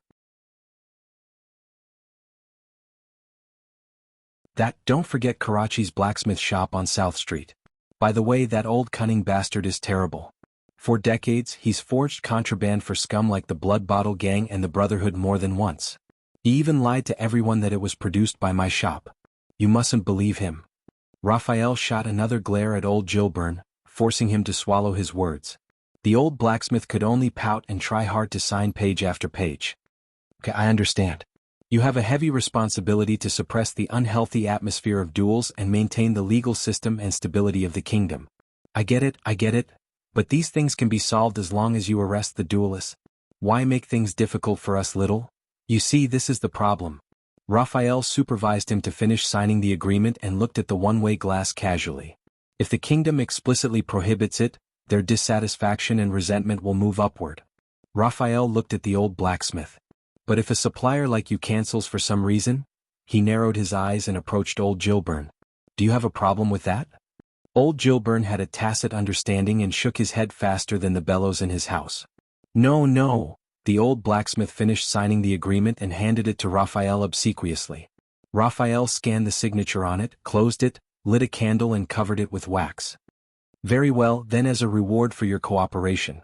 In the next few months, there will be a large demand for equipment for the regular army of the royal family. They will even have to recruit blacksmiths to forge it directly. There will be a large number of new orders. Gilburn's eyes lit up in surprise. But only for the army and the person who holds this agreement. Raphael narrowed his eyes and held up the sealed agreement. Do you understand? On the other side of the one-way glass, Thales watched in silence as the ecstatic old Gilburn was put on a hood and taken out of the interrogation room. I'm sorry. Murat, who was in a wheelchair, picked up a cup of tea and chuckled. Raphael rarely deals with these small matters at the grassroots level. He's not very skilled. But don't worry, we will have someone talk to the craftsman later and follow up on his mental health regularly to ensure that he won't resent you or even slander you. Or, there will be news of orders for specialized weapons for duels. Looking at the Black Prophet's meaningful smile, Thales felt increasingly uncomfortable. I thought that the nobles of Constellation would despise Extet's customs. The prince stared at a stain on the glass and said with difficulty. Murat put down his teacup. Duels have always been a martial ethos that originated from the empire. In the primitive times, it carried the spirit of chivalry and filled in where justice could not reach. The old man in the wheelchair was unperturbed, as if he was an outsider. Do you know how many centuries, how much blood, how many tragedies, and how many lives our ancestors paid from the Imperium to the kingdom, in order to get rid of the outmoded customs that gradually fell behind with the development of time and disregarded justice and tore apart the internal structure? His words were like a blade, cutting into Thales' heart over and over again. But now, what people see is only the deeds of the North Star, and they are scrambling to follow him. Especially the story of how you used your wisdom to avoid being killed in Extet in the name of a duel. Plus your supreme demeanor last night, which won the hearts of countless boys and girls. The Black Prophet shook his head and did not continue. But that was enough. Thales was expressionless. That was what he brought to the Constellations? Saving Doyle and Anchor but ultimately causing the death of even more people? No matter what, you always want to find a way for everyone to be happy, a perfect choice that meets the highest expectations in your heart. King Kessel's words reverberated in his ears. It's best to be uneventful and harmless. Avoid the ugliness and sacrifice that you don't want to face the most. Thales raised his left hand with difficulty and looked at the scar on his palm. But doesn't the damned fate give you a damned response every time? Just as Thales' thoughts were heavy and his heart was in turmoil, the interrogation room welcomed a third guest. This time, it was a noble who entered the interrogation room. His clothes were low-key but classic, and his posture was relaxed and arrogant. He sat steadily on the chair. Similarly, he was not shackled. His performance was steady and his bearing was extraordinary. As if he was the interrogator. I know who you are. Raphael also changed his way of asking questions. His words were concise and went straight to the point. And I believe that you also know who we are. The noble across the table slowly raised his eyes. He did not look around like old Gilburn, nor did he put on a fierce front like de Gory. Of course. You are the darkness of stars. The noble said slowly. But what I don't know is, without the king's warrant, does the Secret Intelligence Department still have the power to secretly interrogate the kingdom's nobles? His gaze was fixed on Raphael, unbearably sharp. Raphael smiled. Of course not, so this is just an interrogation. The Baron Bone Man did not ask for his name, so Thales had no way of knowing. I see, the noble sneered and made a sarcastic remark. It seems that your interrogation invitation is a sack and rope? But the Baron Bone Man, who was eloquent and had even sparred with Thales verbally, did not dwell too much on words. Obviously, judging from the previous two interrogators, Raphael was adept at dealing with different targets in different ways, and had achieved many successes. 2 weeks ago you came to Eternal Star City from Blade Edge Hill. Raphael flipped through the records, his gaze also becoming sharp. And a week ago, You secretly ordered a weapon from a blacksmith named Karachi on South Street in Twilight District? A noble from Blade Edge Hill, Thales thought silently. The noble's gaze froze and he was silent for a while. Raphael did not rush him. The atmosphere in the interrogation room became very oppressive. Finally, the noble snorted. Even a civilian has the right to carry a weapon for self-defense when traveling. And I'm a noble of the kingdom with the right to carry an armed force. Did I break the law by carrying a sword for self-defense? Raphael smiled kindly. Of course not. But either you are a supreme class elite or your enemy is, Raphael said with a click of his tongue. Otherwise you wouldn't need to order a total of 20 long swords, right? The noble from Blade Edge Hill's gaze turned cold. If you want to accuse me of treason, he said flatly, these weapons are not enough evidence in Eternal Star City. Thales, who was listening to the interrogation, had a hunch that this was not an easy person to deal with. I know. But Raphael sounded relaxed. So what do you want to do with them? Or should I say, what do you want? The noble tightened the corners of his mouth and stared intently at Raphael. He seemed to be struggling with his thoughts. After a while he said, as a member of the Secret Intelligence Department, why ask when you already know the answer? Raphael narrowed his eyes and smiled. But I want to hear it from you. The noble from Blade Edge Hill snorted angrily. He then turned to the one-way glass and looked straight at Thales. Who's behind the glass? Thales was startled. But Murat, who was beside him, was as steady as ever and not surprised at all. It seems that this noble is quite knowledgeable. Having his trick seen through, Raphael did not panic. No matter who it is, isn't it exactly what you want, to be seen and heard by more people? The noble frowned slightly. Raphael beamed and gestured for him to go ahead. A few seconds later, the noble shifted his gaze away from Thales. We, some nobles of Blade Edge Hill, for various reasons, have lost their land, power, or position. We want to jointly. The noble paused for a moment and found a passable word. Appeal. Raphael nodded. Where to appeal? The noble's expression was cold as he spat out a place. Mindy's Hall. Thales' eyelids twitched. Go to Mindy's Hall, to appeal? No. He thought of Anchor at the banquet and his mood plummeted again. How many people? Raphael asked casually. 13, the noble answered without hesitation. Barons, lords, noble knights and many others are rushing to join us. All for the sake of justice. Justice. The weight of the word hammered heavily in Thales' heart. So, at least 13 nobles and their attendants and servants will be armed to the teeth and jointly appeal to the Duke of Star Lake. Raphael sighed, feeling rather helpless. At that time, if some people get emotional and cause trouble, even the police officers, Jadestar Private Army, and the Royal Guards won't be able to suppress the matter so easily, right? The noble glanced at him. Just to make our stance clear, we have no intention of harming anyone. Raphael chuckled and asked further. Then why Mindy's Hall and not Renaissance Palace? The noble stared at him with an unfriendly expression. You want to imitate that idiot from last night, Raphael said what he was thinking. Find the Duke of Star Lake's tutelage, take advantage of his recent return and lack of worldly experience, and bring your swords to the meeting. Make a big scene. Big scene. Thales' gaze was unfocused. If you don't kill, no one will listen. If you don't shock the world, there is no way out. If you don't wallow in degeneration, you will suffer. Please tell me, Your Highness. What kind of logic is this? That night, Anchor's indignant gaze when he held a hostage and barged into the banquet to force an abdication reappeared in his mind. We're not imitating, the noble seemed offended. We're determined to be earlier and smarter than that idiot from Western Desert. Raphael clicked his tongue. But you must have been encouraged by the precedent, especially since that idiot survived. So you've made up your mind to knock on Prince Thales' door and force him to see a problem that only His Majesty can solve? Encouraged by the precedent? A problem that only His Majesty can solve. Thales subconsciously clenched his fists, but then he remembered that the Black Prophet was still watching from the side, so he forced himself to loosen his fingers. He's also a Jadestar. The noble leaned against the back of his chair. His speech was neither fast nor slow, and his words were clear. He held the Northland hostage, went on expeditions to the desert, and was even revered by many noble families including the Four-Eyed Skull.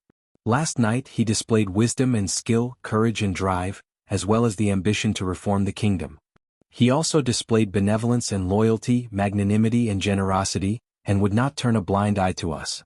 Raphael nodded as he listened and said sarcastically, And this is your repayment to the great philanthropist, Prince Thales, as a group of loyal subjects and good aides. Carrying 20 swords and visiting Mindy's hall as if to force an abdication? The noble of Blade Edge Hill suddenly looked up. He's our future king. His voice was like steel and each word weighed a ton, making it difficult for Thales to breathe. He can afford it. Raphael was silent for a while and did not look at the one-way glass. But if he doesn't want to, and it's not convenient for him to meddle in your messy affairs that involve the interests of many parties and can't be resolved, then he's not fit to be king, the noble said decisively.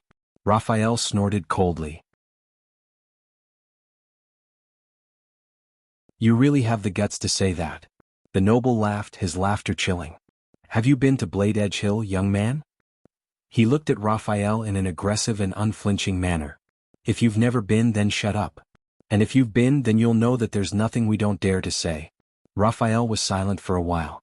Thales could feel that the Baron Bone Man was at a disadvantage.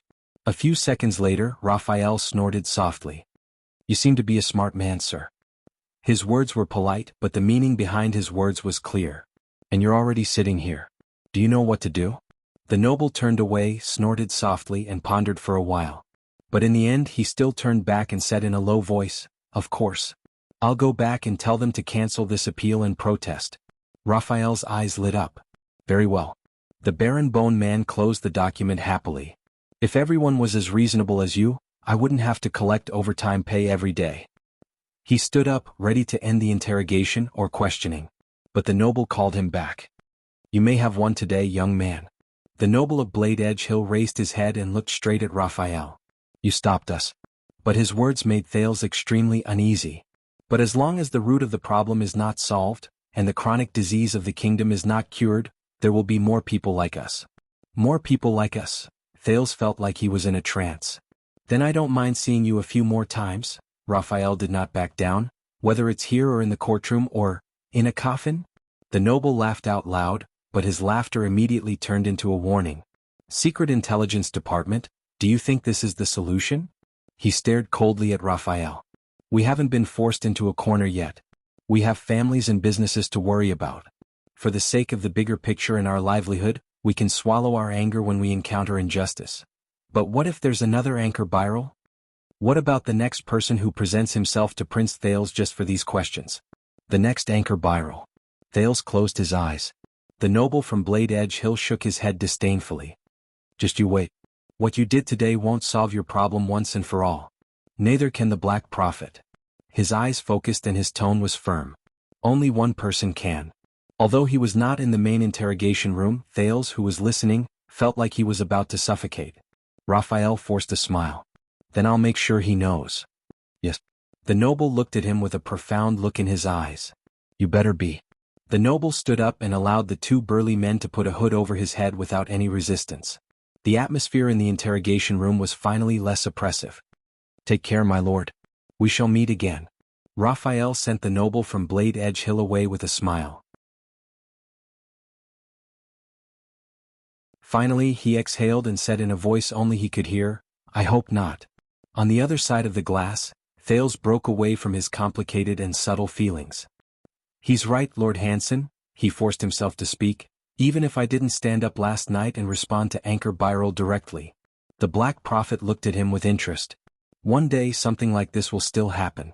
My identity will definitely attract this kind of accident again. Thales gritted his teeth. This has nothing to do with my actions last night? Marat took a deep breath and endured another unusual movement of the vines on his knees. Perhaps you're right, and of course you can convince yourself that so that your actions last night seem justified and justified. The Black Prophet closed his eyes. If he did not look at his lower body, he would look like an ordinary old man resting with his eyes closed. But you know, this is not what I want you to see. Thales looked up abruptly. Raphael. He spoke loudly. His voice traveled to the other end of the interrogation room. Raphael calmly turned around and bowed to the unseen nobleman through the one-way glass. How much more? Thales' breathing was erratic. He clenched his fists, gritted his teeth and raised his voice. Cases like this that are related to my behavior last night as well as the things that have happened since my return? How much more? Raphael did not answer immediately. He remained silent and bowed again to the mirror. Until Thales realized that he was waiting for the Chief of Intelligence's permission. But the Black Prophet beside him did not say a word. Raphael. He would not listen to the prince's orders. An inexplicable anger suddenly flared up. It flared up Thales' already inexplicably depressed heart. It even triggered the sin of Hell's River. This beast was scratching at his blood vessels again. This made him feel as if he had immense strength and boundless anger, but nowhere to vent it. He could only suppress it. Raphael. The Duke of Star Lake tried his best to ignore his terrible state. Answer. I. A few seconds later, perhaps sensing the Duke's anger, or perhaps understanding the meaning of Murat's silence, Raphael spoke faintly. Quite a lot. Just what the butts found today. There are 4 more sections. Butts. The prince's butts. Thales felt as if his fists were about to explode. But Raphael's words continued.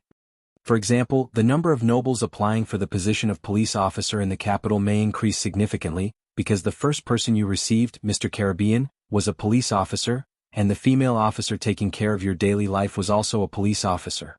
Another example, the number of members of the Glass Chamber of Commerce will increase dramatically, and there will be a large influx of funds.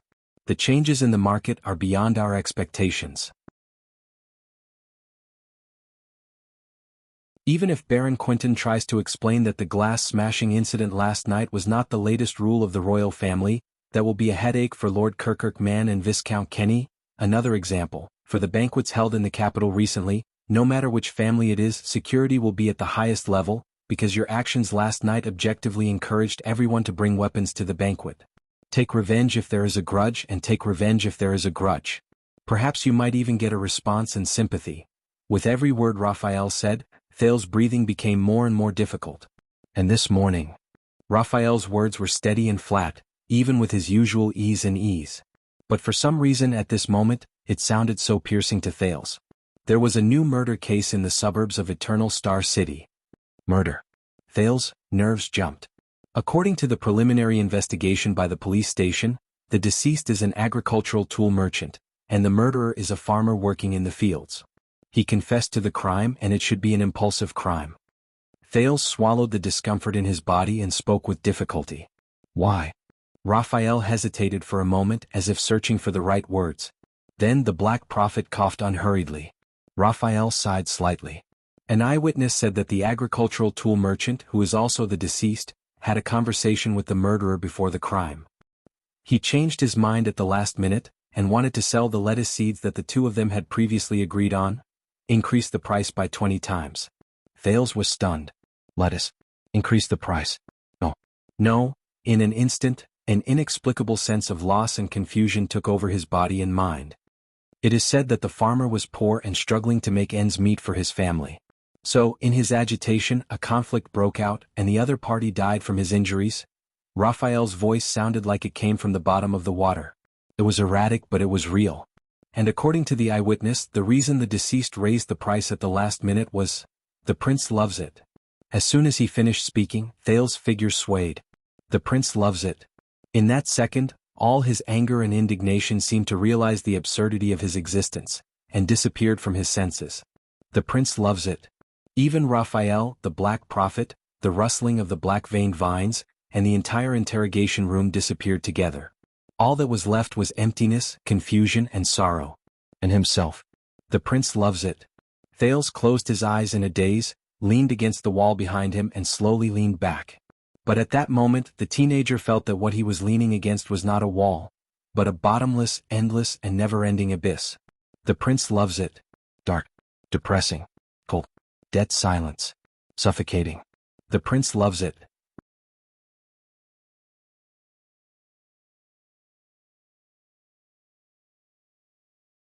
Chapter 586. In the dark interrogation room, Thales leaned against the wall without realizing it. His face was completely submerged in the darkness. The Black Prophet stroked the armrest of his wheelchair and observed the black-veined vines squirming on his knees as if they were breathing. He did not even look at the prince. At this moment they seemed to have reached a tacit understanding. Only Raphael's voice still came from the other side of the glass.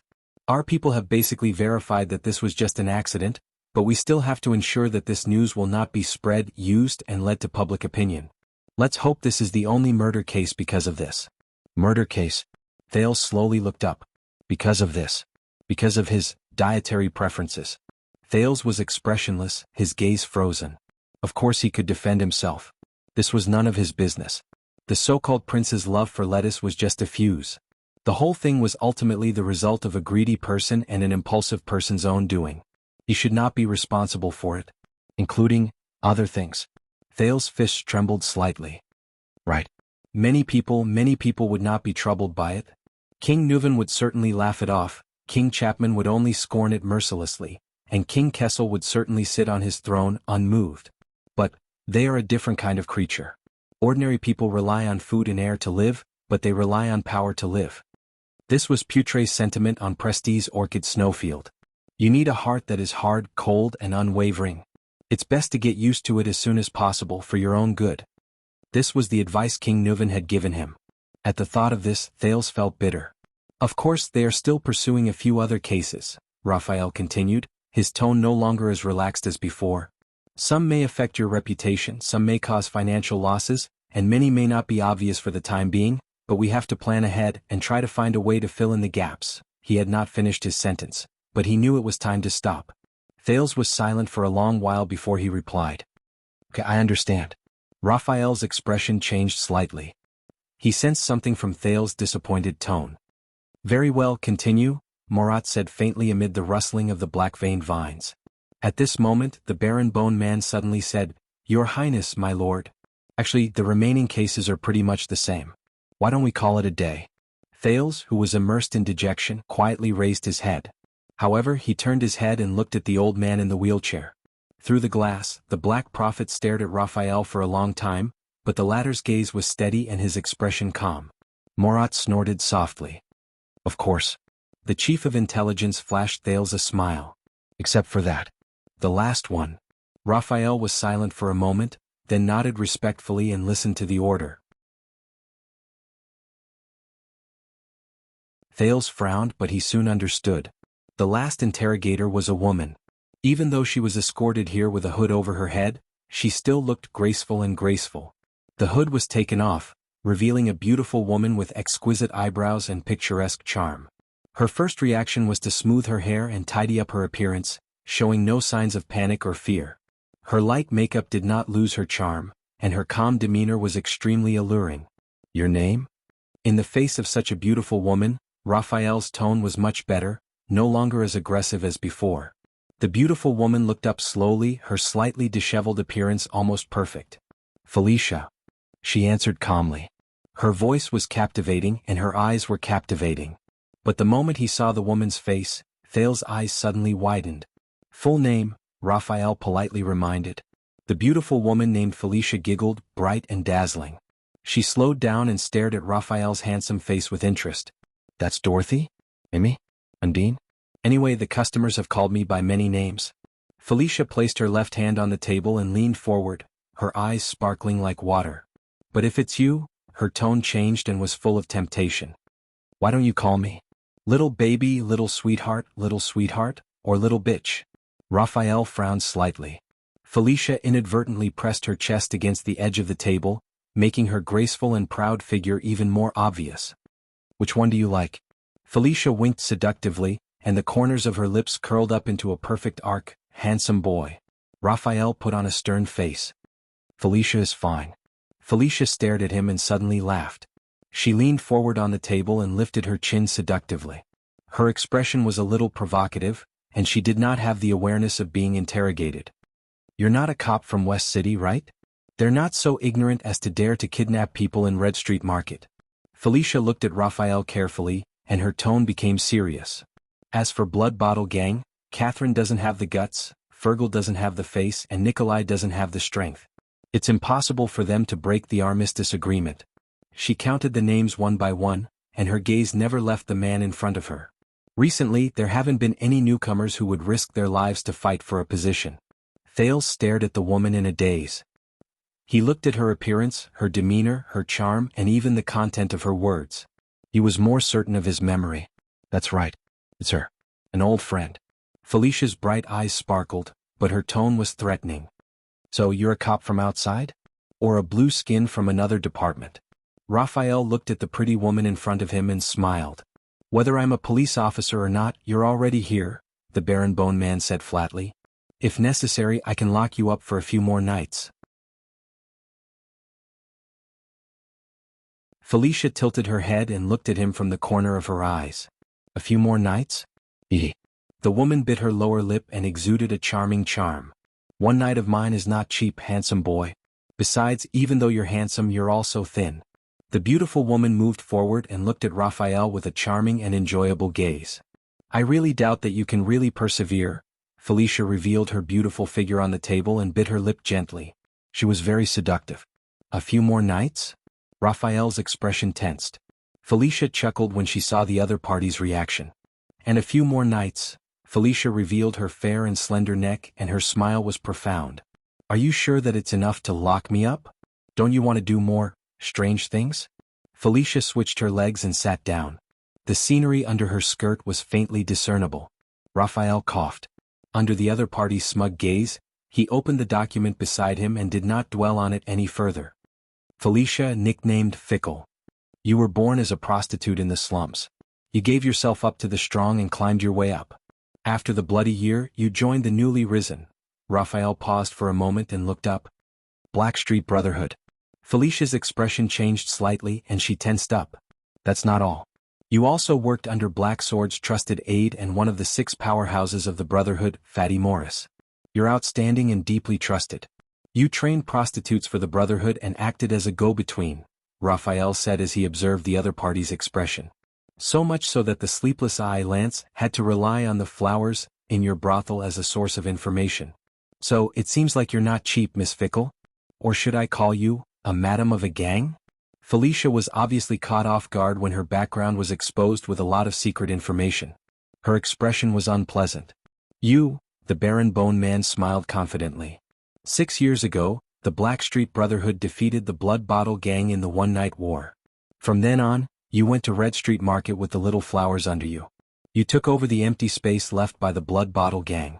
You controlled from behind the scenes and expanded the Brotherhood's prostitution business. Felicia's expression was unpleasant. Now you have 2 choices. The first is to cooperate with me and everything will go smoothly. As for the second, it's much more violent. Raphael closed the document and played down the situation.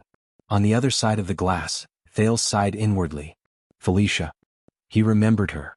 A long time ago during his life as a child beggar, this woman had appeared countless times in Black Street, the Underground Street, Sunset Pub, Abandoned House, and other places that Thales was familiar with. She even often went in and out of Chief Morris's mansion. She spoke harshly to Rick and was full of disdain for Quide. But occasionally when she met child beggars she would wave her hand with a coquettish smile and lavishly sprinkle a lot of copper coins. She dressed fashionably, was clean and witty, and had a bright and confident smile. She was impudent, passionate, and unrestrained. The men around her were always changing one after another. Once, when she and her lover, Leorc, were doing something in the room, they happened to see Thales squatting outside the window, resting and counting money in a safe corner. But the moment their eyes met, the woman did not panic, blush, or feel displeased. She did not even warn the Brotherhood's killer, Leorc, who was working hard under her.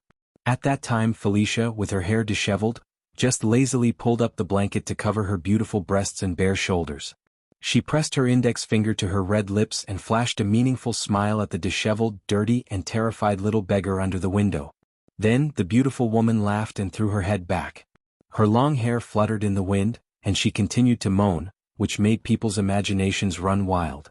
The child beggar, Thales, was scared out of his wits. His face turned red and in the end he had no choice but to flee. Thinking of the past, Thales felt a wave of melancholy. In the interrogation room, the Baron Bone Man's gaze was aggressive, and he would not stop until he achieved his goal. Felicia looked back at Raphael, a little at a loss. But in front of the Secret Intelligence Department interrogator, who had a sharp gaze and was cold and ruthless, she was soon defeated. The Brotherhood, giving yourself to a powerful person, clinging to a higher position and calling yourself a brothel keeper. Looks like you've found out everything, police officer? Felicia's eyes were slightly red and the corners of her mouth trembled. Her previous flirtatiousness and eloquence were gone like the avalanche of a snowy mountain. Of course, you can righteously accuse me of my profession and affiliation. You can accuse me of being a dirty and lowly brothel keeper, the head of a prostitute. But you think? The woman forced herself to turn her head away, bit her lip, and wiped away the tears from the corners of her eyes. You think I willingly walked down this path and did filthy things for the Brotherhood? Raphael, who was about to follow up on his victory, suddenly froze after breaking through his target's defenses. Set off by her slender neck and graceful figure, Felicia was like a lonely flower on a cliff, stubborn and poignant. Since I was young, men only looked at me and my body with dirty eyes, especially after I reached the age of wearing skirts. They became even more. Raphael was obviously uncomfortable as he listened to her words. He furrowed his brows. Those people, those scum with knives in their hands when they forced themselves on me? Felicia smiled mournfully. When I resisted, they beat me even more fiercely. When I didn't resist, they thought that I liked it very much, thought that I was enjoying it, said that I took the initiative to give myself to a higher position, that I was cheap, that I was licentious. But I was just a weak woman. What could I do? What could I do? Commit suicide to show my determination? Felicia wiped away her tears roughly. She was trembling all over, but she still looked straight at the barren bone man with determination. Like a winter plum blossom standing proudly in the frost and snow. Seeing that he had ignited the other party's emotions, Raphael cleared his throat. For a moment he was at a loss and did not know how to reply. I just want to live, but they won't let me unless I consciously spread my thighs. Even a greenhorn like you only wants to put his hand under my bra and skirt and strip them naked. Raphael paused again. Felicia realized something. She shrank back with her tear-stained face and tried to pull up her sleeves and skirt to prevent more of her skin from being exposed. At the same time, she stared fiercely at Raphael. Raphael became even more embarrassed when she stared at him like that. He could only look away uncomfortably. Felicia covered her chest, front, and thighs, and stared at the barren bone man. Her tears could not stop falling. And of course I could only do as they said. I just want to live. In the hands of men like you. With tears in her eyes she spat, bah. Threatening me with violence? Come on. There are plenty of people in this world who have been violent to me, and you're not one of them. Felicia's breathing became heavier and her tears fell like rain. Stubbornly she had to raise her sleeve to cover up her tears, but it was not effective. Soon a large patch of her clothes was soaked. Raphael sighed deeply. He looked at the document in his hand, not knowing how to continue. For a moment the interrogation room was filled with the woman's sobs and gasps. On the other side of the glass, Thales had mixed feelings. Beside him the Black Prophet was interested. He whispered, "Very good, I like this girl." Morat lowered his head and whispered to the demonic vine on his knee. "Tell Raphael that it's her." The black-veined vines on his wheelchair surged in response. In the interrogation room, Felicia's crying did not seem to have any intention of stopping. Raphael, on the other hand, sensed something and glanced at the glass.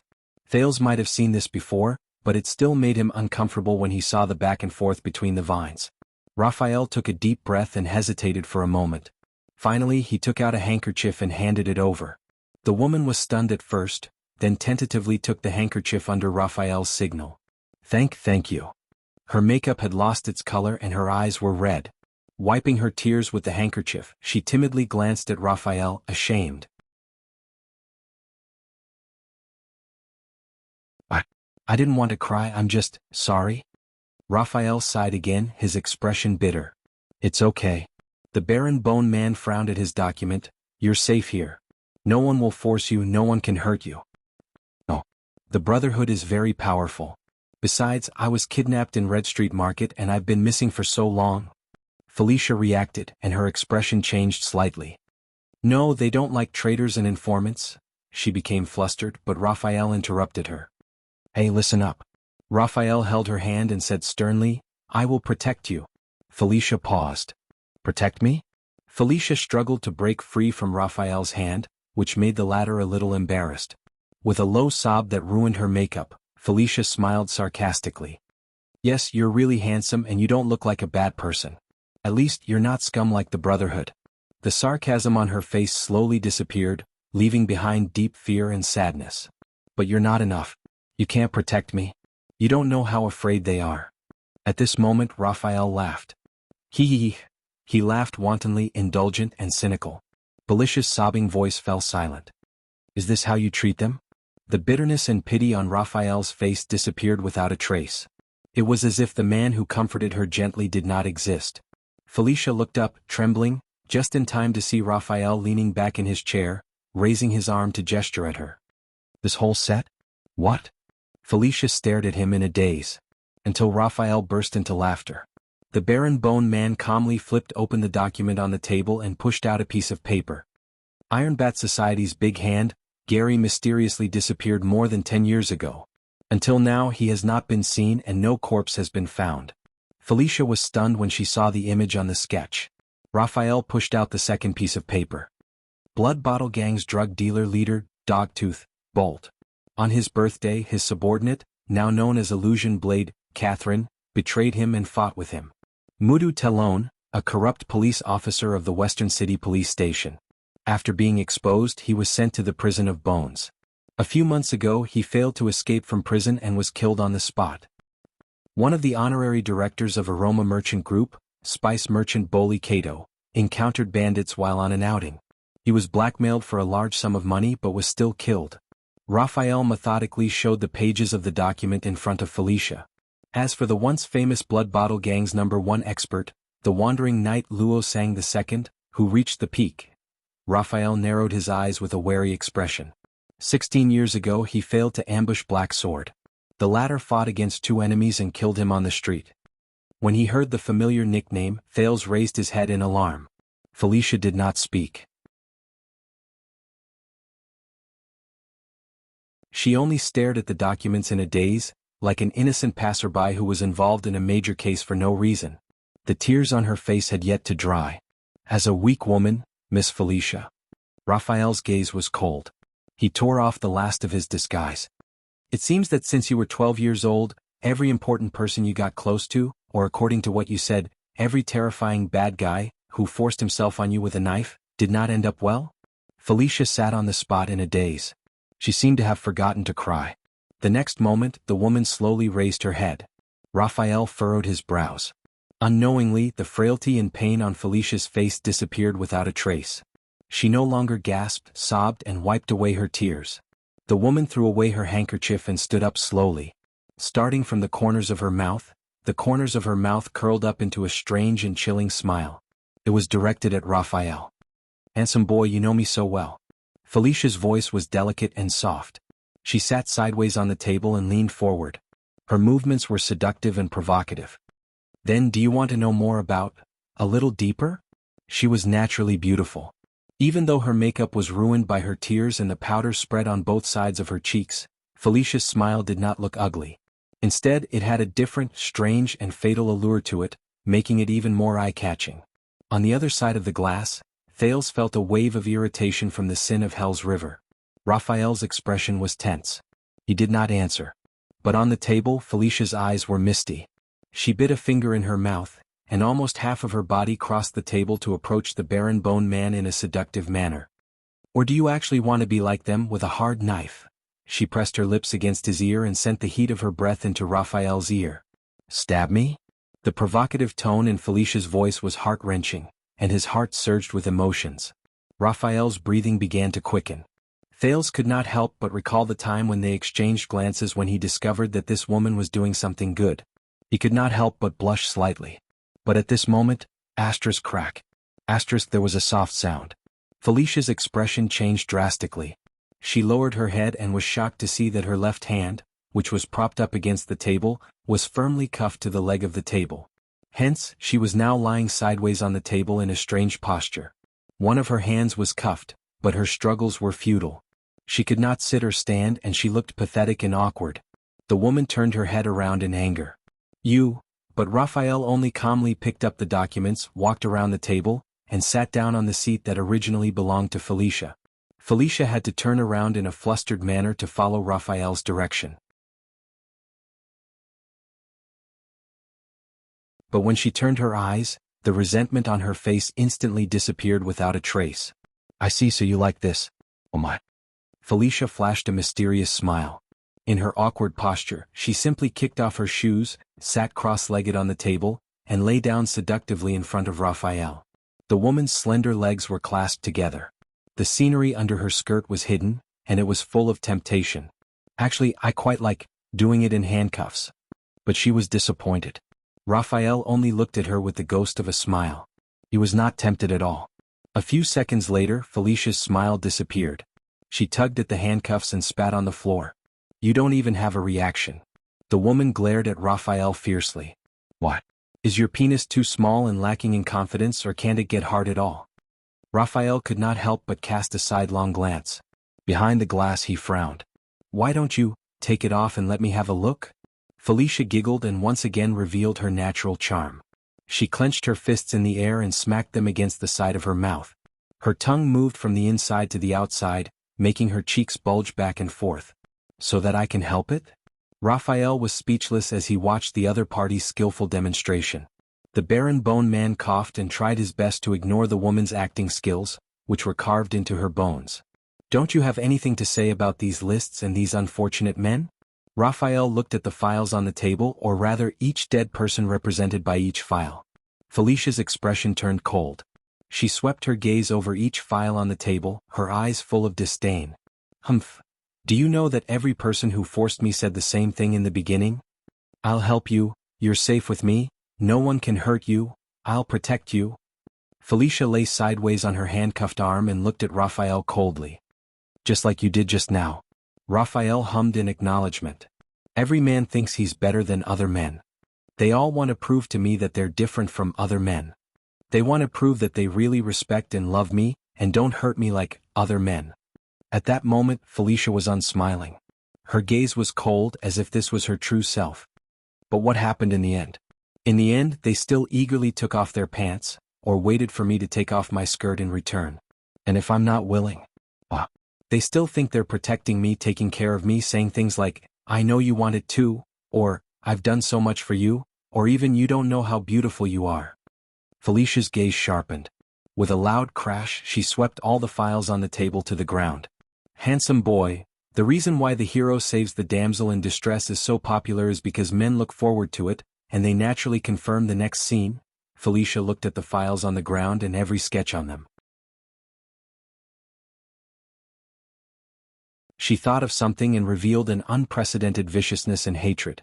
The hero fucked the damsel in distress. Raphael frowned. And if that doesn't happen, if the beauties don't fall in love with the hero, and if they don't yearn for him until they're itching for him, if they're like me in the past, weakly saying no, Felicia looked up and gritted her teeth. Then we'll wait for the next hero to save the damsel in distress. Then the next hero will say the classic line, I'm different from the person who forced you. I'm here to protect you. Felicia raised her sleeves and wiped off the powder on her face. The King hero saves the damsel in distress. And I'm just proving to them that they're wrong. Felicia glared at Raphael with a sharp gaze. Beauties don't belong to heroes. At that moment, the head prostitute of the Brotherhood said hatefully, just like how I don't belong to them either. No matter what the hero does. Never.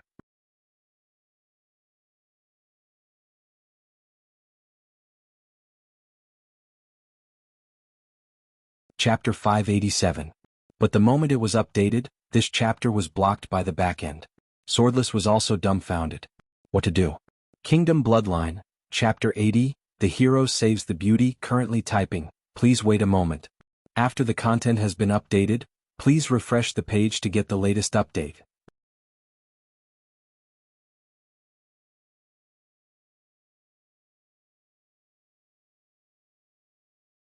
Chapter 588.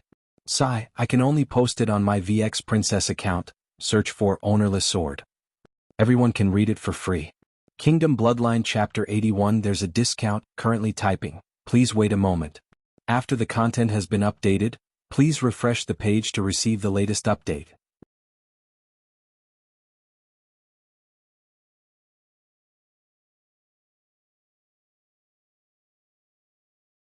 Chapter 589.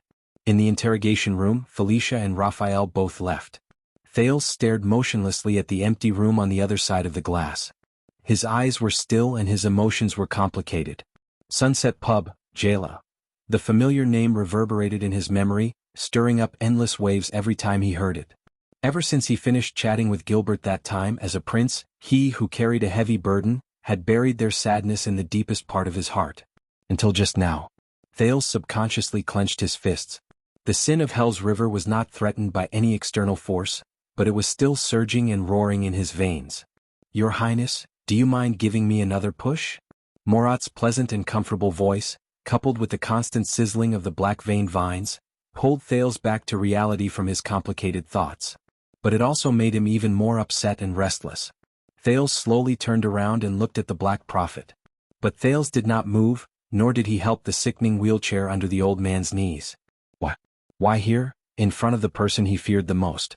You brought Felicia here on purpose, didn't you? Thales was expressionless and his tone was cold. The old man in the wheelchair put down his teacup and turned around indifferently. Not just to let me see the consequences of what I've done. Thales' eyes turned cold as he looked straight at Morat. You know her identity, her past. You also know my past. So you deliberately let Raphael mention Sunset Pub, in front of me. The Black Prophet stared at him, his wrinkled face breaking into a smile. How is it, Your Highness? Surprised? For some reason the smile was so awkward in Thales' eyes. Smug. Dark. Hateful. There must be a motive. What do you mean by this? What are you going to do? Thales stared at Morat, his eyes spitting fire. Old man. The interrogation room instantly became oppressive and solemn.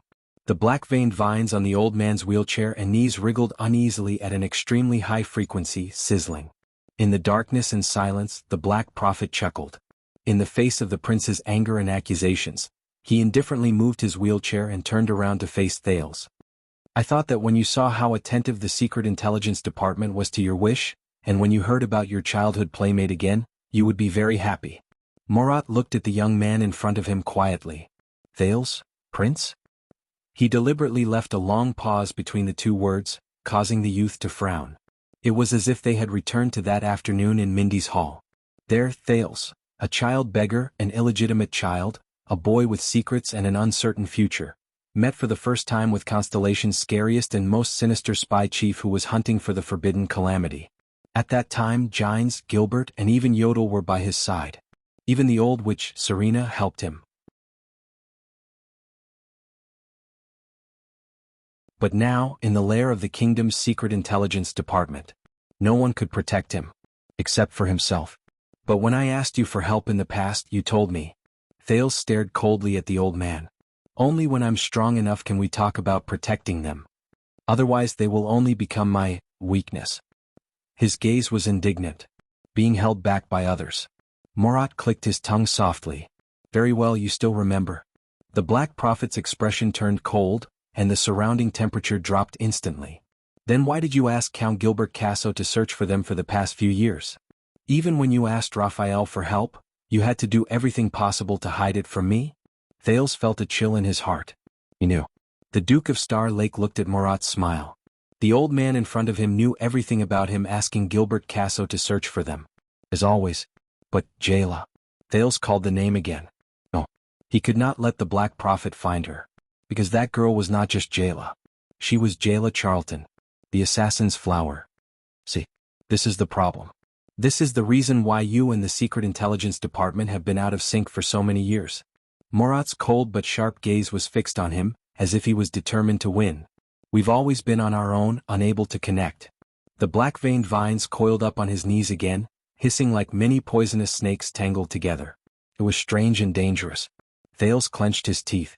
The pain of having his disguise torn apart in Renaissance Palace, the pain of witnessing countless tragedies in the interrogation room, the dissatisfaction with the setbacks of the Secret Intelligence Department over the years, and the worry for Jayla and the child beggars all melted into Thales' veins at this moment. Together with the sin of Hell's River, it flowed into his tortured nerves. It ignited the dissatisfaction in his chest. It pointed straight at the old man in front of him. I've said it before. Put away your nose that's sniffing around and stop meddling in my affairs. Thales gritted his teeth. Or have you made up your mind to use them as a bargaining chip to threaten me? The Black Prophet laughed. You were in danger in the north, Your Highness. Therefore you had many concerns and found it hard to trust us, so much so that you doubted our motives. I'm not surprised. In fact, it should be a good thing that you're cautious and think twice about everything. Thales interrupted him with a sneer. Then why didn't you say anything for the past 6 years? Why did you wait until I returned to the country before revealing this matter in front of me? Morat paused for a while, deep in thought. You're right, Your Highness. We began to pay full attention to this matter, The old man's tone became stern. It's precisely because you've returned to the country. Because as the Duke of Star Lake you're now, to be precise, when you expressed your dissatisfaction with my wheelchair just now, that's when you're truly powerful. Morat looked at the other end of the interrogation room. That's why we let you see that scene just now. Your weakness. Weakness? Thales was shocked. What do you mean? The Black Prophet grinned. Your Highness, you're young and intelligent. I don't need to say much to understand His Majesty's intention in sending you here. Regarding the mess you saw, the old man turned to the empty room on the other side of the glass. The black-veined vines swayed back and forth, as though they were staring at Thales all the time. What do you think? Mess. Thales felt empty. Without waiting for his answer, Morat said slowly, the unemployed workers at the winery, the order for dual weapons from the blacksmith shop, the nobles of Blade Edge Hill protested. With every word he said, Thales became more absent-minded. The murders caused by Lettuce, and the Northland girls in Red Street Market. These are all? Thales' lips moved slightly, but he could not squeeze out even a word. I know. Morat's tone softened. You feel very wronged, very depressed, very sad, very indignant. All of these were actually not your intention. But this is the power of power. The power of power. Thales was speechless. The Black Prophet continued to stare at him, full of smiles, but there was no warmth in his eyes. Before this, I believe that everyone, whether it was Count Casso, female officer Gines, or even His Majesty, had warned you that as the Prince of Constellation, the Duke of Star Lake, and the heir to the throne of this kingdom, your decisions would have far-reaching effects, and the repercussions would be endless. Thales took a deep breath. I know, I will think of ways to make up for it, but Morat suddenly raised his voice, drowning out his confession. But maybe they didn't tell you the crueler part. Compared to the high position you are in, what you do doesn't matter. No matter how you make up for it, it will be of no use. Thales looked up, stunned. What? Insignificant? Of no use? The old man wheeled his wheelchair in front of him, his voice hoarse. Because your behavior itself is more influential than its content and substance. What is important is not what you do, whether you do it or not, and even more so whether you do it right or wrong, but that you are there. At that moment, the Black Prophet's gaze was like a bottomless black hole, with an unprecedented suction force that firmly enveloped Thales. It is your position and existence. What is important is not what you do, it is your position and existence. Thales frowned and met the old man's gaze. But in his mind, he thought of the words of another person: Thales, in this world, they do not hate us. What they are unwilling to forgive and find difficult to accept is not our actions. It is our existence. Under the power of power, your position is different from others and the gap is set. Then, no matter what you do in the upper reaches of power, what will happen will happen. The Black Prophet's expression was indifferent. His gaze was unfocused as he looked at Thales, but it was more like he was looking into the distance. You make a small ripple and the torrent will roll. You make light of it, but it is heavy. You whisper softly, but it is deafening. Morat sighed slowly, feeling inexplicably emotional. Power, it pours down like a mountain torrent and destroys everything. From you, to the noble of Blade Edge Hill just now, to the merchant de Gory and the blacksmith old Gilburn, to Miss Felicia and that poor vegetable and fruit farmer, all the way to the thousands of people in the kingdom. No one is spared. No one can stop it and no one can stop it. This is the weakness that ultimately prevents you from reuniting with your childhood playmates after so many years. Thales was stunned.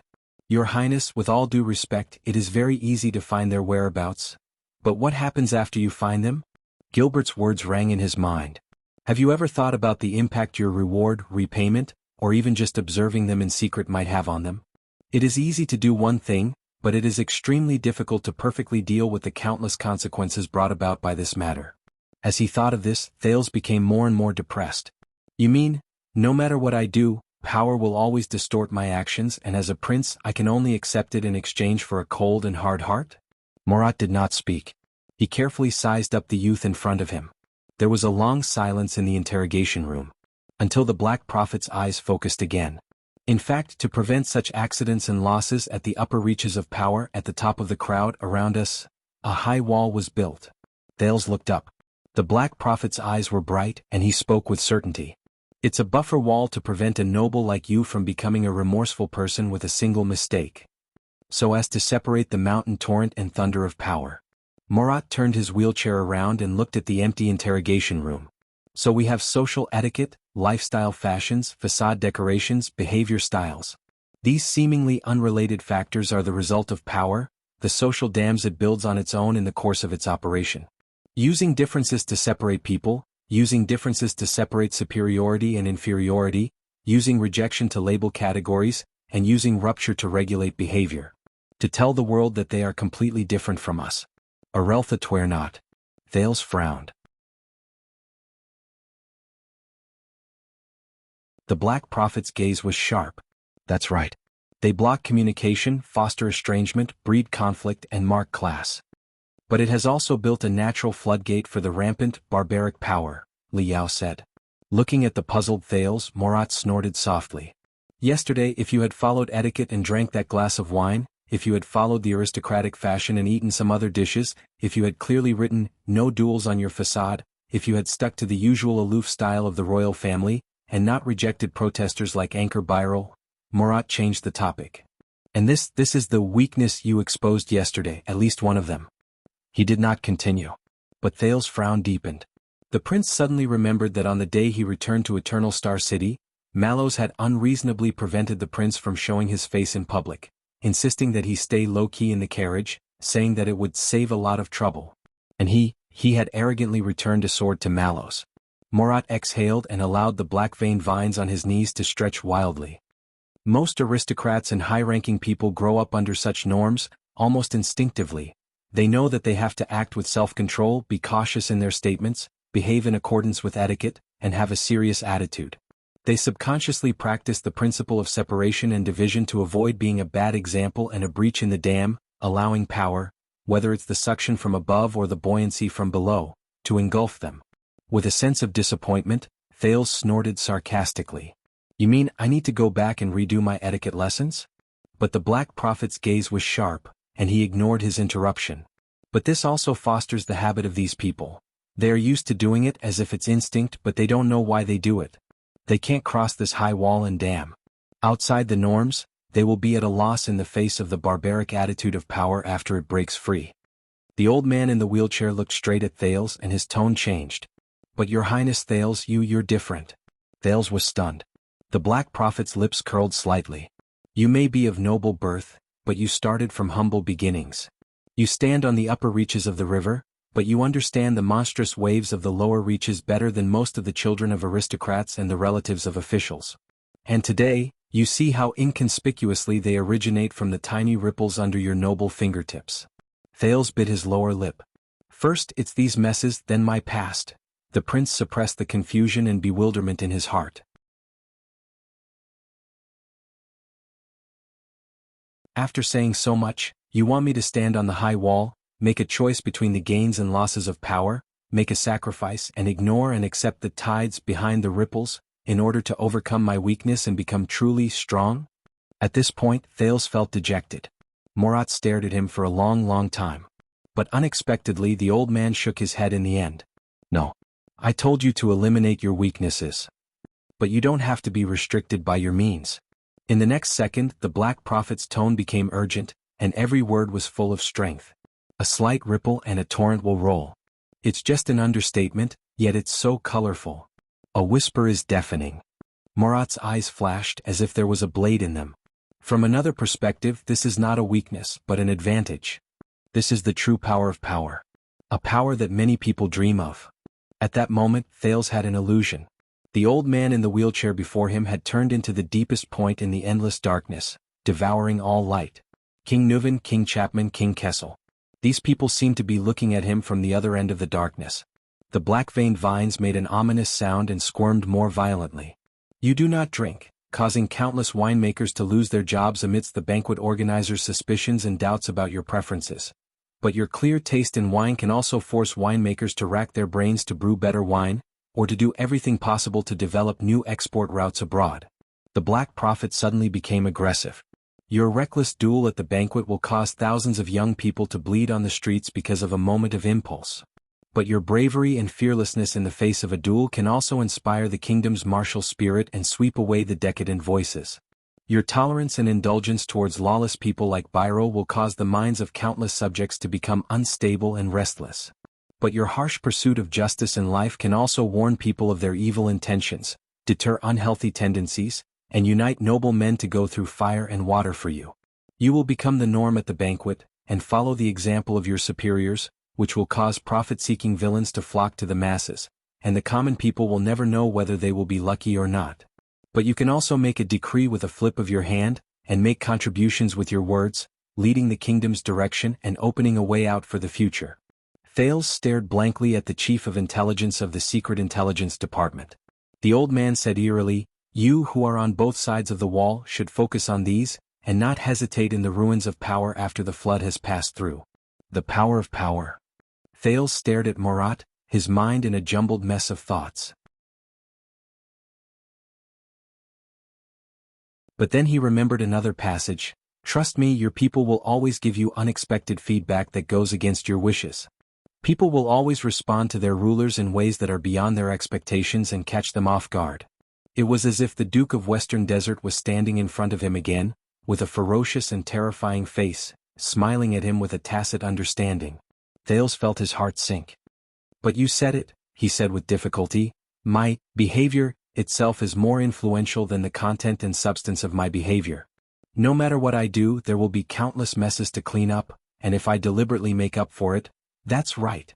The Black Prophet interrupted him loudly. His voice, which sounded like a venomous snake hissing, was very powerful at this moment. "So, you have to be more focused and do your best. Try to make the content and substance of your action." He stretched out his finger and pointed at Thales' heart. "Surpass itself. Surpass the original sin of its position and existence, and in turn cover its weakness.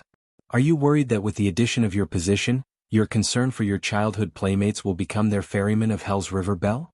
The Black Prophet suddenly brought up the thing that Thales cared about the most. "Then you have to think about how to make your concern, your actions, go beyond the limits brought about by your position of power, and drive away that life-threatening ferryman." Thales' expression was uncertain, and his mind was a mess. "What you have to do is not to make up for it but to control it. Not to stand on this high wall and sigh but to ride this high wall and ride the waves." The Black Prophet snorted coldly. "There's a Far Eastern proverb: a gentleman enslaves objects and a villain enslaves objects." Thales was silent and deep in thought. "Your Highness," Murat pressed on the arm of the chair, and the black-veined vines on it gradually calmed down. "So was the former king. So was Crown Prince Midir. So was His Majesty Kessel." Hearing the familiar name, Thales frowned hard. He stared at the other party.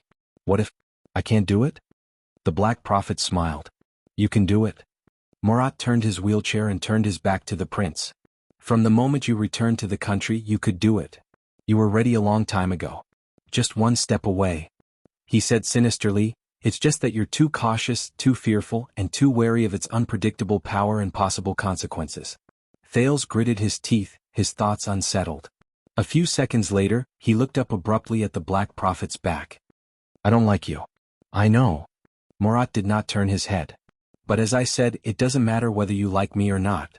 What matters is whether the fact that you don't like me can transcend the established position between you and me," the old man said slowly. "Under your control it will bring about its true effects." Thales' expression changed slightly. Murat took a deep breath, turned his wheelchair and prepared to leave. At this moment, "Will you be lonely?" The Black Prophet paused. Thales cast a glance at him from behind. "Lord Hanson, you said before that it's been a long, long time since you've met someone who can feel at ease in front of you without any burden, and who is not afraid to lie to you. That must feel very lonely." Murat did not speak. Only his back moved. Then, Thales' tone changed slightly. "The Red Witch." At that moment, Thales saw the black-veined vines on the Black Prophet's wheelchair sway. "It said that Madame Kalshan, who can deceive you and is not afraid to lie to you. Is she one of them?" Murat remained silent. Only the black-veined vines wriggled back and forth, more and more jubilant. The atmosphere in the interrogation room became very delicate. A few seconds later. "Please forgive me, I'm old and my energy is limited. I'm going to rest first." The Black Prophet did not move, but the demonic vines on his knees swayed horribly, covering the wheel of the wheelchair and dyeing it into endless darkness. "Raphael, entertain His Highness well. Make sure he feels at home." Thales turned his head in shock, only to find that Raphael was already standing at the door. The Baron Bone Man bowed respectfully. Covered by the dark vines, Murat's wheelchair rolled in a strange and astonishing manner, carrying him forward and disappearing outside the door. The interrogation room regained its peace and relaxation. Thales stared blankly in the direction where the Black Prophet had left. So, his wheelchair can actually move on its own. He murmured. There's no need for me to push him. Raphael came to his side and smiled. Sometimes some people just need a push, Yizichin said. Thales sighed. How did you get along with him all these years? Raphael raised his eyebrows and looked at the door where the Black Prophet had disappeared. He said, the Baron Bone Man said calmly. And I listened. Thales snorted with a gloomy expression. I guess so. Raphael smiled lightly and gestured to the door. As I said, you'll only feel worse when you get to the Secret Intelligence Department. The prince sighed and followed Raphael out of the interrogation room. Felicia, that girl left? With complicated feelings, Thales walked past the portrait of Princess Theodora, the glorious star. I'm not even looking at you. Why the F***ck are you scolding me?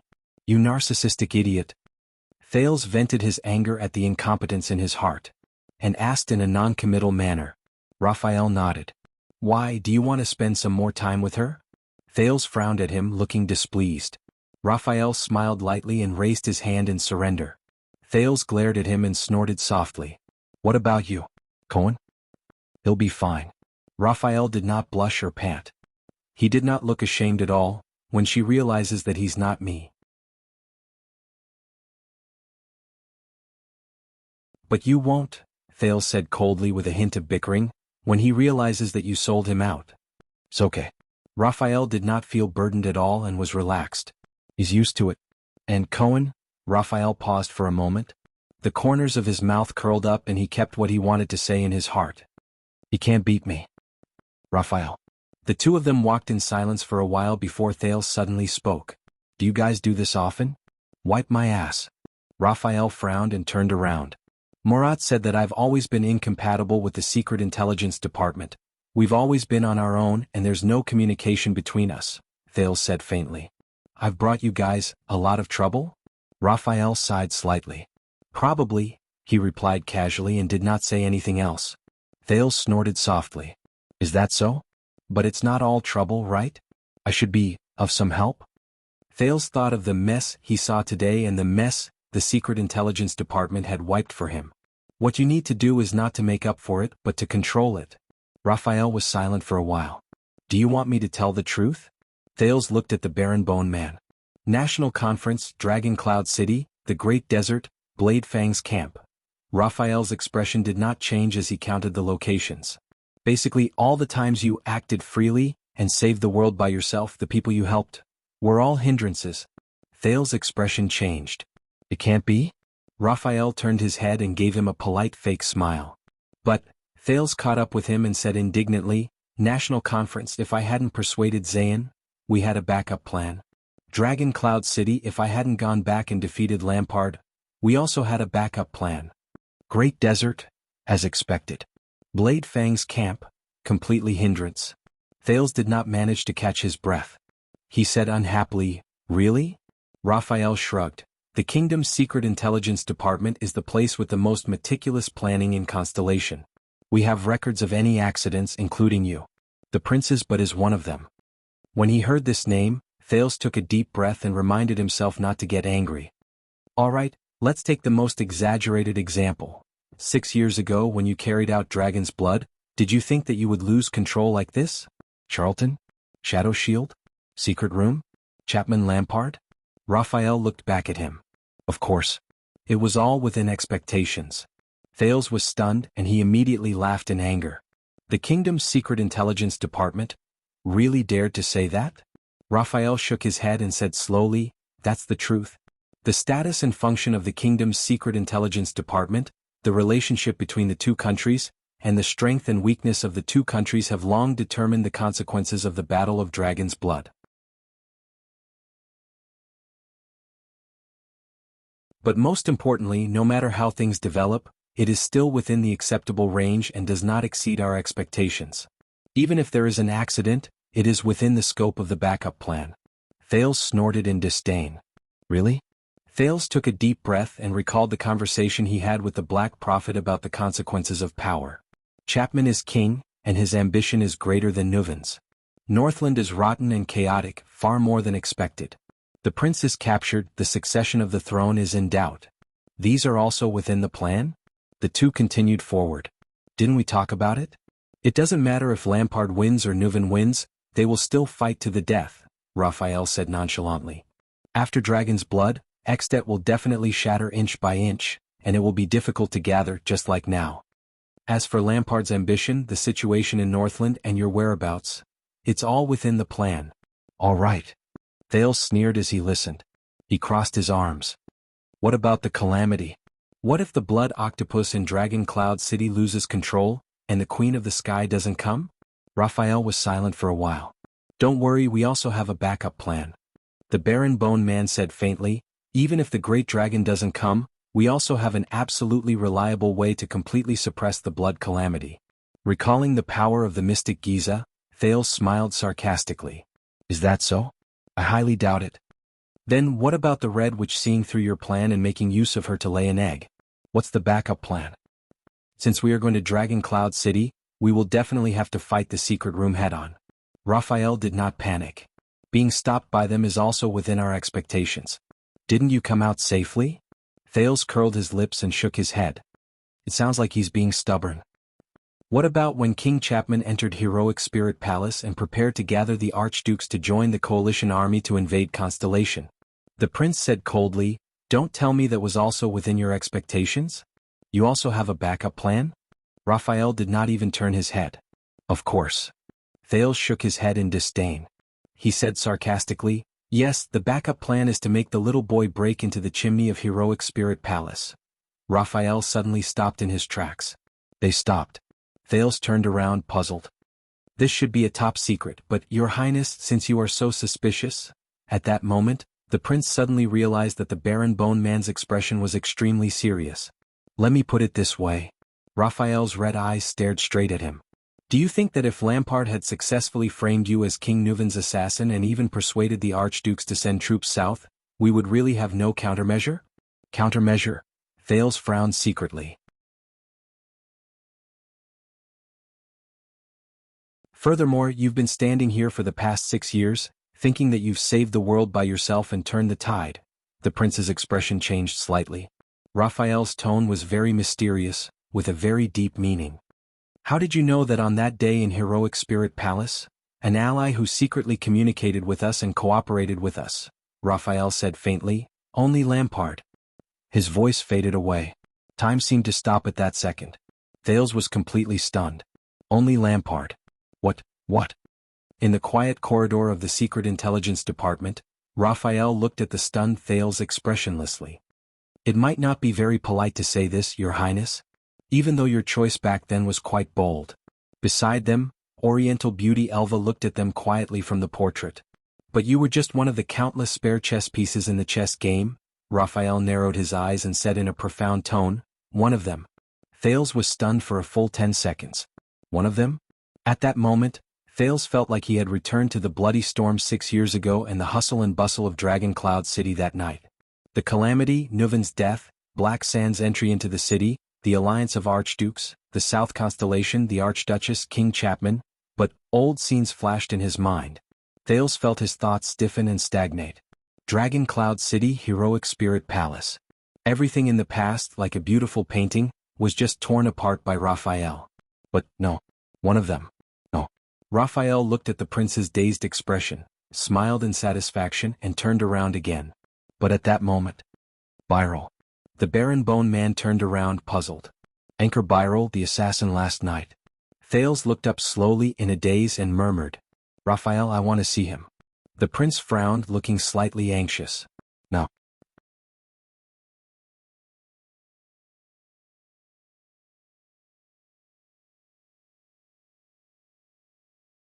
Chapter 590. What? Raphael's expression was unpleasant as he responded coldly. There is no why. Thales stood in front of the portrait of Lone Sail Noah Almond, gritted his teeth and looked up. I want to see him. Raphael shook his head. I don't think, I know he's here, Thales interrupted him. While he tried to reorganize his thoughts, he insisted firmly, "I know he's here." After the banquet he was escorted here. In the corridor of the Secret Intelligence Department, under the gaze of the Chief of Intelligence of the past generations, Raphael stared at Thales. "What are you going to do?" "Nothing much." Thales calmed himself down and made up his mind. "But he is one of the messes I left behind. I have to see him. Immediately." Raphael could not help but frown as he looked at Thales' determined expression. "I can't decide. I need to consult his lordship first." "Tomorrow? You've been evading me for the whole day," Thales interrupted him mercilessly. "For the sake of the past, you should at least be of some use, right?" Raphael pursed his lips. But at that moment, "If you really want to see him, Your Highness, it is not impossible." Both of them turned their heads. The one who spoke was a familiar man with a walking stick. He stood respectfully and humbly under the portrait of the pale Baron Sancho Doyle. "Norb?" Raphael looked at the man in surprise. "What are you doing here?" As the highest person in charge of the kingdom's secret intelligence department in Western Desert, Norb did not answer. He only looked at Thales quietly. The prince glanced at Raphael and turned towards Norb. "Are you serious, Norb? Can you really bring me to see him? Anchor Byril?" Norb nodded and bowed respectfully. "I have the authority. Please follow me." Thales exhaled and stepped forward. "Wait a minute." Raphael pressed on Thales' shoulder with a gloomy expression. "Norb, this is none of your business. Don't interfere with my case." Thales said discontentedly, "Hey!" But Norb tapped his walking stick, signaling the prince not to be anxious. "Listen to me, Raphael." Norb said patiently, "Anchor Byril is a Western Desert nobleman. In this case, I think my long-term experience of lurking in Western Desert can help." "I don't need it," Raphael refused. But this time Norb didn't back down. "But the Lord needs it." The person in charge of intelligence from the West Wilderness said calmly, "In fact, he has already assigned me the interrogation and investigation of Anchor Byril before he is transferred to the Court of Justice." Raphael was instantly stunned. "What? Just now?" Norb said calmly. "And I think that letting Your Highness meet him may help the progress of the case." At that moment, Raphael frowned at Norb, who looked back at the Baron Bone Man nonchalantly. The two men from the Secret Intelligence Department exchanged glances in the air. "Your Highness." Norbwin had gestured with his hand. "Shall we go?" Thales glanced at Raphael and took a resolute step forward. Seriously, as he walked past the Baron Bone Man, Thales cast a displeased glance at Raphael. "What do I need you for? Cohen Caribbean?" Raphael stood rooted to the ground. His expression seemed to have sunk into an icehouse. Norb smiled faintly and turned to lead the way. "If you're worried, Raphael, you're welcome to accompany us." He became friendly and humble again. Raphael said nothing and remained expressionless. The figures of the prince and Norb gradually disappeared into the distance. The Baron Bone Man looked coldly at the portrait of Black Messenger, Mason Johnvold. A few seconds later he strode forward and quickly caught up with them. Thales quickly realized that the place he was going to was not simple. They took many turns, and in an inconspicuous corner, they set foot on a stone staircase that sunk into the ground. Unlike the desolation on the surface, the underground corridors of the Secret Intelligence Department were heavily guarded and heavily locked. He had already encountered several groups of police Ludo dogs used for sniffing. Even with Raphael and Norb clearing the way, Thales still felt that his progress was slow and that it was difficult for him to move forward. "It's a necessary security check," Norb explained patiently as he was inspected by a guard. "Especially since you're here. This is even more important." Thales forced a smile and glared at a Ludo that was sniffing at him until it whimpered and backed away. When the guards pulled open a heavy iron gate and brought them into another damp and foul-smelling corridor, there was a commotion in the darkness on both sides. "This point again? Can't you leave some leeway for people who want to sleep?" "What, we've lost the fortress, lost the Northern Territory, and now even my dignity as a diplomat." Your Highness Midir. Why, your legs have recovered? That's great. I knew that those despicable people wouldn't succeed in their scheme to usurp the throne. No, Your Highness, you must stop His Majesty. He can't marry that woman. He's here with the ravings of the devil, he's here with the conspiracy of the gods, he's here with the cruelest fate in the world. They must have been hiding for a long time. They've been in cahoots with the rebel army. They even wanted to instigate the Duke to make him their king, invade Eternal Star City, and change the dynasty. All of them, yes, all of them must have colluded together to murder the Duke. Starlight, starlight, long live the starlight. Someone must pay the price. Damn bastards. I knew there was something wrong with the battle at the altar. Bullsh asterisk T conquerors of the desert god's altar. Bullsh asterisk T. Listen to me, it's Sylvia, Princess Sylvia, it must be her. She has relatives in Vine City, the people there specialize in making herbs, they know this the best. And those profiteers from Fragrance Merchant Group, they've always been dissatisfied with Prince Banker's policies, they colluded with Blood Bottle Gang to stir up trouble. In the darkness, the figures in the cells on both sides could not be seen clearly, but the screams and cries mixed together, making Thales feel uneasy. This is a special cell of the Secret Intelligence Department. It's a little dark and complicated. Norb turned a deaf ear to Thales, his expression unchanged. Please forgive us. Thales coughed softly. These people, they were convicted by the court a long time ago, Raphael took over the conversation. They should have been imprisoned for life in the prison of bones. But some people have special identities, some still have some value, and some are not suitable to serve their sentences in places other than the kingdom's secret intelligence department. Norb sighed. In Blade Fang's camp, if Stake did not die, he should be here now. Raphael glared at him. As you can see, many people are abnormal. They have ulterior motives and naturally their willpower is not strong. Norb shook his head. They are just immersed in the past, unable to extricate themselves. Raphael's gaze on him became even more hostile. Immersed in the past. Thales' expression darkened slightly. The magical journey known as the Black Track in the mountainside of Dragon Cloud City appeared in his mind. Norb sighed. I still remember what Lord Hansen told everyone, being able to forget is the greatest happiness. Raphael snorted softly. Why don't I remember? When did he say that? Norb twitched the corner of his mouth. 30 years ago. 30 years ago. Raphael immediately fell silent. Thales could not help but ask, how old are you this year? Norb nodded respectfully amid the endless cries. 42. Thales pursed his lips and did not say anything. They passed through another iron gate and shut the cries behind them. What appeared in front of them were sealed cells with iron doors and thick locks. There was only a small hatch on each door that led to the outside world. Here Thales was stopped. I knew you would come. A faint, deep voice came from behind one of the cells. Thales felt like he had heard it before. I just didn't expect it to be so soon. The prince frowned and turned around. A weathered face appeared at the hatch. By the way, boy, last night's wine was terrible. It was a man with a sloppy face but unwavering determination. He held the iron bar on the hatch and glared at Thales. I've been hungover ever since. Raphael and Norb looked at each other. They wanted to say something but did not. Thales was silent for a while before he snorted coldly. Of course not as good as the wine here. Sir Arund. The prince continued forward, leaving Val Arund behind. Norb followed closely behind.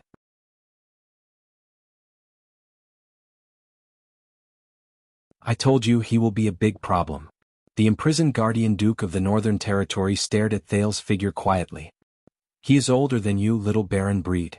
When he heard this form of address, Raphael, who was the last to leave, stopped and looked at Val behind the iron door with a complicated gaze. Eat more in the future, Your Grace. Raphael stared at him for a while before he slowly said, Don't just drink. Once he finished speaking, the Baron Bone Man turned around and left. Wait. Raphael turned around. Val pressed his elbow against the iron door. After a few seconds of silence, he slowly passed a folded letter out of the hatch. Raphael frowned. You know she won't reply to your letter. Val's gaze dimmed. I know. The Duke's gaze fell on Raphael's hands. The latter subconsciously put his hands behind his back. But at least you can see her once, child, Val said absent-mindedly. Raphael looked at him for a long time before he finally sighed. He walked to the hatch, took the letter and put it away carefully. All right. Val forced a smile. Thank you. But in the next second, the Baron Bone Man's expression returned to indifference. But we will only use messenger crows. Once he finished speaking, Raphael roughly closed the hatch. He shut Val's face in the darkness. Under Norb's guidance, Thales finally arrived at his destination, a spacious room. There was a young girl, beautiful and kind. Fate was not good, she lost her mother at a young age. But before they could step into the room, they heard an awful ballad. Here came an old pervert, drunk and groping the bed. The girl's eyes turned, there was meat soup on the stove. The song came from a man. He sounded smug and interested. That was my subordinate, Norb apologized to the prince awkwardly. I asked him to scout out the place first. Thales nodded. They entered the room amidst the man's humming ballad. The place was dark, damp, and depressing. The first things that entered his sight were all sorts of terrifying machines. Torture racks, head crushers, stretching wheels, skinning beds, spiked chairs, blood cradles. These were just the ones that Thales could recognize. When he was young, there were similar places in the Black Gold Casino beside Black Street. As for the ones that he could not name, there were even more small tools and gadgets placed on carts. Thales' heart sank. The figure of a fat man appeared in the middle of the room. His back was to the door, his upper body bare, wearing an apron, gloves, and a hood. He hummed a song and shook his shoulders as he rhythmically arranged the various tools on the cart. Wrapping an egg with a pair of tongs, twisting and turning, the pervert wakes up and cries in pain. The girl spins with a smile. Just treat it like a skewer, turning it 9.5 times, pressing the knife against the stick, the tip of the knife in, peeling the skin and opening it up to carve a small funnel. Anchor Byril, the criminal who trespassed on the royal banquet, was lying motionless on the recliner in the middle, naked, with his eyes closed. He had obviously lost consciousness. His limbs were bound and his body was covered with cuts and bruises. Only his lower body was covered with a thin, blood-stained blanket. Thales looked at the bloodstains on the recliner under him and his heart tightened. Perhaps it was the soundproofing effect of the hood, but the humming fat man did not notice the movement behind him. He held a hammer in one hand and a pair of tongs in the other. He twisted his buttocks, swung his waist, and danced wildly while singing. The pervert cried, "Girl, don't mess around, you were in a good mood last night, why are you so violent tonight?" The girl smiled, "You're mistaken, I'm a flesh-eater, I didn't eat much tonight, how's the broth in the girl's pot?" In the bloody, terrifying, dark, and sinister torture chamber, this fat man swinging his fat and dancing passionately was such a refreshing sight that Norb could not help but cough awkwardly. Gomez. The fat man did not seem to hear him. He continued to move his buttocks, swinging his waist, and the hammer seductively brushed past his buttocks that were facing the three of them. Norb had to increase his volume. Gomez. With two clangs, the hammer and tongs fell to the ground. The fat man froze in place, maintaining his posture of stroking his buttocks. The song stopped. The room fell silent. The fat man named Gomez trembled as he took off his hood and stumbled around. He was the first to see Thales and was startled. Wow! Gomez breathed a sigh of relief. He wiped away the sweat on his face from his vigorous dance. "Where did you come from, little brat? Don't you know it's wrong to scare people like this?" Norb appeared from the darkness. "Gomez. This is Prince Thales." Gomez froze again. A few seconds later. "Ah, Norb, you're early. You're dressed well today. I was, warming up." Warming up. The fat man first begged for mercy, but when he realized what Norb said, his expression changed. "Ah, did you say your highness?" He glared at the expressionless Thales and sized him up several times. "Ah, your highness Thales." Gomez immediately put on a fawning expression. He tried to use the apron on his body to cover the fat on his chest. He was so excited that he spoke incoherently. "I'm the one from Western Desert, that. Do you remember, that?" Unfortunately, his naked, ferocious, sweaty, and blood-stained appearance reduced his fawning effect by half. Thales had no choice but to smile at him. "Wake up the prisoner."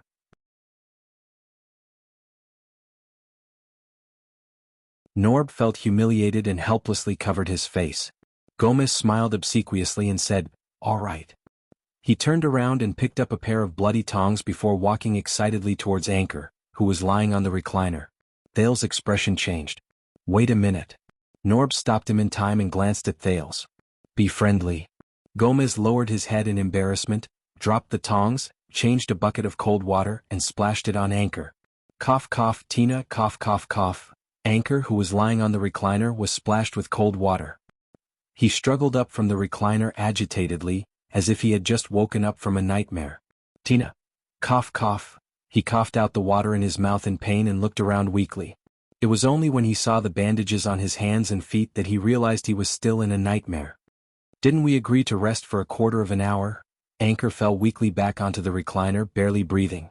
"It's the middle of the night, I'm not tired." "You guys. Aren't you tired too?" Thales looked at his bloody fingernails, bruised joints, and his eyes that were gradually losing focus. He found it difficult to breathe.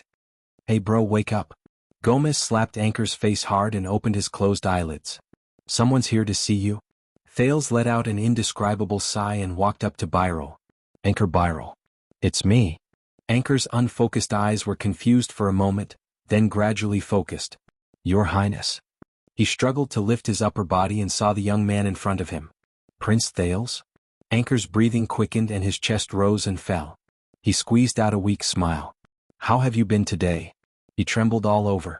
The blanket that had slid off was covered in blood. Occasionally, it tugged at his wounds, causing him to moan in pain and sweat.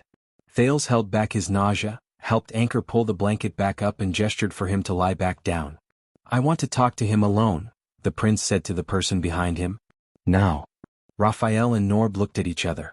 Norb signaled Gomez with his eyes, and the latter reluctantly took out a Western Desert Army-style waterskin. Open your mouth, bro. Gomez put the waterskin next to Anchor's mouth. This is the Shaka wine that I specially mixed. It's a medical analgesic to make you feel better. Damn it, don't drink too much, it's expensive. Under Gomez's pained shouts, Anchor loosened the waterskin's mouth, collapsed on the recliner and laughed out loud. Raphael was about to say something, but Norb patted him on the shoulder and pulled the aggrieved Gomez along. The three of them left the torture chamber. Only Thales and Anchor were left behind. It's useless, Your Highness. Anchor, whose limbs were bound, struggled to turn his head, his words stuttering. His words were intermittent. This is the kingdom's secret intelligence department. Once you leave, they will come again and force me to repeat what I told you.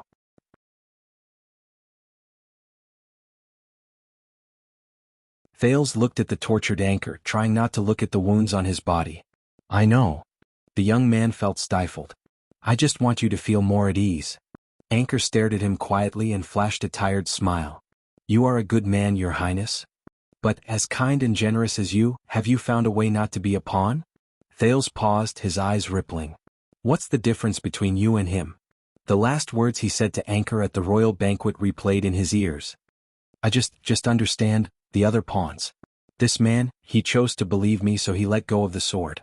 And what can I do for him?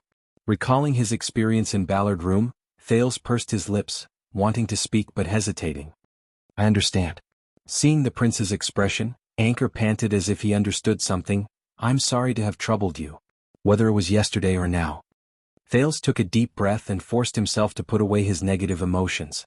No, the case is still under trial. There's still a chance. Anchor leaned back in his chair, gritting his teeth in a muffled grunt. No need to comfort me, Your Highness.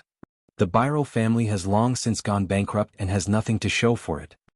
He smiled bitterly. And I've studied the kingdom's laws before I came here. Armed assassination against the royal family is punishable by death. What's more, my actions have incited discord between Western Desert and the royal family, alienated the 7 attendants in Renaissance Palace, alienated you and His Majesty, and even involved many unspeakable secrets in the land measurement order. It's extremely tricky and a headache. All stakeholders will be happy to add insult to injury. Anchor stared straight at the ceiling, his gaze unfocused in the dim light. I'm hopeless. Thales draped his recliner or torture chair and gritted his teeth. Not necessarily. The Duke of Star Lake recalled the Black Prophet's words and forced himself to smile. I can think of a way to offend the royal family. As for the rest, I can communicate with Baron Doyle and persuade him to be kind. The prince tried to piece together the words he had thought of to make them more beautiful, or at least less feeble.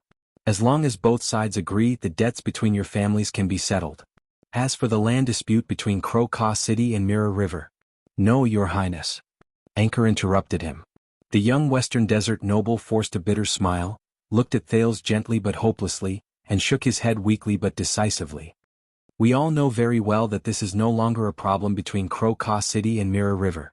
Thales' words came to a halt, and he could not continue. Your Highness, do you know the situation in Western Desert now? On the recliner, Anchor looked at the prince silently, but his gaze was distant, as if he was gazing into the distance from the other side of Hell's River.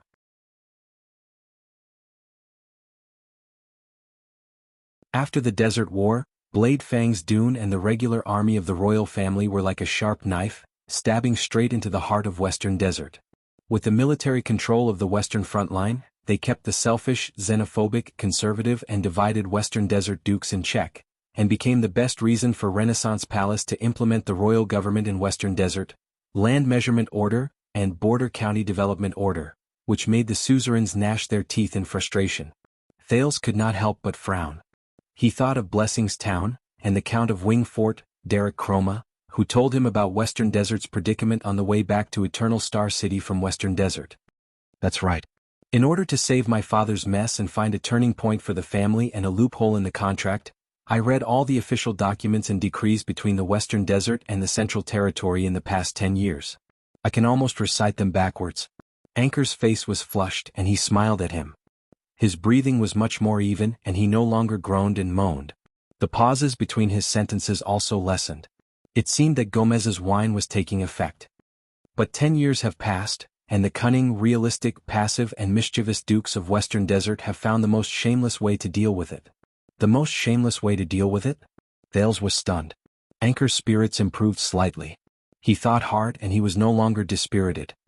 On one hand they claim to be insincere so that the military in Blade Fang's camp becomes the norm. On the other hand they deliberately fan the flames, so that the lower-ranked nobles are filled with resentment. Over time, without the royal decree, the wartime control order has no legitimacy. Without the help of the kingdom's regular army, it is difficult to carry out government decrees. If the envoy from Renaissance Palace is not the legendary Wing himself, no one will respect him. And the conflict between my family and Doyle is getting deeper and deeper, and it is difficult to resolve. Anchor's gaze gradually focused. He persisted in speaking as if realizing that this was the rest of his short life. This has instead turned the desert front line into a protective talisman for the Dukes of Western Desert. They want to slowly get used to this knife, assimilate this knife, and at the same time, make it the king's brilliant plan and impediment. Just like how my father shamelessly carries a huge debt, and the creditors can do nothing about it. Haha. Insincere, fanning the flames, shameless. Thales took a deep breath. He recalled what Gilbert had told him about the divided Western Desert. However, Anchor's tone changed. So, this sharp knife stuck in the heart of Western Desert exceeded the expectations of both parties, and entered the most awkward tug-of-war. Anchor took a deep breath, cherishing the few moments where the alcohol allowed him to ignore pain. The people of Western Desert are in pain. This sharp knife is stuck in their vitals, and has always been the most hated thorn in their flesh, but they still have to endure the pain and try to assimilate it into their limbs and protective talisman. Renaissance Palace is tired. The hand that holds the knife expends a lot of energy, but it does not know whether to stab or pull it out. It is immobile and it is difficult to advance or retreat. If we advance we will cause a huge mess and the losses outweigh the gains. If we retreat, all our previous efforts will be in vain. Thales' gaze changed. At that moment he seemed to see a black and white chessboard. On one end was his father's magnificent and noble staff of constellation. On the other end was the inconspicuous wooden cane in Fakenhaz's hand. Both sides are waiting and waiting for an opportunity. Perhaps it is a foreign war, a crisis, a major event. The people of Western Desert are waiting for a turning point in the situation, while Renaissance Palace is waiting for a further opportunity. Thales nodded and wiped away the bloodstains that obscured Anchor's vision. I know, for example, my return to the country, the ownership of Blade Fang's camp, the invasion of the Baron and mixed breeds. Both sides are going back and forth, dealing with each other as they see fit. For example, Thales did not continue but looked at Anchor quietly. Anchor forced a smile and nodded weakly. And I realized that the Byrol family, who had nowhere else to go, wanted to save themselves, and the only way was to seize this opportunity. Let my family's case climb to the heart of the struggle, and hitch a ride on this carriage that is the center of attention. Thales lowered his head and sighed. So I had to die.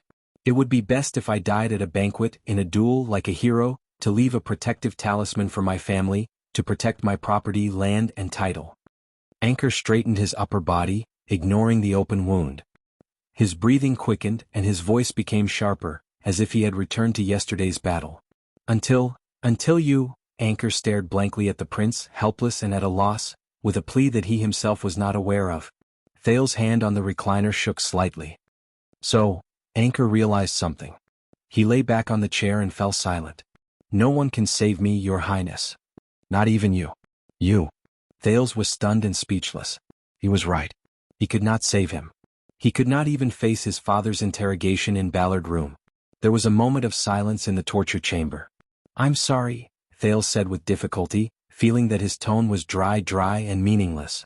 No. Anchor turned his head and curled the corners of his lips. His eyes were gloomy. "Thank you, Your Highness."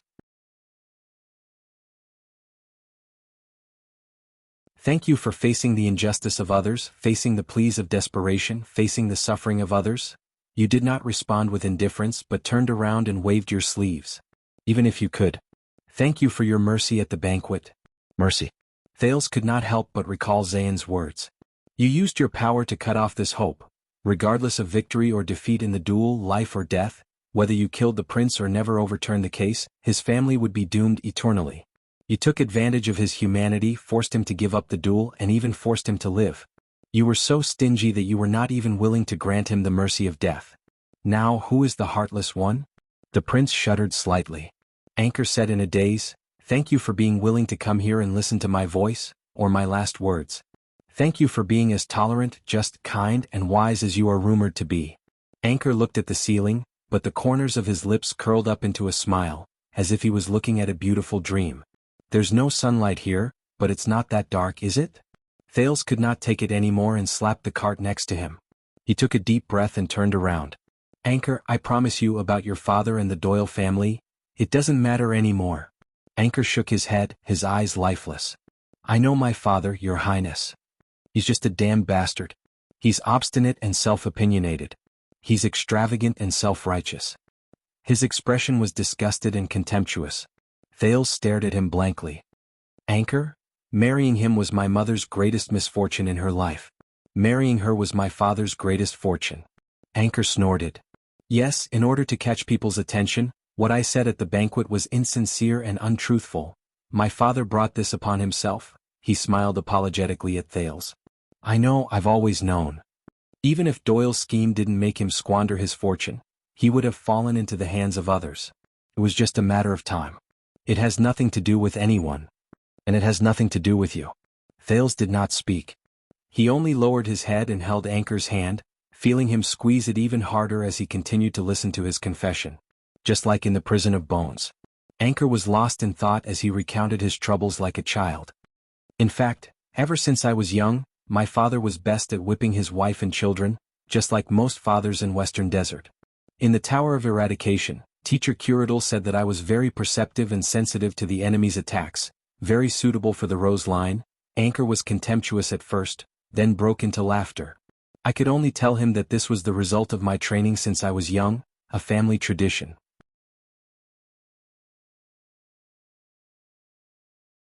A family tradition, ha ha.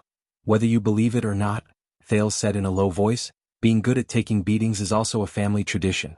Anchor glanced at him and the two smiled at each other. "Maybe we should have known each other earlier and exchanged insights." But the young man's smile became more bitter, and heavy. Thales listened quietly. Like it was the last thing he could do. Birol exhaled. "I was never close to my father, and I don't want to pay for the mess he left behind."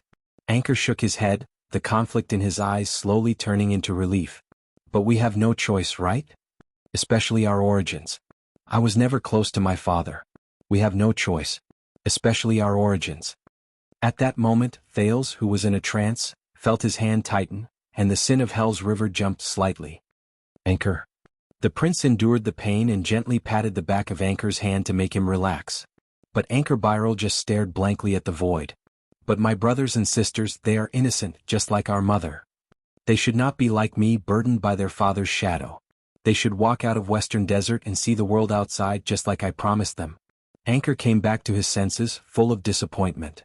"But I can't see it." Thales closed his eyes. "My father's shadow?" At that moment, he seemed to see the figure at the end of the long table in Ballard Room, or the throne at the end of the long corridor in the council chamber.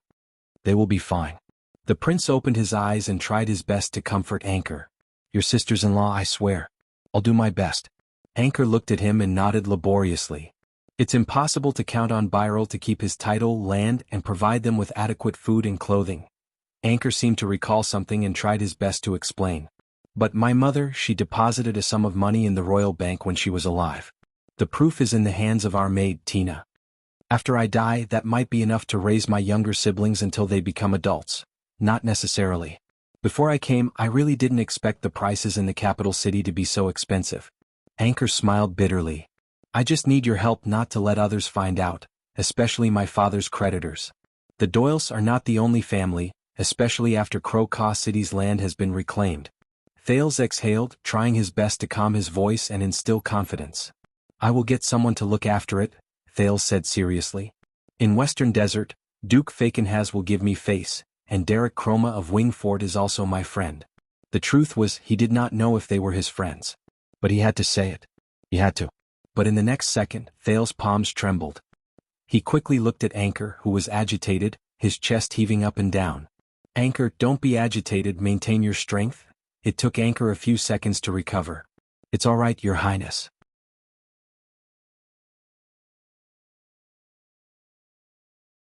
He was sweating profusely and tried his best to smile. Even if I'm someone's pawn, it's still my choice. Thales looked at him, all sorts of feelings welling up in his heart. But he had a thought. Speaking of pawns, the prince said slowly, there's still one more thing I can't figure out, Anchor. Anchor turned his head slowly and looked at him in confusion. Zayn Covendier, as the instigator of the conspiracy, he specifically told me yesterday, Thales said in a low voice, trying not to let his emotions affect his judgment. He asked me to come and see you in prison when I'm free. Anchor's palms froze. The Duke of Star Lake said solemnly. He also said, His Majesty will be very happy. Why? Why did he say that? Anchor Byral? End of this chapter. That you're tuning in to the Han Lee's Wuxia Adventures YouTube channel. We're so grateful for your support, and don't forget to subscribe to join us on this incredible journey through captivating stories. Your generosity through donations truly makes a world of difference, as it's the primary source of revenue that allows me to expand and enhance this channel for you. Thank you from the bottom of my heart for being a part of this adventure.